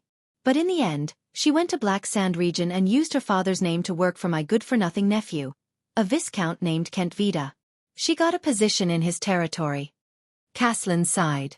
Caslin sighed and said, I suspect that this is one of the methods Chapman Lampard used to draw me to his side, but looking at Croche, and this time, Caslin shook his head. So you know why, little Arund girl. The old man raised his gaze and looked at Miranda. To be honest, your attire is too eye-catching in Northland. Miranda did not say a word. She only stared at the distant Dragon Cloud City. When I was at the Western Front Line, due to the occasional shortage of soldiers, there were some female soldiers there, Cohen said slowly. There were female mercenaries from the southwestern countries who joined the army due to various reasons such as being unable to survive. Most of them were female mercenaries, but they were usually not welcomed. Cohen's eyes sparkled as he said, born with less strength and weight than men, a special requirement for the style of armor on the upper body, and an absolute disadvantage in height. These are often fatal when facing orcs, because you have to jump to attack their vital points. Of course, there's also the monthly. You know. Their status in the military camp is very low. Sometimes, they often have to rely on. Cohen lowered his head and furrowed his brows. To please their superiors and colleagues. And once they fall into the hands of the enemy, especially the Baron Bone people, they often end up much worse than men. That's why even I often avoid female soldiers when choosing soldiers for the assault team. Miranda still did not say a word. I guess this is also the consideration of the White Blade Guards. Caslin sighed. Learning the sword in the Tower of Eradication is one thing, but women are not naturally suited for the battlefield. Excuses. Miranda raised her head abruptly and snorted coldly. All of you. Men only see the disadvantages of female soldiers on the battlefield and deliberately ignore their advantages. Advantages? Caslin furrowed his brows. Cohen raised his eyebrows helplessly. At an angle that Miranda could not see, he spread his hands at Caslin. Less exhaustion than men, endurance that far surpasses men, flexibility and agility beyond imagination, meticulous and keen observation skills, and calmness in the face of danger. These are all women's advantages, Miranda said indignantly. Even in terms of strength and height, take the Kingdom's Wrath for example, I saw with my own eyes that his height and strength are not comparable to Lady Sonia's. Besides, we have the power of eradication. And I am also a woman, Miranda said coldly. In the Tower of Eradication, I am stronger than you, Raphael, Miss Adun, and every single one of you who were in the same period as me. Not to mention the legendary Valkyrie like the Heart of the Rain from 30 years ago, Knight Lorraine. Cohen coughed awkwardly. Uncle also said just now that the battlefield is another matter. And you can't compare it with some special people. The police officer spread his hands helplessly. Heart of the Rain is a special case among special cases. Lady Sonia is also a legendary figure under the Duke of Star Lake. And Miranda, you are the daughter of the Arund family. You were born to be trained as a warrior, suzerain, and commander. As soon as Cohen finished speaking, Miranda's murderous gaze shot straight at him and pierced through his heart. It also cut off the second half of his sentence in his throat. I think that Western Desert and Northland are more special. Caslin snorted. Western Desert is the front line of war and chaos all year round, and the Northlanders' views on women have existed since ancient times. I am also a Northlander, Miranda retorted with a cold expression. The old Caslin led them to the stable. Two people who looked like soldiers bowed to him. You are a Northlander of Constellation, and an Arund. You people even allow women to inherit. As far as I remember, you even had a queen a few hundred years ago. And Northland, Caslin sighed and said, is still very far away from accepting a female knight, a female suzerain, or even a queen. It's still very far away. No, even in Constellation, female suzerains are still looked down upon. Miranda silently said in her heart, a few hundred years ago, the Queen of Constellation didn't end up well either. There will be a day. Miranda raised her head, her gaze firm. On that day, female warriors, female swordsmen, female suzerains, and even queens will no longer be the minority. We will prove to the world that men can do it. Women can do it too. Caslin shrugged and walked into the stable. Cohen stuck out his tongue. He thought of his two devilish sisters at home and sighed helplessly. Miranda. Why would Raphael like her? But when he thought of Raphael, his current position, and the power of eradication in his body, Cohen's heart sank again. The army of Black Sand region is stationed in a village near Dragon Cloud City to escort the prince. They will bring Croche back. Caslin led two horses over and looked at the two young noble swordsmen. I'll leave the next task to you. You're not going. Cohen raised his eyebrows. My appearance is not a good idea. Caslin's expression darkened. It will alarm too many people. Fortunately, I still know some people in Dragon Cloud City, some old acquaintances. They can provide you with information, but when it comes to specific investigations and inquiries, identifying the disaster swords from the Sword of Eradication. Caslin handed the reins to the two men. No one is more experienced in this field than you and the seeds of the Tower of Eradication this time. Whether it is the innate insight of nobles, superclass combat power that adapts to the battlefield, or the ability to sense the disaster swords. You know some people in Dragon Cloud City? Cohen revealed a doubtful expression. Uncle, haven't you been running a tavern in Black Sand region for 20 years? About that. Caslin touched his white hair awkwardly. At least I lived in Dragon Cloud City for many years. Are the people still usable after 20 years? Cohen furrowed his eyebrows. I've been keeping in touch. Caslin looked around and chuckled. And for a long time, many of the old subordinates of the White Blade Guard stayed in Dragon Cloud City after they retired. When they were trying to make a living, I helped them out a little. Making a living. Help. Cohen's doubts grew stronger. When some of the retired soldiers were having a hard time, I would act as a middleman for them, and find them some work. Caslin coughed unnaturally. You know, there are always some jobs that require people who can fight to do. You can just say that you introduced them to the gang. Miranda had a contemptuous look on her face. It'll be easier for us to understand. Caslin coughed loudly and drowned out Miranda's words. For the past 10 years or so, the gang in Constellation, the Brotherhood or whatever it is, has been causing a lot of trouble. They even expanded their business here. Some of my old friends are always short of manpower and wanted me to introduce them to them, so... What? Cohen widened his eyes. After all this time, Uncle, you're actually the contact and introducer for the gang in Dragon Cloud City? Caslin's coughing grew louder. Under the doubtful gazes of the two young men, he raised his head in a righteous manner and patted their shoulders. Anyway, whether it's the mission of the Tower of Eradication, giving Croce an explanation, or the truth behind the assassination of the Prince of Constellation, I'll leave it to you. Miranda and Cohen revealed a contemptuous look, while the other clicked his tongue and shook his head. Remember, your mission is only to investigate, not to throw your lives away for an unverified piece of information. Before they left, Caslin became serious. But all of you have the ability to come into contact with the disaster swords, and even survive their attacks. As long as you don't run into a supreme-class swordsman. I believe in your abilities. The two of them looked at each other and nodded seriously. My people will help you. But if you make a big deal out of this, remember to hide yourself well. Although your prince is currently on a diplomatic mission to Extet and the tension between the two countries has largely been reduced by his arrival, it is not a good thing for Constellations, especially the family members of Constellation nobles, to recklessly expose their identities here. Caslin narrowed his eyes. Also, what you need to pay attention to and worry about is not as simple as the swords on the surface. The disaster swords may be working with an extension suzerain, such as an archduke. No matter what, they deliberately worked with a suzerain and even assassinated the Prince of Constellation. I'm afraid their motives are not simple. I understand. Cohen inhaled and mounted his horse.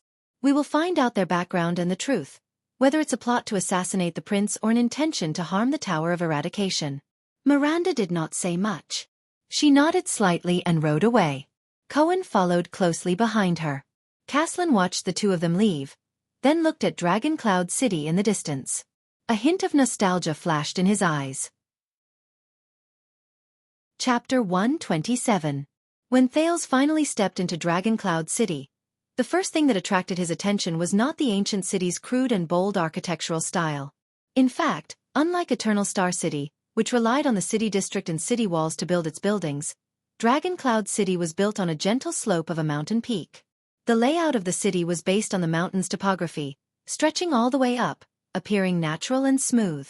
Similar to his experience in Lampard's military camp, what left a deep impression on Thales was the extension citizens of Dragon Cloud City, who fought to surround the city gate to watch the Prince of Constellation. The Prince of an Empire. A rough shout rose from the crowd, immediately triggering a noisy and chaotic response. According to Put Ray, this place should be filled with citizens who were busy preparing for the winter, preparing to enter the city for their last exchange, sale, and purchase goods. But he just happened to be here. Thales could only lower his head and sigh. It had been a long time since he was so popular.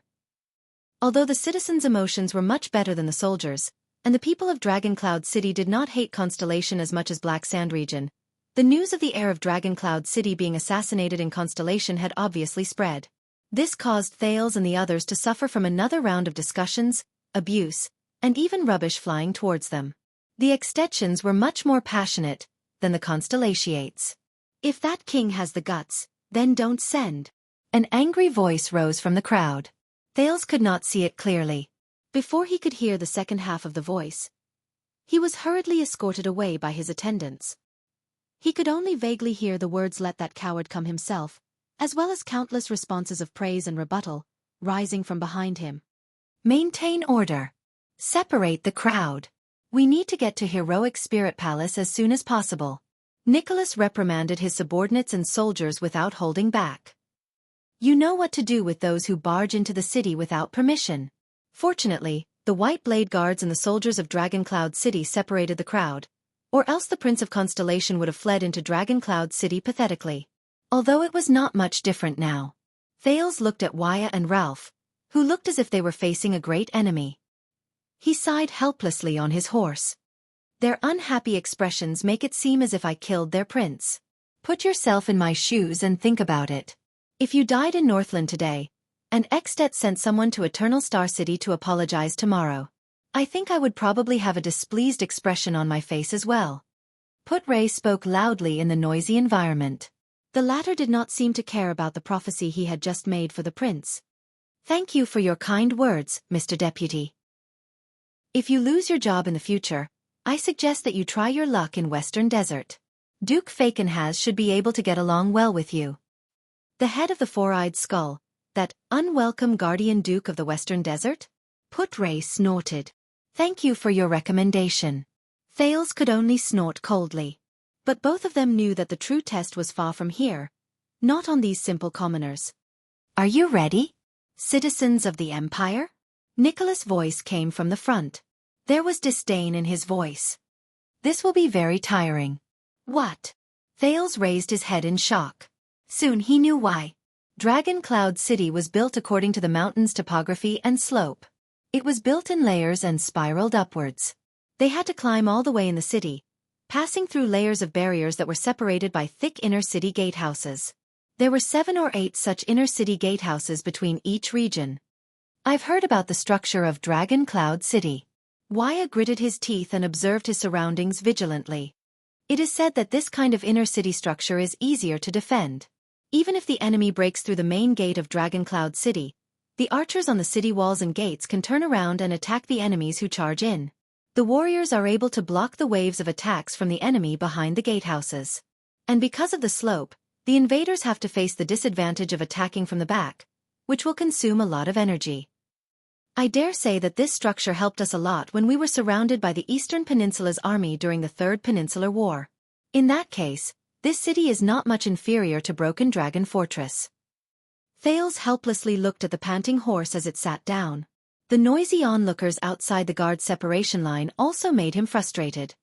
The citizens have to climb all the way up just to take a walk, let alone the enemies who are attacking us. And the nobles now have an excuse and a reason to hide in the city and shiver in fear. Ida stepped on the stone bricks under her feet.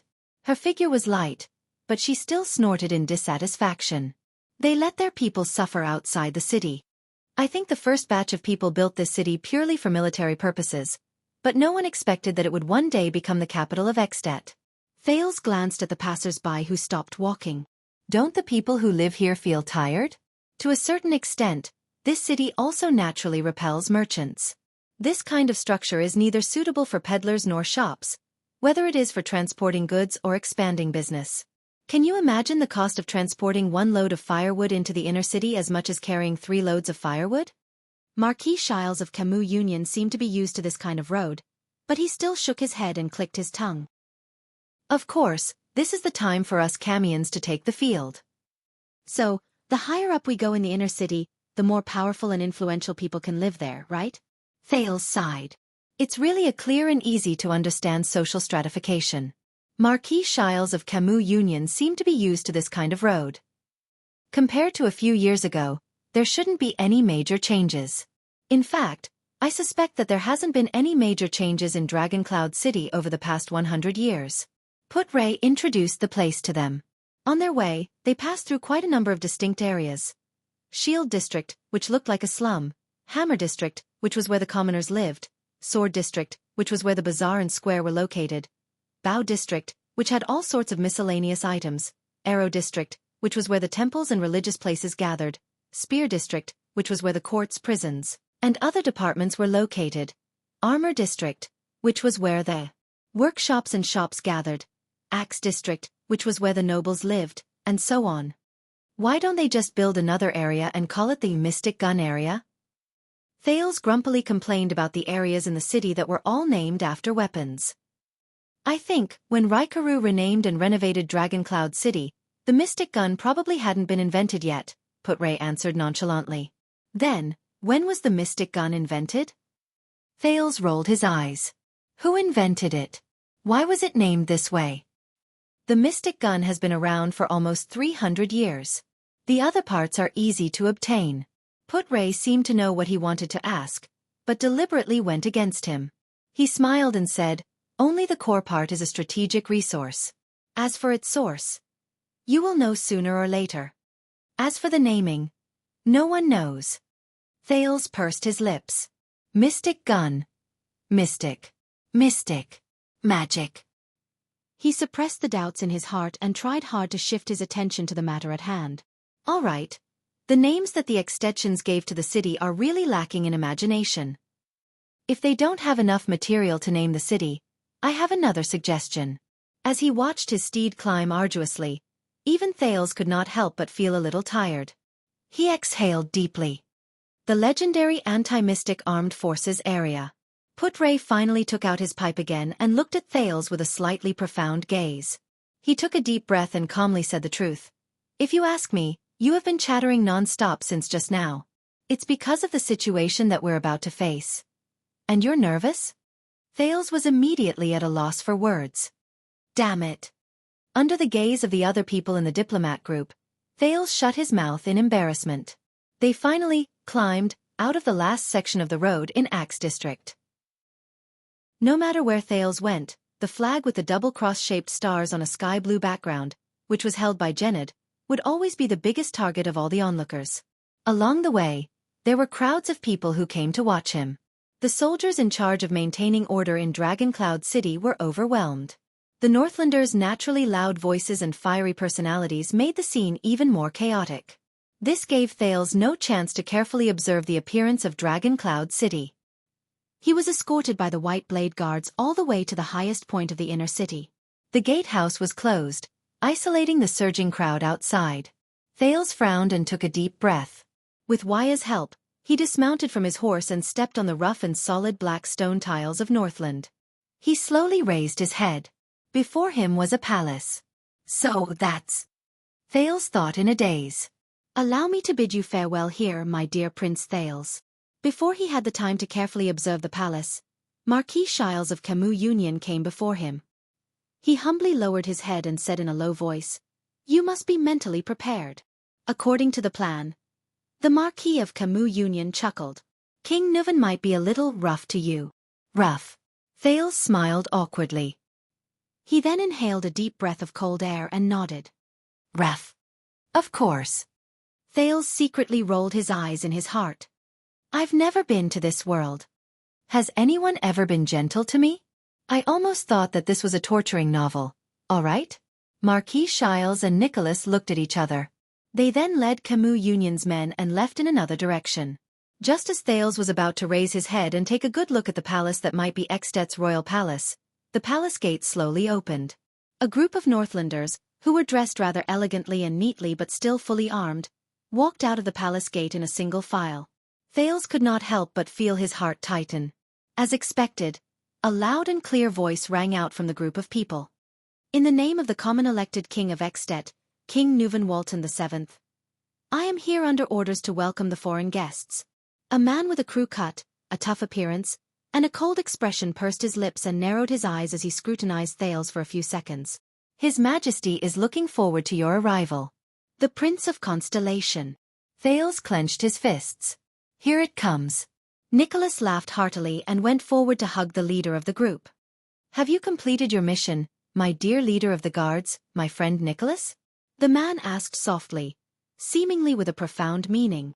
Of course, Nicholas also said with a hidden meaning in his words. The Prince of Constellation we want is already here. Thales furrowed his brows and watched the exchange between the two. Then, the leader of the men with a crew cut came before Thales and bowed to him. Welcome to Extet and its most brilliant pearl, Dragon Cloud City, Your Highness Thales from Constellation. Thales remembered Gilbert's teachings and Putray's advice on the way. He immediately smiled and returned the greeting. He looks like a bureaucrat, but his physique, Thales thought, is more like a warrior. Or should I say, almost all Northland men look like warriors? I am Lord Burn Merk. The Northland man with a crew cut was about 40 or 50 years old. He was dressed in a thick robe and had a serious expression on his face. Before I received my title, I was once a member of the White Blade Guards. Now, I am King Nuvan's administrator. I will be responsible for your reception in Dragon Cloud City. Thank you for your reception, Lord Merk. Thales nodded and confirmed his judgment in his heart. Allow me to introduce to you, as this is your first time here.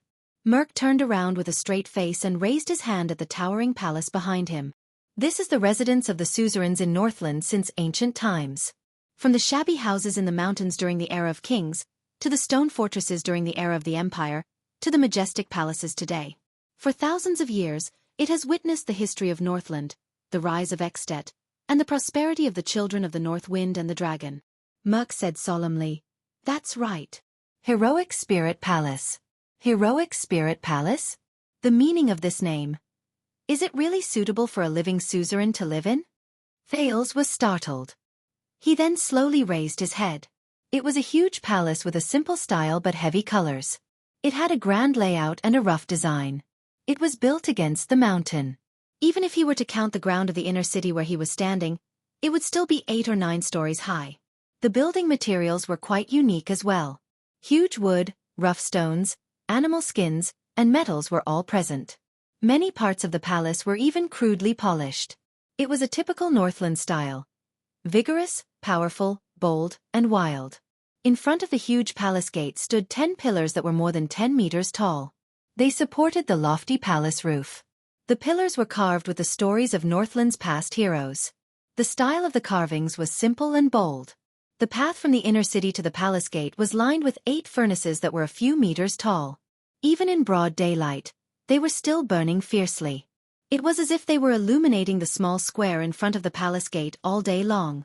The area around him was filled with tall, fierce-looking white blade guards and dragon-cloud city guards. Unlike Constellation's guards, who were orderly and strictly distributed, their positions seemed to be scattered, and they patrolled without any pattern. But after Aida's reminder, Thales was stunned to realize that they were lax on the outside but tight on the inside, and they did not leave any blind spots. Compared to Constellation's Renaissance Palace, which had a rather creative design and looked like half a pyramid, the Palace of Dragon Cloud City looked more like a grand palace in a story, from the architectural style to the personnel inside.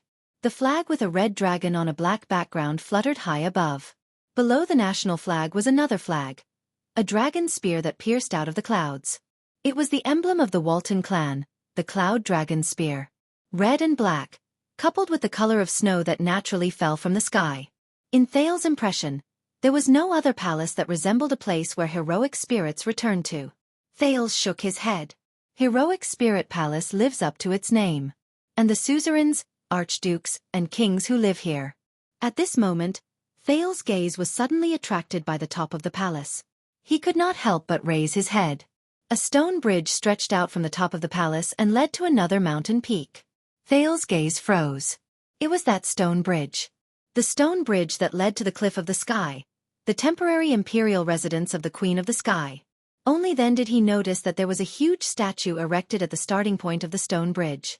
He could not see it clearly from afar, perhaps because of the limited field of vision. It was a huge black stone statue of a male warrior. The warrior on the statue was full of heroic spirit and awe-inspiring presence. He held a terrifyingly long spear in both hands, his armor was neat, his muscles were strong, and he looked majestic as he looked down at Heroic Spirit Palace. Presumably, Thales thought, from that angle, he could have a panoramic view of the entire Dragon Cloud City. Lord Merk, who was in charge of the reception, was very patient. He waited quietly for the foreign prince until he noticed Thales' gaze. That is the stone bridge that leads to the Cliff of the Sky. There is a statue of Raikaru the First standing on it. It was built after Raikaru passed away more than 600 years ago. Merk raised his head and introduced seriously, "It was just renovated a week ago." Thales' expression froze. "That is..." He looked at the valiant man in the stone statue. The human hero of the Battle of Eradication. One of the people who defeated the calamities and the mystics. The founder of Extet and its first monarch. Raikaru Extet? The warrior on the statue was covered in snow. His movement of holding the spear was full of strength, and there was a sense of tension and beauty. For more than 600 years, Raikaru must have looked down at his people, his land, and his country with a resolute and deep gaze. Thales nodded slightly at Merk. A cloud floated past, and the direction of the sunlight changed a little. From afar, the expression of the Extension Hero's statue seemed to change from resolute to sorrowful. Thales narrowed his eyes and praised the craftsmanship of the sculptor from 600 years ago in his heart. It was just renovated a week ago. Was it to welcome me? Unlikely. Perhaps the extensions are still hoping that the legendary Great Dragon Queen, who disappeared without a trace after the Battle of Eradication, will come back to visit her husband's statue? To visit the country that left her portrait on the national flag, and to take care of the Western Peninsula's blade that she and Raikaru left behind? Heroic Spirit Palace has prepared a room for you. This will be your temporary residence during your stay in Dragon Cloud City. Merc raised his hand towards the palace door and gestured for Thales to move forward. Thales smiled. Of course. Thank you for your hospitality, King Nuven. And please come with me. The man with the crew cut did not change his expression, but what he said made the hearts of all the Constellation diplomat group sink. King Nuven and the 5 archdukes are waiting for your arrival in the Hall of Heroes. Thales exchanged a glance with Put-Ray. It has begun. But just as Thales, Put-Ray and Ida were about to move forward, Merc raised his hand gently and stopped the skinny vice diplomat. His Highness attendants, please follow my subordinates to your room, Merc said softly. I don't understand. Put-Ray stopped and looked at Merc calmly. I am His Highness' assistant on this trip. I have to follow His Highness. I understand your duty, Merc said slowly without any expression on his face. But this invitation is limited. This is a noble conversation between suzerains and suzerains, and the royal family to the royal family. Jade Star to the Walton family and the 5 great clans. His Majesty and the 5 archdukes only wish to see His Highness, just as His Highness will only see His Majesty and the 5 archdukes. Therefore, please attend alone, Your Highness of Constellation. Thales' expression changed. Alone? Against Nuven the 7th and the 5 archdukes? As far as I know, Put-Ray said flatly, this is not the usual etiquette between the two countries. Although we have reached a preliminary agreement with King Nuven, but we must not risk the prince's safety. Constellation has learned its lesson in this regard. This is a critical period. Merc shook his head. You want us to hand over Constellation's only heir, give up on protecting him, and let him be isolated and helpless under your control? Put-Ray cleverly pointed out the most crucial point. Behind Thales, Ida, Waya, Ralph, and the others became nervous and subconsciously reached for their weapons. Nicholas raised his hand gently. The white blade guards slowly surrounded them. The Star Killer's face grew paler. Just as you said before, you still don't have much of a choice, don't you, young prince? Thales narrowed his eyes. Please believe me, this is necessary. Merc stared at Thales with a burning gaze. And speaking of being isolated and helpless, forgive me for being blunt. The moment you step into Extet's borders, aren't you already isolated and helpless? Thales sighed softly. Put-Ray did not speak again. This made the prince realize that his hunt with Nuven had already begun. All right. King Nuven is said to be very violent, huh? Thales smiled indifferently in his heart. Just wait and see. Under Put-Ray's livid face and Merc's uncertain expression, Thales suppressed the uneasiness in his heart and revealed a smile. All right, I really can't wait to meet King Nuven. Thales turned his head, looked at his companions, and nodded lightly. Don't worry. I'll be back soon. Chapter 128. You came just in time. Everyone went to see the Prince of Constellation. There's no one around, so you don't have to worry about being discovered. I like you, bro. Next to a house in Dragon Cloud City, a short, stocky man put his arm around Cohen Caribbean's shoulder and laughed. Even without Caslin's recommendation, I can tell that you're a good man. Only those who have served in the military have such a physique. Miranda walked behind them in silence, watching Cohen socialize with Caslin's friend. Cohen gave full play to his experience of mingling with soldiers at the front line at the borders for 3 years. He responded to them without any rudeness. You too. Big leather belt. Look at those muscles, you don't look like a retired soldier. Cohen responded with a hearty laugh. Speaking of which, how did you get this nickname? Caslin didn't tell me about it. About that. It's a story from when I was in the Glacier Sentinels. The man nicknamed Big Leatherbelt's expression changed upon hearing that. His face was full of pride. When I was still a new recruit, I was ambushed at night during the autumn harvest. So you're an elite scout from the Glacier Sentinels. Cohen was surprised. No wonder. So, you've fought with orcs a lot? More than that. Big Leatherbelt laughed proudly. I served in the 38th Century Ground for 10 years. My brothers and I killed a total of 52 orcs. Cohen was in awe. Orcs. These ancient enemies who had been fighting against humans since the Age of Ignorance. They're not easy enemies to deal with. Back to Big Leatherbelt's background. It was my first battle. When I was on duty, 5 or 6 orcs sneaked into the sentry ground. Big Leatherbelt shook his head. We met one head-on.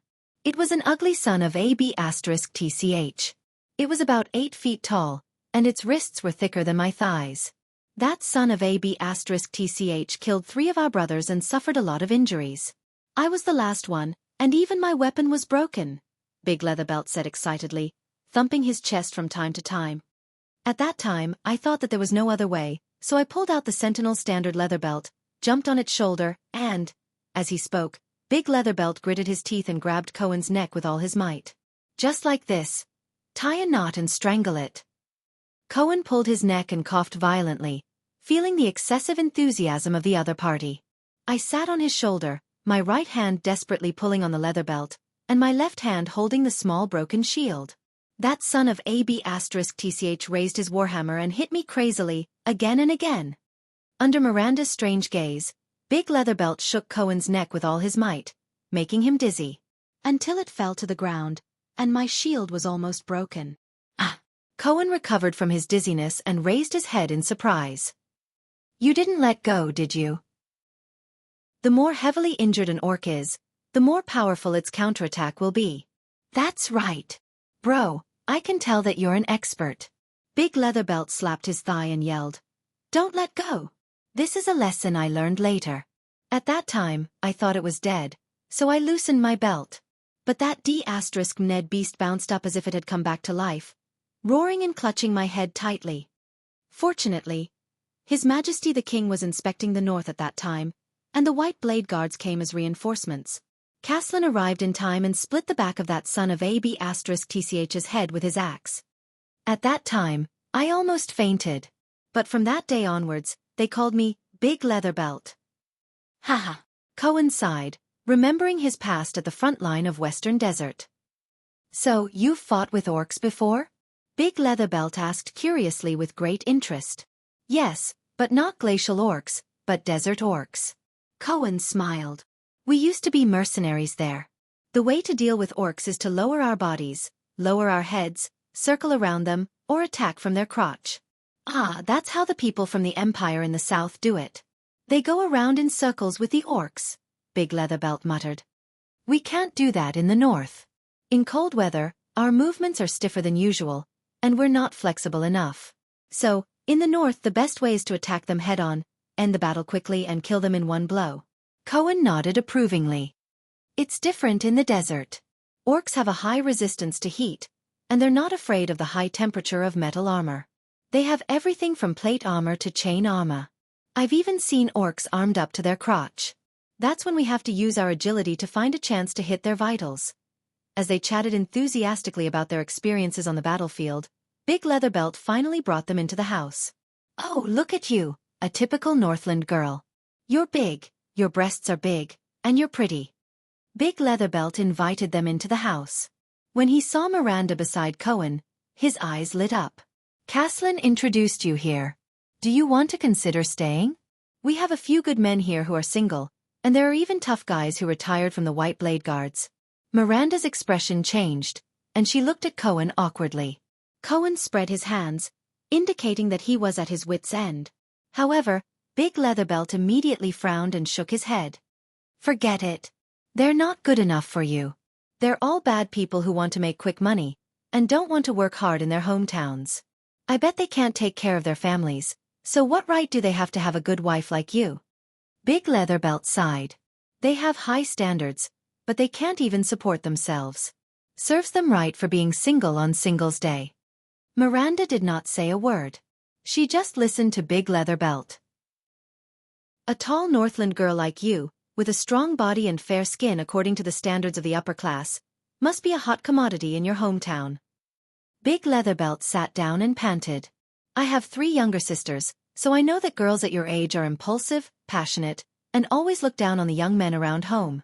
You want to go out and find a chance to meet the bravest, most heroic, and most meritorious warrior. Maybe then you'll have the chance to marry him.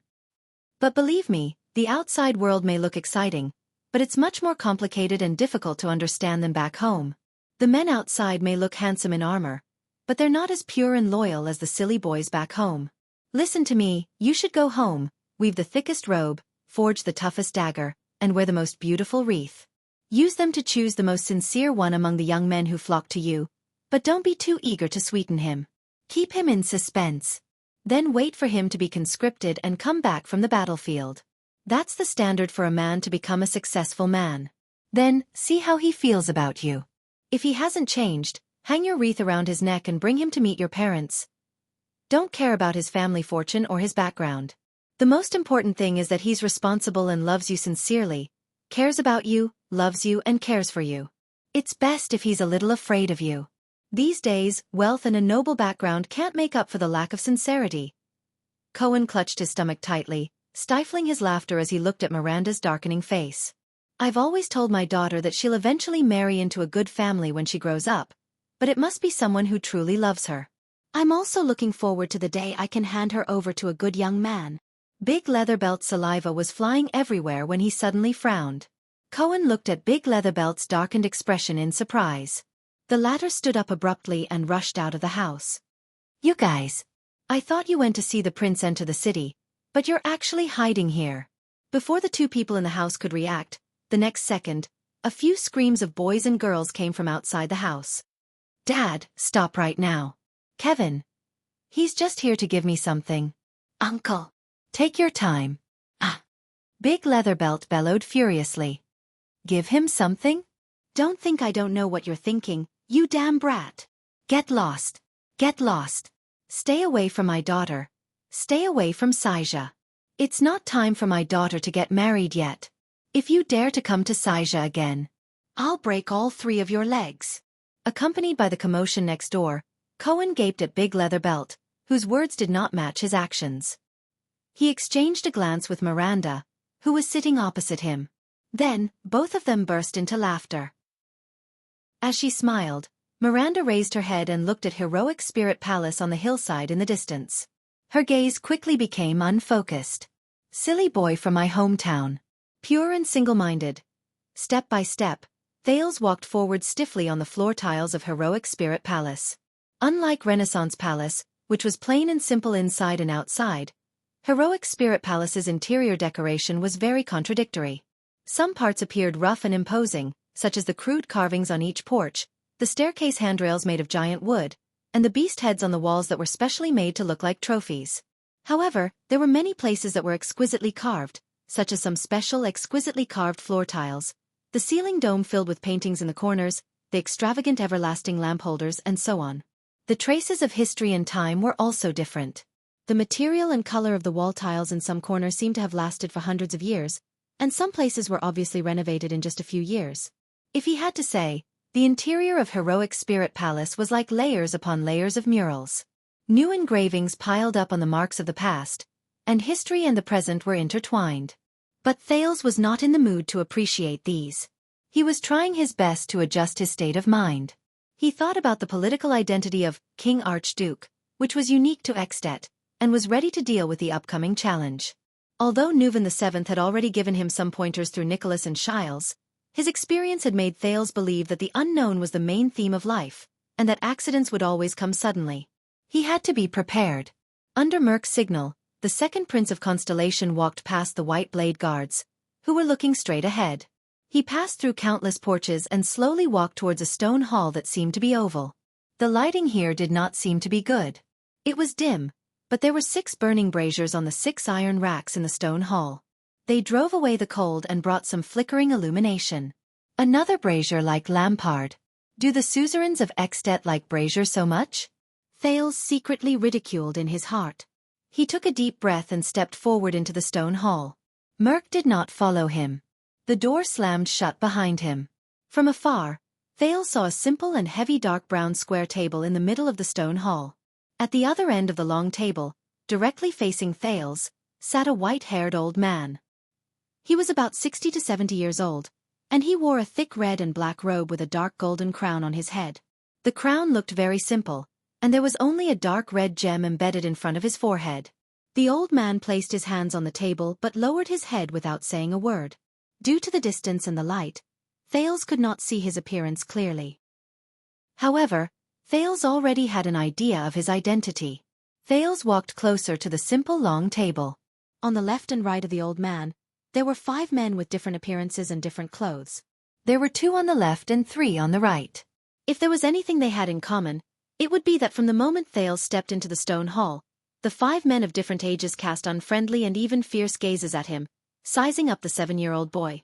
1 king, 5 archdukes. Thales stood in front of the long table and immediately frowned. The extensions did not even leave a seat for him. They did not intend to give him an extra seat either. This is bad. He gritted his teeth lightly. Thales was forced to stand on the cold stone floor and face the 6 most powerful suzerains of Extet. Because he was not tall enough, he had to look up. This made the atmosphere very unfavorable for him. It seems that respecting the old and loving the young is not the theme here. It's like returning to the days when I was a child beggar. The prince laughed in his heart when he thought of this. It eased a lot of tension.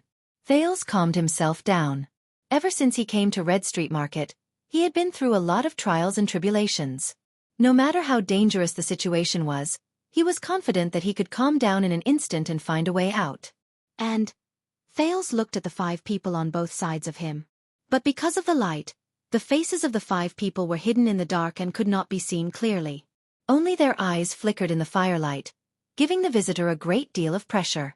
And the culprit who joined forces with Archduke Chapman Lampard and Duke Valerund in an attempt to take over the throne, assassinated the prince twice, succeeded once, and even caused an unprecedented diplomatic crisis between the 2 countries. The culprit who almost caused war and conflict, disaster and death, and the culprit who caused me to end up in this situation today. Among these 5 people, Thales looked at the 5 indistinct figures in the dark and clenched his fists secretly. The only possible ally he had was someone who wasn't exactly friendly with him. Thales raised his head and looked at the old man furthest from the other side of the table. He was a supreme ruler who had just lost his beloved son. He couldn't help but notice that this stone hall was surrounded by cloth flags with the symbol of the cloud dragon spear. Only behind the old man was a huge square fireplace, and the wall above the fireplace was inlaid with a wall shelf made of black wood. On the wall shelf was a long spear with a peculiar shape and an unknown material. It was different from the ancient knight's long spear with a handguard and a fixed handle that Thales had seen in the books in Mindy's hall. Although this long spear was 2 meters long, it did not have a handguard. Its entire body was of the same thickness, and only 2/3 of the spear's body was specially polished. The body of the spear shone with a silver metallic luster, but the spearhead was black and shiny. It was equipped with a square, cone-shaped sharp edge, and looked ferocious and sharp. Soul Slayer Pike. A low and slow voice rang in the stone hall. That is the weapon that Raikaru once used. It is also the emblem of the Walton family, and the reason why we are called the Dragon Spear family. The old man on the other side of the long table tilted his head slightly. As the firelight flickered, he revealed his face in the dark. It was a resolute but wrinkled face. His appearance under his silver-white hair had the typical characteristics of a Northlander. His eyes were deep, his nose bridge was high, and his facial features were prominent. Only the curve at the corner of his mouth revealed a hint of coldness. It is said that only Constellation's judgment pike can compare to its sharpness and danger. Countless souls have died under the pike. Over the past few centuries, it has slaughtered and severely injured many famous enemies, including the sinister Morning Archduke, the vicious human slaughterer, Syra Dark Thunder, the powerful enemy of the wolves, the ferocious Night Wing King, and the bizarre power mystic. Thales frowned slightly. Thales suddenly remembered Caslin's evaluation of the old man in front of him. He was a good king when he was young, a typical burly Walton man. Thales met the old man's gaze. He noticed that the old man had a pair of green eyes. He did not know if it was a hereditary trait of the Walton family. Anyway, Thales did not inherit Kessel's sky-blue eyes. Thales was suddenly stunned. He remembered head ritual master Licia and Queen Kia's evaluation of his gray eyes. It was a characteristic that originated from his mother. His thoughts returned to the present. But Thales felt a chill run down his spine. He could more or less sense that the old man's green eyes were projecting a different kind of emotion at that moment. It was vicissitudes and gloominess, sorrow and anguish, like a person who had been immersed in despair for many years. Dangerous and terrifying. Chapter 129. Just like this, the old man said slowly, the Soul Slayer pike will never stop. Until all of our enemies are destroyed. Or until the Waltons are wiped out. But when that time comes, I swear in the name of the previous kings that the world will come to an end. The old man's words fell softly, but Thales sensed that the 5 archdukes on either side of him moved, either naturally or unnaturally, in the darkness. I believe that this is a great weapon, but destruction and revenge alone may not be enough to sustain its brilliance, Thales said meaningfully. Since it was once held in the hands of such a great person, I believe that Raikaru's wisdom, valiance, personality, and brilliance are also the reasons why the Soul Slayer pike is so great. According to the plan, an expected conflict would occur between Nuven and Thales. The hunter's trap would be laid at that time. The old man did not answer. Although he knew that it was an act, Thales still curled up the corners of his mouth awkwardly. The atmosphere was very stiff. At that moment, Thales could understand what the suzerains of Constellation thought when they looked at Kessel. No one knows what a king who lives alone and without any scruples will do. The scene of the one-eyed dragon coaster forcing Thales to abdicate in the Hall of Stars was still vivid in his mind. Thales suddenly became inexplicably nervous. He swallowed a mouthful of saliva and bowed respectfully on the spot. Thales Jadestar, as the second prince of Constellation, representing my father, His Majesty Kessel Jadestar, the 39th Supreme King of Constellation, the Southern Islands, and the Western Desert. Thales controlled his body to not be nervous. This became easier after he obtained that fluctuating power. At the same time, he recited the lines he had practiced. I am here to visit the glorious Extet and the glorious Dragon Cloud City. I am here to visit the Archduke of Dragon Cloud City, who is equally respected and famous. Also the ruler of the entire Extet Kingdom, the common elected king, the born king, King Nuven Walton. The born king. This was Nuven VII's nickname. Not many people used it, but it was widely known. Because people often said that when he was young, he showed the talent to be a suzerain who could govern a territory. He was almost born to be king. Thales lifted his body and stared at the old man's cold and stern expression, which did not change at all. After taking a deep breath, he slowly said, My father and I both deeply understand your loss and sorrow. He asked me to represent the Jadestar family to express his deepest apologies to you and the Walton family, and to express his condolences for Prince Mariah's misfortune. It was a matter of enmity between 2 families, and not between 2 kingdoms. That was what Put-Ray had warned him before the battle. But he believes in your character and ability. He believes that you can make the best choice. The Jadestar family is willing to provide all possible help to make up for and save the tragic consequences. And I am here, Thales said, with the most peaceful and friendly message from the Jadestar family. Now, he was waiting for the other party's response. What followed was silence. For a time, Thales could only hear the muffled sounds from the furnace and the cold wind outside the stone hall. 5 pairs of eyes stared at him in the dark. The old man, the only one who had the right to reply, did not move either. His green eyes were as dull as ever. Just when he felt as if a century had passed, the common elected king of Extet, the Archduke of Dragon Cloud City, the born king, King Nuven VII finally inhaled slowly. He raised his head and looked at Thales with a weary face. I am very old. Only slightly younger than your grandfather, King 80 of Constellation. But I don't have as many children as he does. King Nuven sighed. The rhythm of his words was extremely slow, making others feel the eerie chill in his tone. I only had my eldest son when I was 30 years old. And Mariah was a child I only had in my 40s. I still remember that when he was your age, he used to lean against my seat here and beg me to let him go out of the palace to hunt with the help of the White Blade Guards. King Nuven's expression was numb. His gaze was filled with complicated nostalgia and sorrow. I always agreed with a smile. But after his elder brother passed away, I was always careful. Nuven narrowed his eyes and shook his head slowly. I could not let him suffer even the slightest bit of harm. I could not. But logic still told me. King Nuven straightened his body. His tone was calm as he approached Thales. Children have to grow up in the midst of setbacks. The hall was silent for more than 10 seconds. Only the breathing of the archdukes on both sides could be heard. Logic told Thales that even if it was an act, Nuvan's current emotions were definitely not fake. It was best for him not to speak. If all of this is Nuvan's plan. Finally, King Nuvan exhaled.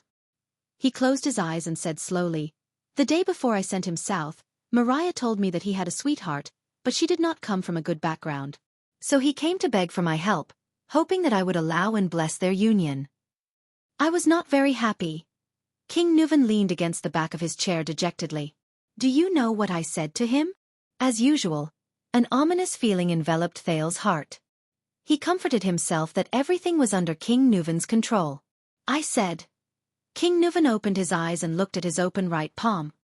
He said numbly and coldly, "We'll talk about it when you come back." "That's what I said." "Wait for you." King Nuvan's voice began to tremble uncontrollably. The archdukes turned to their king.